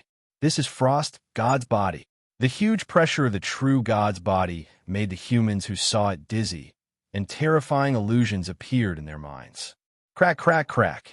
Tiny ice crystals began to condense on their bodies. Just because they looked directly at Frost God, the seasoned veterans were about to be frozen. This is too terrifying. What a powerful demon king. The dwarf swallowed and wiped his forehead. There are also ice shards that pricked his hand. Dani smiled in satisfaction.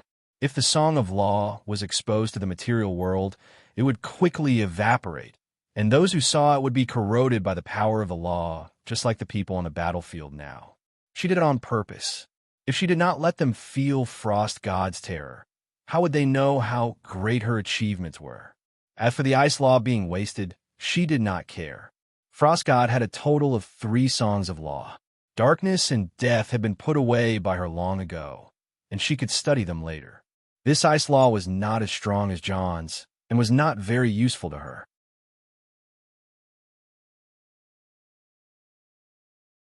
Chapter 1080. After showing off, Dany put away Frost God's body and stood on top of Tessa's head. She looked down at the battlefield filled with death and sighed. We suffered a lot of casualties, but today's victory has a very special meaning. You guys killed Strange Ghost King. I killed Frost God. We are all humans. This is not the first time the Long Night has happened, and it is not the first time the living have won against the Long Night, but only this time humans are the true protagonists of the Long Night. This means that a new era of humans is about to begin, and that humans will become the true masters of this world. Our fate, the fate of the kingdom, the fate of the world, will all be controlled by us humans. Tomorrow will be different from yesterday. The Three River battlefield was endless. Torches, bonfires, and holy light balls were like stars in the sky, randomly decorating the dark and cold ground. The ground was stained with ice and snow and dry blood. The living and the dead were lying on the ground. Deviant ghosts and the living dead were either burning or slowly melting while emitting white frost. Broken swords, shattered dragon crystals, and toppled flags were everywhere. Dragon Queen's voice was not loud, but it carried a warm wind that blew into the ears of all the soldiers who survived the bitter battle. They did not understand much, but the knowledge of ending the Long Night was enough for them to raise their hands and cheer loudly. The Long Night is over. What about the sun? The demon dragon gnome asked softly. Dany did not answer and only said loudly, "This battle should be recorded in history. The entire process of the battle, the name of every soldier who participated, will be engraved on a stone tablet and will be passed down for generations to come. Now, the soldiers will start to clean up the battlefield, and the living will prepare for the funeral of the dead. Tonight, there will be a celebration of victory and also a collective mourning for the heroes." Then, she jumped down from Demon Dragon Tyrion's head, glanced at the nobles and soldiers around her, and said, "I will now fulfill the promise from back then. The one who ends the Long Night will be the king, and the hero who is first on the hero ranking will be the king." In theory, ending the Long Night not only requires killing Strange Ghost King, but also expelling the cold and darkness and summoning the sun for the world. But summoning the sun is my responsibility, and killing Strange Ghost King will make me the king of the 7 kingdoms. Who killed Strange Ghost King? Or rather, who contributed the most in the battle against King Strange Ghost? Nearly half of the people looked at the pale John with complicated gazes. Not only was his face as white as a sheet of paper, but blood was also flowing from the corner of his mouth. There was also a huge dent in his steel breastplate, and his left arm was torn from the shoulder. At this moment, the severed arm and shoulder were randomly pieced together. A third of the people looked at Arya with a puzzled expression. They did not see the whole battle clearly. They only vaguely saw that Arya was like a god or a devil, casting powerful spells nonstop. Was he the main force? Arya was already an adult. She was 7 meters tall and curvaceous. She was wearing a tight black crocodile god leather armor, and her breasts were bulging. However, one of her breasts was bigger than the other. It seemed like someone had punched her, and her left breast was swollen. There were also a small number of people who were looking at Sansa, who was holding the dragon crystal. The Storm Queen's Holy Mother palm was also very eye-catching. Every time she struck out a palm, she would shout with all her might, wishing that everyone on the battlefield could hear her. The remaining people either looked at Meribad's group or were confused. They hadn't seen the process of King Strange Ghost's death with their own eyes. It was Jon. After a moment of silence, Arya was the first to speak. He broke King Strange Ghost's ice armor and used the burning Dark Sisters to cut off the giant's head. "Jon, was it you?" Dany asked with a smile. Jon glanced at the expressionless Sansa and said hesitantly, "I killed it, but I don't necessarily have the most credit. For example, Sansa has been using her Holy Mother palm to shatter the earth and restrict King Strange Ghost's movements. Otherwise, I would have been grabbed by the head or beaten to death. As he spoke, he pointed at the crisscrossing ravines on the ground. There were more than a dozen 2-meter wide and 10-meter long uneven tunnels. Through the cracks, they could even see the black earth beneath a layer of snow. We all assisted, but you were the one who caused the most damage to King Strange Ghost. You were also the one who cut off King Strange Ghost's head and stabbed your longsword into its forehead. Marabad said in a low voice. John looked at the silent Sansa and sighed. I am willing to abide by the vassal's oath. The glory belongs to me, but the achievements in the long night belong to the monarch I am loyal to. When he said this, everyone was in an uproar. Arya's brows furrowed. Bran sighed softly and closed his eyes. Sansa's lips curled into a smile, but she quickly regained her calm expression. The disappointment and disdain in Marjorie's eyes were completely undisguised. Jaime looked deeply at Jon and shook his head. The demon dragon Tyrion was silent. Melisandre mocked. Jon Stark, you once swore loyalty to His Majesty Stannis. Are you willing to give him the Iron Throne? Among them, the red-robed woman was in the best state. She was still wearing a light dress, revealing her white breasts. Her hands were hidden in her sleeves. Only her long dress dragged a circle of black, wet marks on the icy ground. Sansa opened her mouth and was about to defend Jon, but she suddenly glanced at the Dragon Queen and immediately shut her mouth. I once swore loyalty to Stannis, but after my brother-in-law Aegon was captured, I also swore that if Stannis could abide by the traditions of the Seven Kingdoms, which is to treat Aegon as a noble and release him after receiving the ransom, I would keep my promise. But if he breaks his promise to me and Sansa, I will also give up my loyalty to him. Jon looked around at the nobles and knights and said in a low voice, the oath between a monarch and his vassal is mutual. The vassal will never give up to the monarch without a bottom line. This is a law that everyone in the Westeros knows. For example, in the Red Wedding, Waldfrey was only guilty of violating the rights of the guests, but not betraying the monarch. When he helped you defend Winterfell, you didn't say that, the red-robed woman sneered. I helped him lead thousands of the most elite northerners down to the valley, and then helped him take down the King's Landing. I defended the territory for 8 years. I haven't returned to Winterfell for 8 years, Jon said agitatedly. The demon dragon Tyrion also said, if not for your outstanding performance in the Battle of Winterfell, how could the Seven Kingdoms tolerate Stannis and the Red God believers occupying the King's Landing for so many years? What do you say?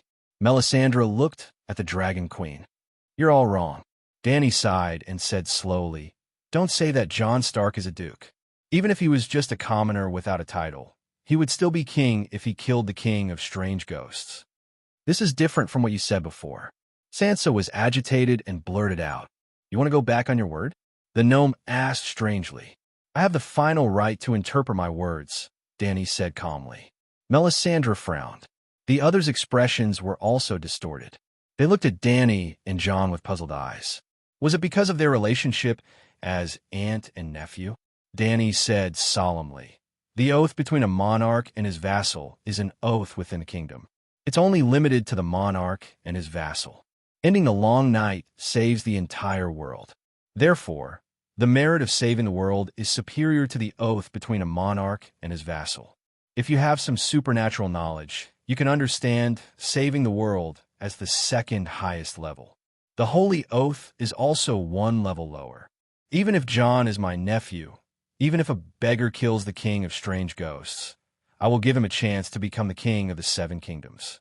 Looking at the shocked crowd, her tone softened. Many years ago, I said that the merits of a duke's subordinates belong to the duke. But when did I say that if a valiant warrior kills the King of Strange Ghosts, then the duke will be king? If I did, then it goes against my holy oath to end the long night as king. Obviously, I can't make a promise that contradicts myself. The final right of interpretation is still in your hands. You can explain it however you want. The duke cursed in his heart. Then let Jon be king. A smile appeared on Arya's pale, white horse's face. Jon was a bit agitated, but when he saw Sansa's pale face, he fell silent. Dany sighed. I'll take the bronze of the north. The index and middle fingers of her right hand formed a sword and cut through the air. She reached out and took out a huge grayish-white rock with a diameter of 8 or 9 meters. Boom! A blazing flame suddenly ignited the rock. The surrounding people did not feel the slightest bit of heat, but the rock liquefied in an instant and then boiled. In just 1 or 2 breaths, the flame and rock disappeared, leaving only a lump of bronze liquid the size of an apple in the Dragon Queen's hand. She threw the bronze into the air and said, "I'll take the water of the 3 rivers between the rivers." Crack, crack, crack. 3 steps away, the ground slowly cracked, scaring the nearby soldiers into running away. Boom! A stream of clear water shot out from the bottomless ground, turning into a rainbow in the sky and landing on Dragon Queen's open right hand. It was as if there was an invisible black hole in her palm. Dozens of tons of water fell and disappeared without a trace. In the end, 7 grape-sized water droplets appeared on Dani's fingertips. She threw them into the air again and said, "I'll take the gold of the west."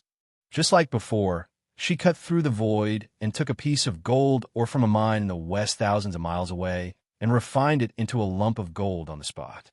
"I'll take the iron of the valley. I'll take the pearl of the Iron Islands. I'll take the silver of the riverbend. I'll take the dragon crystal of the king's domain. I'll take the mithril of the land of storms." Oh, mithril is a super magic material that I've developed in recent years. Only a bowl of mithril was refined from a huge rock the size of a hill. It's lighter than a goose feather, tougher than steel, and has a never-failing luster. Everyone was confused. This was the first time they'd heard of mithril and couldn't tell the difference between it and silver. They didn't have any intuition about its characteristics. "I'll take the sand of Dorn." Endless yellow sand fell from the sky and burned in the air. In the end, only a large piece of crystal was left. "I'll also take 7 weapons from the battlefield." She waved her hand, and a knife, spear, sword, hammer, axe, bow, and half of a stone flew in front of her and melted into a pool of liquid. "Finally, I'll take a piece of the bones of the Frost God and the strange Ghost King." It was a long process, but the whole process was very smooth. There was no pause. In just 2 minutes, the flame with the characteristics of the first flame burned out 11 lumps of raw materials. Then, the 11 raw materials were stewed in a big pot. The flame dissipated in a soft golden light as bright as the first rays of dawn illuminated the land. Everyone was mesmerized by the golden light. That expression was like Gollum seeing the Lord of the Rings. Then, in an instant, the golden light disappeared without a trace. Dragon Queen held a slender, 7-toothed crown in her hand. It was a simple platinum ring, a bit like Monkey's golden hoop. It was decorated with 7 small sword-shaped spikes, and a drop of water was condensed at the tip of each spike. At this moment, the crown was ordinary and didn't have any special charm. Everyone woke up and felt a contradictory feeling of satisfaction and disappointment. Dani casually threw the crown to John, who caught it subconsciously. It wasn't heavy at all. In fact, it was ridiculously light. My mission is to ensure that the results of the competition are absolutely fair and just. No matter who you swore allegiance to before, I'll give you a chance now. You can legally renounce those vows, wear the crown, and be crowned king. As long as you drip a drop of blood on the crown, only you and your descendants can wear this crown. Only the one who wears this crown will be recognized by the 7 gods and the people of the world as the king of the 7 kingdoms. This promise will last for at least 10,000 years. I'm the one who said this, and I'll vouch for you. Even Jamie's breathing started to quicken. John's hands holding the crown were trembling. His body, his heart, and his firm belief were also trembling. I said that I'll give everyone fairness, but I won't interfere with how you choose. You can wear the crown yourself or give it to someone else. I set the rules, but you're the ones who walk. No matter what choice John made, the king of the 7 kingdoms had to lead the soldiers to carry out the final cleanup of the strange ghosts. This is the responsibility of the king. Now that the matter of the 7 kingdoms has been settled, I'm going to summon the sun. Do as you please. After saying this, Danny disappeared without a trace.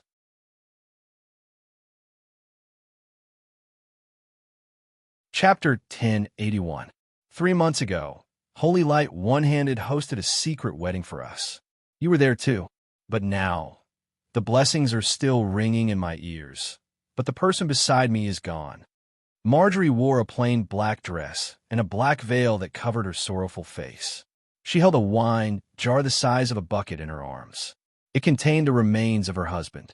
Unfortunately, in the great battle during the day, Victarion was too brave and killed 3 other ghosts in a row. As a result, he was targeted by the ghoul corpse giant. The giant jumped 4 or 5 meters high and landed on Victarion's head with its big foot.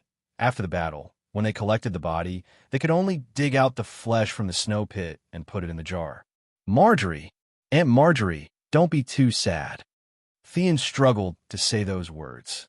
The Dragon Queen said that the dead will go to heaven today. Uncle Victarion did many evil things in the first half of his life. He should have gone to hell with the Atonement Scroll. Now that he's in heaven, it's a blessing. We should all be happy for him. But I'm all alone. It's so hard. Marjorie said as tears streamed down her cheeks. She did not love Victarion. It was not the first time she attended her husband's funeral, but this was the saddest she had ever been. But the reason she was sad had nothing to do with Victarion's death. She could find another husband after he died. She was used to it and was familiar with it. Maybe she could imitate Nymeria and marry the entire Riverbend into her fief. Marjorie was more sad about her fate. Ever since Jon passed the crown to Sansa with trembling hands, she had been worried about her future. That bitch Sansa wouldn't let her get away with it. Robb was an honest and kind child.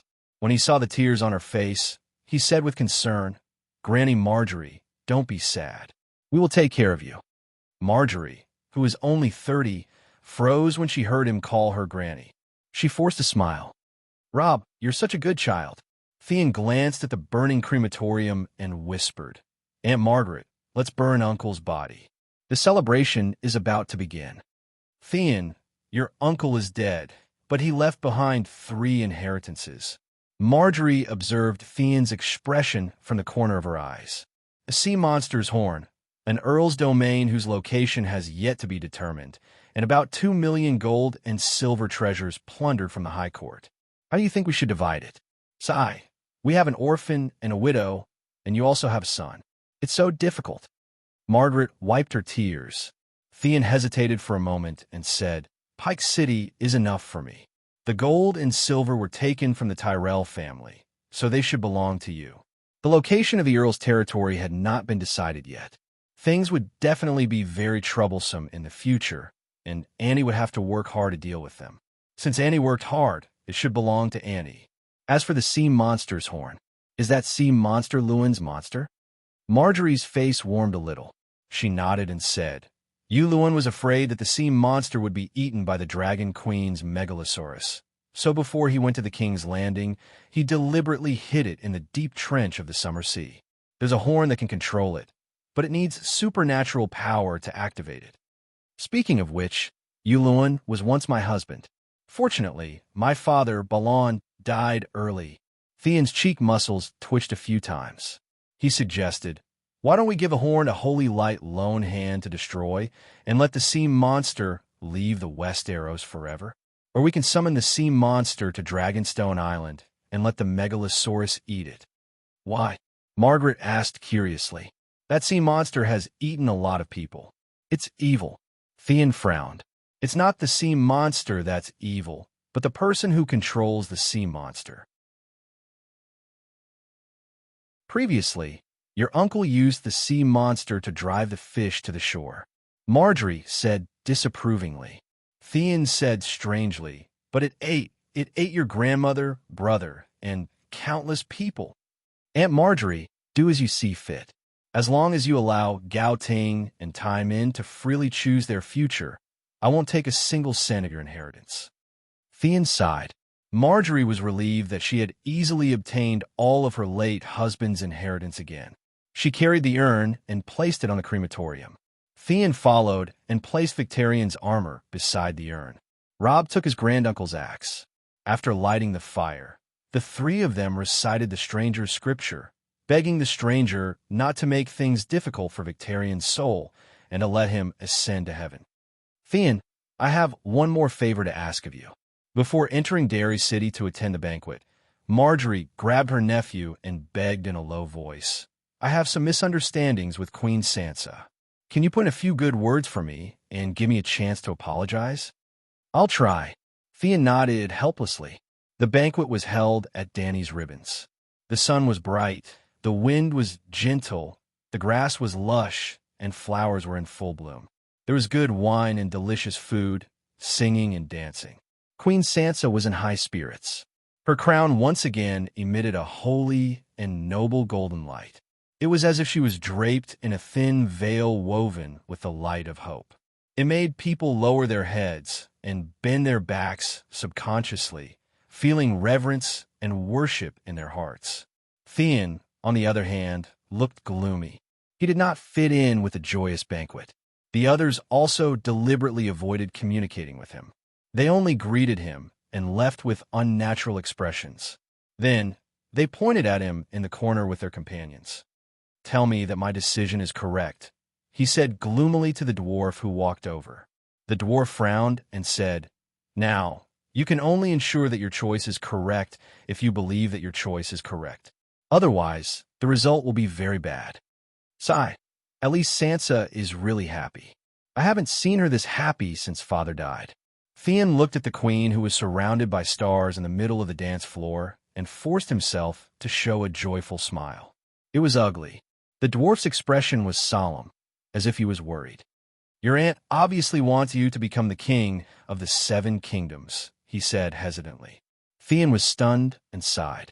I understand her good intentions, but I've already made my decision.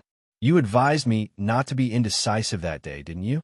No, the dwarf waved his arms subconsciously, stuttering and not knowing what to say. He sighed and asked, Where's Bran? He asked Arya to help open the dimensional door and take Adolf back to Winterfell. Before he left, he asked me to go with him, but Ygritte is still in King's Landing, and the child is about to be born, Theon said in a daze. The dwarf's expression changed, and he said worriedly, The frost god is dead, and the long night is over. The Dragon Queen has become the indisputable king of gods.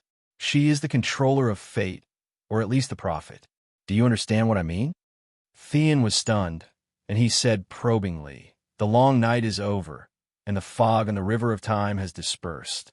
She is like the three-eyed crow, standing between the past and the future. Yes, the dwarf glanced at Queen Sansa subtly and said in a low voice, The Dragon Queen knows the future, but she's obviously advising you to accept the crown. What does that mean? What?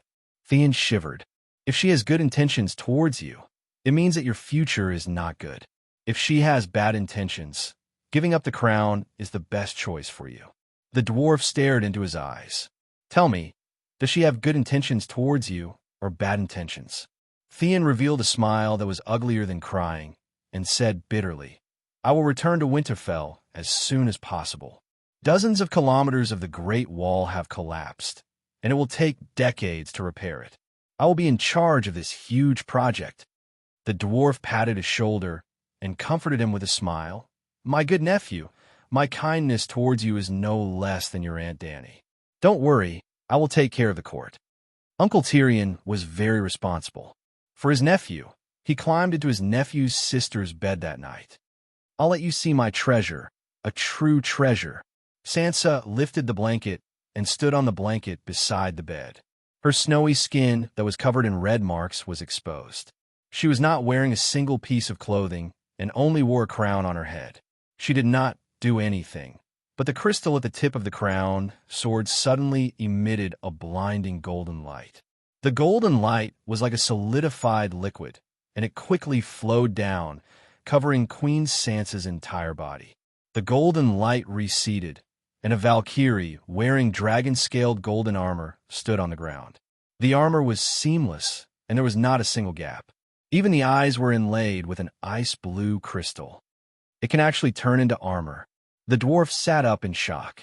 How's the defense? Forged by the Song of Fire with the characteristics of the first flame, it is half a level stronger than steel. It should have the defense of a level 5 true god. Sansa's excited voice came from under the armor, and her tone did not change at all. Then isn't it invincible? The dwarf said in disbelief. The benevolent are invincible. Sansa sighed, and her excitement subsided. Only a benevolent and righteous king can activate the armor. The more benevolent the king, the stronger the power. At its strongest, it can draw on the Holy Mother's divine power limitlessly to defend against all external attacks. But if it loses the belief to protect the people, the armor will be as fragile as paper.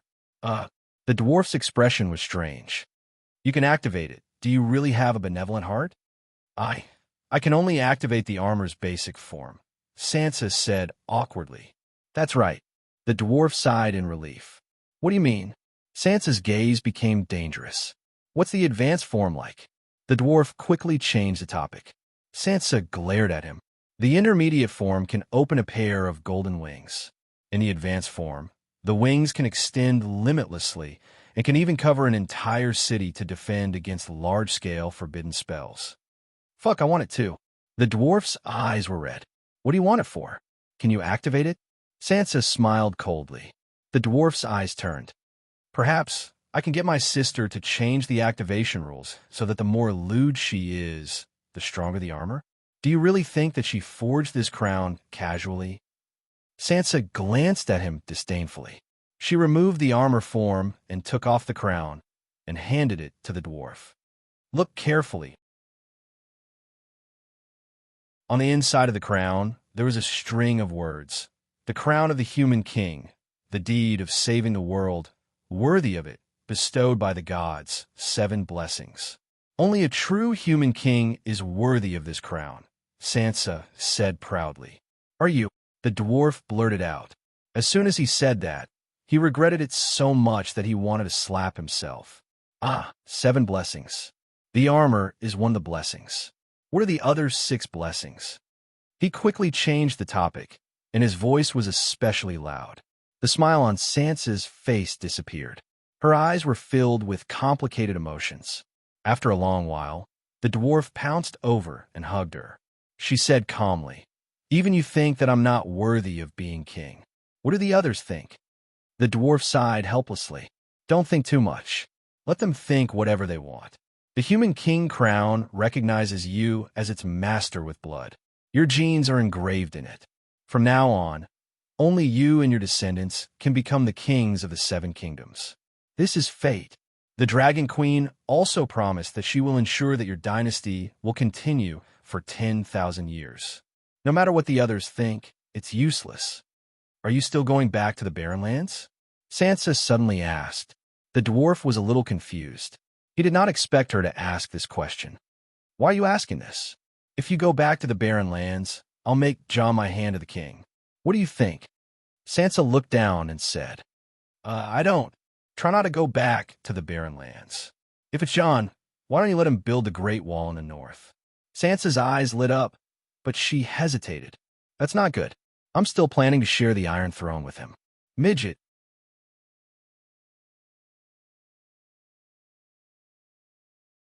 Chapter 1082. Your Majesty, please don't let the Northern Ice King leave. Margaret knelt on the ground, her face filled with anxiety and worry. After Theon's nephew interceded for her for the 3rd time, Queen Sansa finally gave her a chance to apologize in person. Sansa absent-mindedly glanced at the large emerald ring on her finger. She frowned as she caressed the golden lace robe she was wearing. Somehow, she felt that this outfit did not match the noble crown on her head. Perhaps, when she returned to King's Landing, she should invite a famous tailor to make a queen's robe for her. It had to at least have the majesty of both the gray-white direwolves and the 3-headed red dragons. She could not ask for an accessory that was too heavy in color. The key was that it had to match the light-colored platinum crown. Your Majesty? Margaret did not get a response for a long time, so she reminded her softly. Margaret, is this your sincerity? At this moment, you still dare to sow discord between us. Sansa finally gave her a nonchalant but mocking look. "Your Majesty, please listen to me." Margaret kneeled and took 4 or 5 steps forward. "Letting Jon Stark stay in King's Landing is the best plan. Letting him go back to Winterfell is the worst plan. Appointing him as the supervisor of the Great Wall is the worst plan," she said softly. Sansa narrowed her eyes and asked an irrelevant question. "Weren't you very happy before? Why did you change your mind?" Margaret smiled bitterly. She did not avoid her gaze and said frankly, "You used me as a pawn to plot against Riverbend. I am indeed unhappy." "Why?" "You want me to learn from you, but you can't just let me learn how to rule a country, right? Actually, the biggest inspiration you gave me had nothing to do with politics. You were like a marionette in the past. Your fate was controlled by others. Now, you have turned the tables around and truly control your own present and future. This kind of control of fate is what I want to learn the most. Besides, the core rule of the game of power is not to stand on the side of the loser. Reality has proven that my judgment of the battle was correct. Duke John really defeated the Variant Ghost King. But I never thought that he..." She sighed and said helplessly, "The outcome has been decided. You are the final victor. I am willing to follow the rules of the game and submit to the victor." Sansa fiddled with the ring on her ring finger lazily. She didn't even look at him. "You betrayed me once. Why should I trust you again?" "Your Majesty, you were only uncertain about the future Storm Queen before. Perhaps after some time, the Stormlands would be taken away by the Baratheon family. Now that you are wearing the human crown, there are very few people in the world who are convinced, but there are very few people who can rebel." Margaret looked at the queen meaningfully. When Sansa heard this, she glanced at him coldly. "Few people are convinced. Your Majesty, you went to Slaver's Bay a year ago and met with the Targaryen scholar Ymont. Do you know that he has the nickname, the man who should have been king? His younger brother, Aegon V, who founded the branch of the Dragon Queen's family. Have you heard of his nickname?" Sansa pursed her lips tightly. Her eyes were like needles. She wanted to sew Margaret and everyone else's mouths shut. In terms of royal taboos, the West was relatively more open than the East. It wasn't that the Western monarchs were more benevolent and magnanimous. It was just that the Western monarchs couldn't be as dictatorial as the Eastern monarchs. To put it bluntly, the king on the Iron Throne only had 3,000 golden robes. He couldn't even manage the King's Landing city. How could he interfere with the opinions of the other duchies? So when the king was still alive, the Westeros began to give them nicknames. Almost every king had a nickname. For example, Conqueror Aegon, Cruel Magon, Mediocre King Aegon, Mad King Aerys. Even Robert had one. The Seven Kingdoms called him Usurper Robert, and Aegon V had the nickname the king who should not have been king.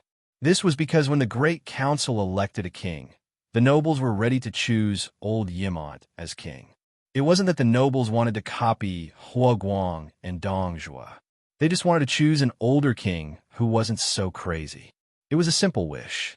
Considering that Ymont's brother, Bright Flame, Allian, had shouted that the wildfire wanted to turn into a dragon but turned into ashes, the royal family could understand the noble's choice. But Ymont didn't want to be king. He gave the throne to Egghead Igo. You could give it to him, but you couldn't stop others from talking behind his back. Since Aegon V became king, the king who should not have been king had been with him until his death. It was even written into the history books. "What do they call me?" Sansa asked nervously. Margaret shrank back, not daring to say anything. "Speak," Sansa growled. "I heard it from others," Margaret said in advance. "Someone called you liar Sansa." Seeing the queen's pink face turn livid, Margaret quickly tried to salvage the situation. "They didn't see how hard you worked. They're all petty and jealous people. Don't take it to heart." "Who said that?" Sansa's eyes were red. "Many. I don't know where it started, but within a week, everyone was talking about it," Margaret mumbled.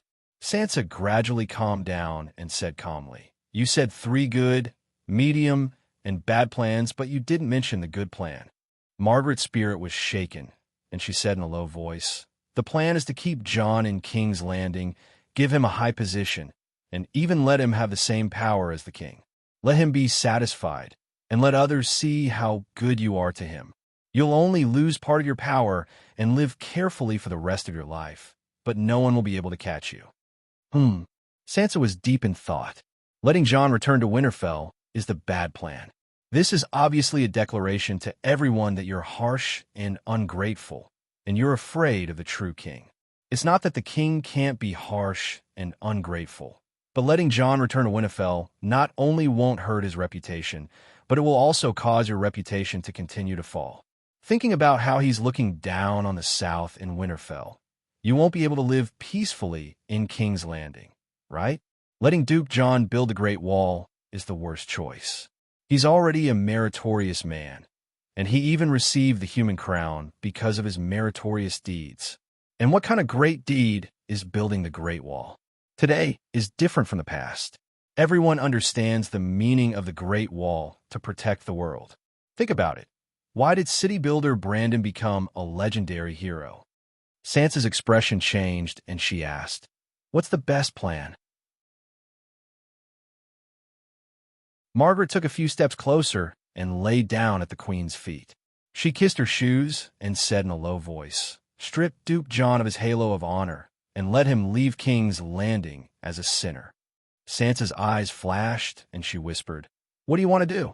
"Your Majesty, he still has a murder case and owes everyone a great judgment." Margaret said in a dark voice, "Stannis, half a year ago, Gendeli died in the battle for the throne.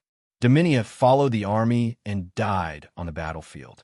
There seems to be no one left in Bella and Theon," Sansa said calmly. Margaret smiled and shook her head. "You're wrong. If the two of them were alive, Duke Jon would have easily passed the Great Judgment. Why did Gendeli die? If I were the Red Monk, I wouldn't let someone who had a blood feud with the Red Priest live, let alone let him be king. By the same logic, Gendeli also hated the Red God and the Red Priest. He wouldn't care too much about avenging the Red God King's uncle. Perhaps he would be more willing to forgive Duke Jon. As for Dominia, think about it. Stannis refused to acknowledge Donger's identity. The mother and daughter had noble blood, but they lived in the lowest brothel for 8 years. If she was still alive, would she bite the savior for her uncle? No, they wouldn't, but the Onion Knight Davos and Silas would. Sansa looked at the woman in front of her in shock. After a long time, she sighed. "You see through things." Margaret smiled bitterly. "During the years when Cersei locked me up in the Red Keep, I either went crazy or worked hard to learn some skills that would allow me to survive. For example, reading people's faces, judging the situation, and understanding the ways of the world. Jon is my brother," Sansa said hesitantly. Before she finished speaking, she had already guessed the best plan that Margaret was talking about. But Jon was her brother. At least, she still thought so. Margaret reminded her in a low voice, "Do you still remember the process of killing the strange Ghost King a few days ago? I will never forget it." Sansa frowned.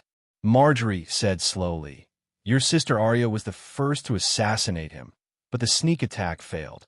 The first person to rush to her rescue was Duke Jon. He stopped the giant Ghoul King who was about to kill Lady Arya. Then, you and the Archbishop were the second wave. Me, the Hound, Bronze John, Jaime Lannister, and the rest of the Knights of the Seven Kingdoms followed behind without fear of death." What happened after that? When Jon saw Sansa, he subconsciously pulled Arya back a few steps, leaving Lord Ghoul to her. Of course, she couldn't take it. If Aegon hadn't turned into a giant shield of holy light in front of her in time, she would have been punched like her sister, swollen and swollen like a steamed bun. Oh no, the holy light shield that King Aegon had condensed with all of his soul power shattered into specks of light. If she were to take a direct hit, there was an 80% chance that she would break into two. "You think Jon wanted to use the strange Ghost King to kill me?" Sansa smiled sarcastically. Even if she almost died, she didn't believe that Jon would kill her. No one knew what he was thinking. Margaret paused and said softly, "Actually, I was the one who killed him." "What?" Sansa was stunned. Half a year ago, news of little Dany and Prince Leg getting married came. I couldn't sleep at night, so I went to the Northern Ice Lord's mansion that night. "Why did you go there?" Sansa not only knew that she had seen Jon, She also knew that she had talked to John alone for a long time. Her spies told her, but John didn't tell her about it.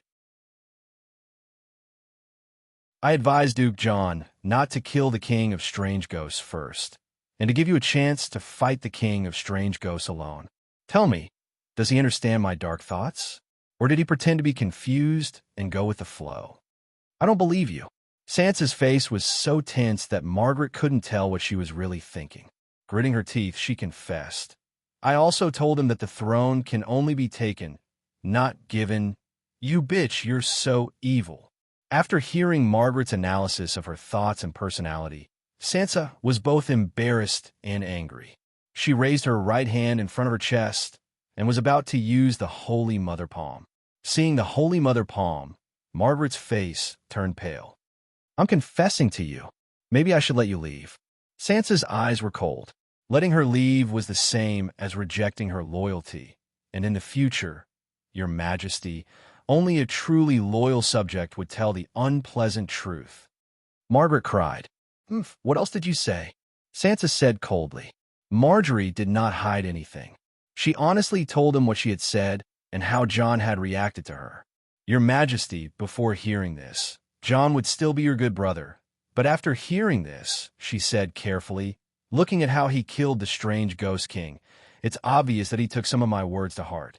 I said before that when you wear the human crown, there are few who are convinced, but there are few who can rebel.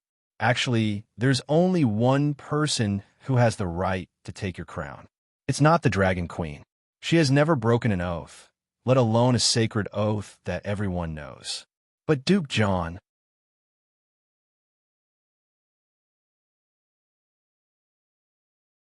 Chapter 1083. The long night ended, but the sun did not rise immediately. However, the sky was no longer completely dark.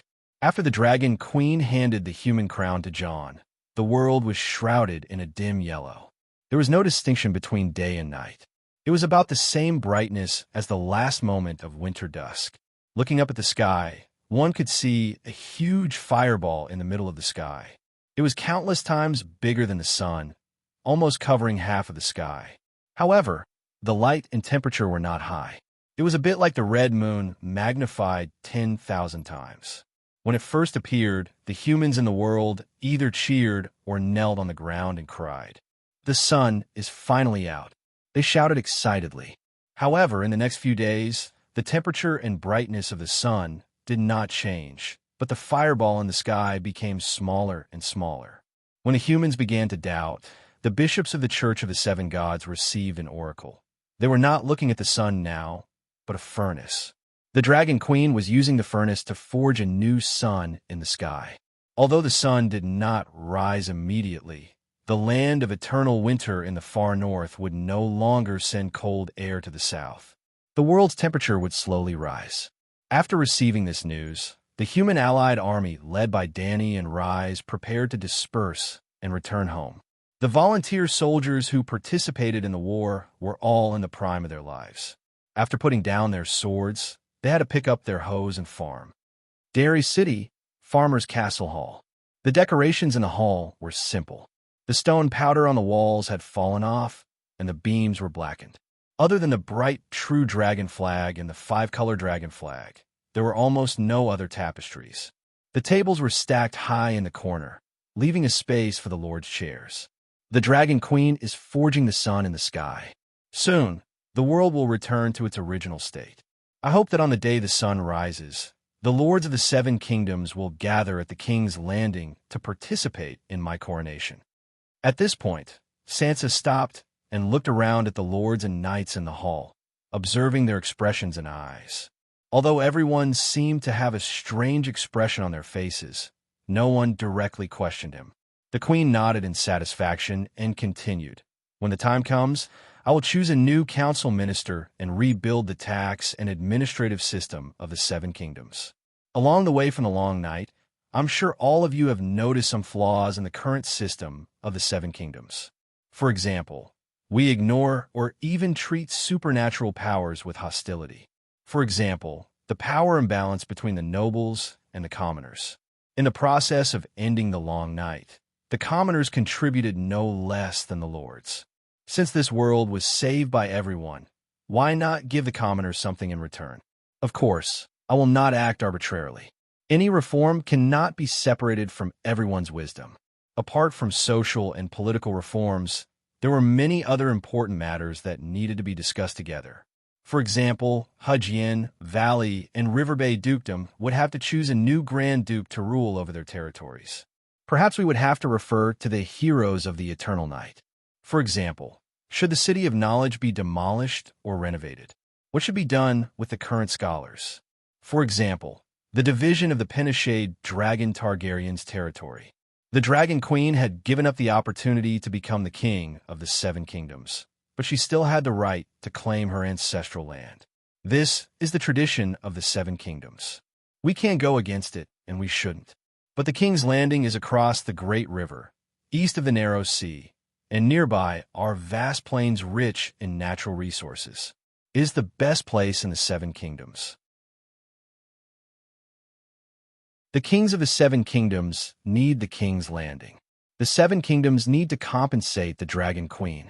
Your Majesty has considered everything thoroughly. The dwarf was the first to praise. Jaime thought for a moment and nodded. When the sun comes out, I will lead the nobles of the western region to the King's Landing. The other vassals couldn't find a reason to object, so they agreed one by one. Sansa glanced at the Countess of Green Pavilion Island in the middle and smiled. There are some things that need to be discussed with all the vassals. There are some things that can be settled today. For example, the agreement between Stannis Byra and Theon regarding the ownership of the Stormlands. She looked at Davos. Count of the Rainforest, Theon Byra will lose the executor of the agreement. Storm's End will completely belong to me. What do you think? Hearing Stannis' name, the Onion Knight couldn't help it. He stood up abruptly and pointed at the throne on the Queen's left. Your Majesty, can we have Duke John give Stannis an explanation? He asked solemnly. In fact, Davos had planned to give up on this matter. After all, Erlu had been dead for a few years, and he had calmed down a lot. And in the years after Erlu's death, John had been using his actions to prove his responsibility and courage to the world. In the end, he even killed King Ghoul and was the hero that ended the Long Night. Maybe Lalo and the red-robed woman lied to His Majesty? Maybe death was really a release for His Majesty? But 2 days ago, when he passed by the Count of Bronzegate City's tent in the Stormlands, he accidentally heard the conversation between the two lords. Old Count Ralph was entertaining Count Aelkin Florin of Brightwater City. Queen Sansa's intentions are clear. She wants to protect her brother's honor and future. But your cousin, Lady Sealis, is still living in the Red Castle. She has never forgotten that the Northern Ice King killed her husband and has been clamoring for a trial for the Northern Ice King. Are you willing to share Her Majesty's burden? Old Count Ralph asked meaningfully. Sealis and Stannis burned my father. I think she deserves retribution. Alekin's voice didn't hide his killing intent. No, there's no need to be so extreme. Ralph waved his hand and smiled. Her Majesty only hopes that she won't come out and spout nonsense. You are the head of the Florin family and should bring your cousin who has lost her husband and children back home and take good care of her. Don't let her go out and don't let her talk nonsense to others. Don't make a fuss. Elkin smiled. I understand. I will take care of this matter properly. After laughing for a while, the Count of Brightwater City hesitated. Actually, my cousin has been crazy in recent years. It's hard for her to hurt the Northern Ice King. Instead, it's Davos. Stannis promoted him from a smuggler to the current Count of Rainforest and even made him his hand of the king. After pausing for a moment, he slowly said, as long as the Onion Knight has the slightest bit of gratitude, he wouldn't pretend to be deaf and mute and purposely forget the promise of a trial after the Long Night 5 years ago, right? Count Ralph laughed in disdain. Don't worry. He is a smart person and has already made the smartest choice. Otherwise, why hasn't he mentioned the trial even though the deviant Ghost King has been dead for more than a week? Theon Bella is almost extinct, and he has received great kindness from Queen Sansa during the Long Night. There's no reason for him to offend the Queen for a dead person. It's said that Queen Sansa is even planning to prepare a seat for him in the new council ministers. Council ministers, huh? That's enough to pay the price for betrayal. Elkin nodded and sighed. Speaking of which, Stannis is really pitiful. He fought for his whole life, but his family was destroyed, his reputation was ruined, and his bloodline was cut off. Hearing this, Davos slowly retreated. He had made up his mind. There was no need for him to eavesdrop anymore. Duke Jon, you killed His Majesty Stannis. This matter should be settled, right? At this moment, the white-haired old man's eyes were sharp. He pointed at Jon and shouted, "The Dragon Queen once said that if you kill the deviant Ghost King, she will remove your relationship with anyone. I don't have any objections to this because heroes deserve such treatment. But when you killed His Majesty Stannis, you were still his vassal. How do you deal with the crime of regicide?" Jon was still hesitating when Queen Sansa suddenly stood up and said angrily, "Count of the Rainforest, Jon killed the deviant Ghost King and saved the lives of all the living in the world. Are you going to be ungrateful? Your Majesty, I also participated in the battle.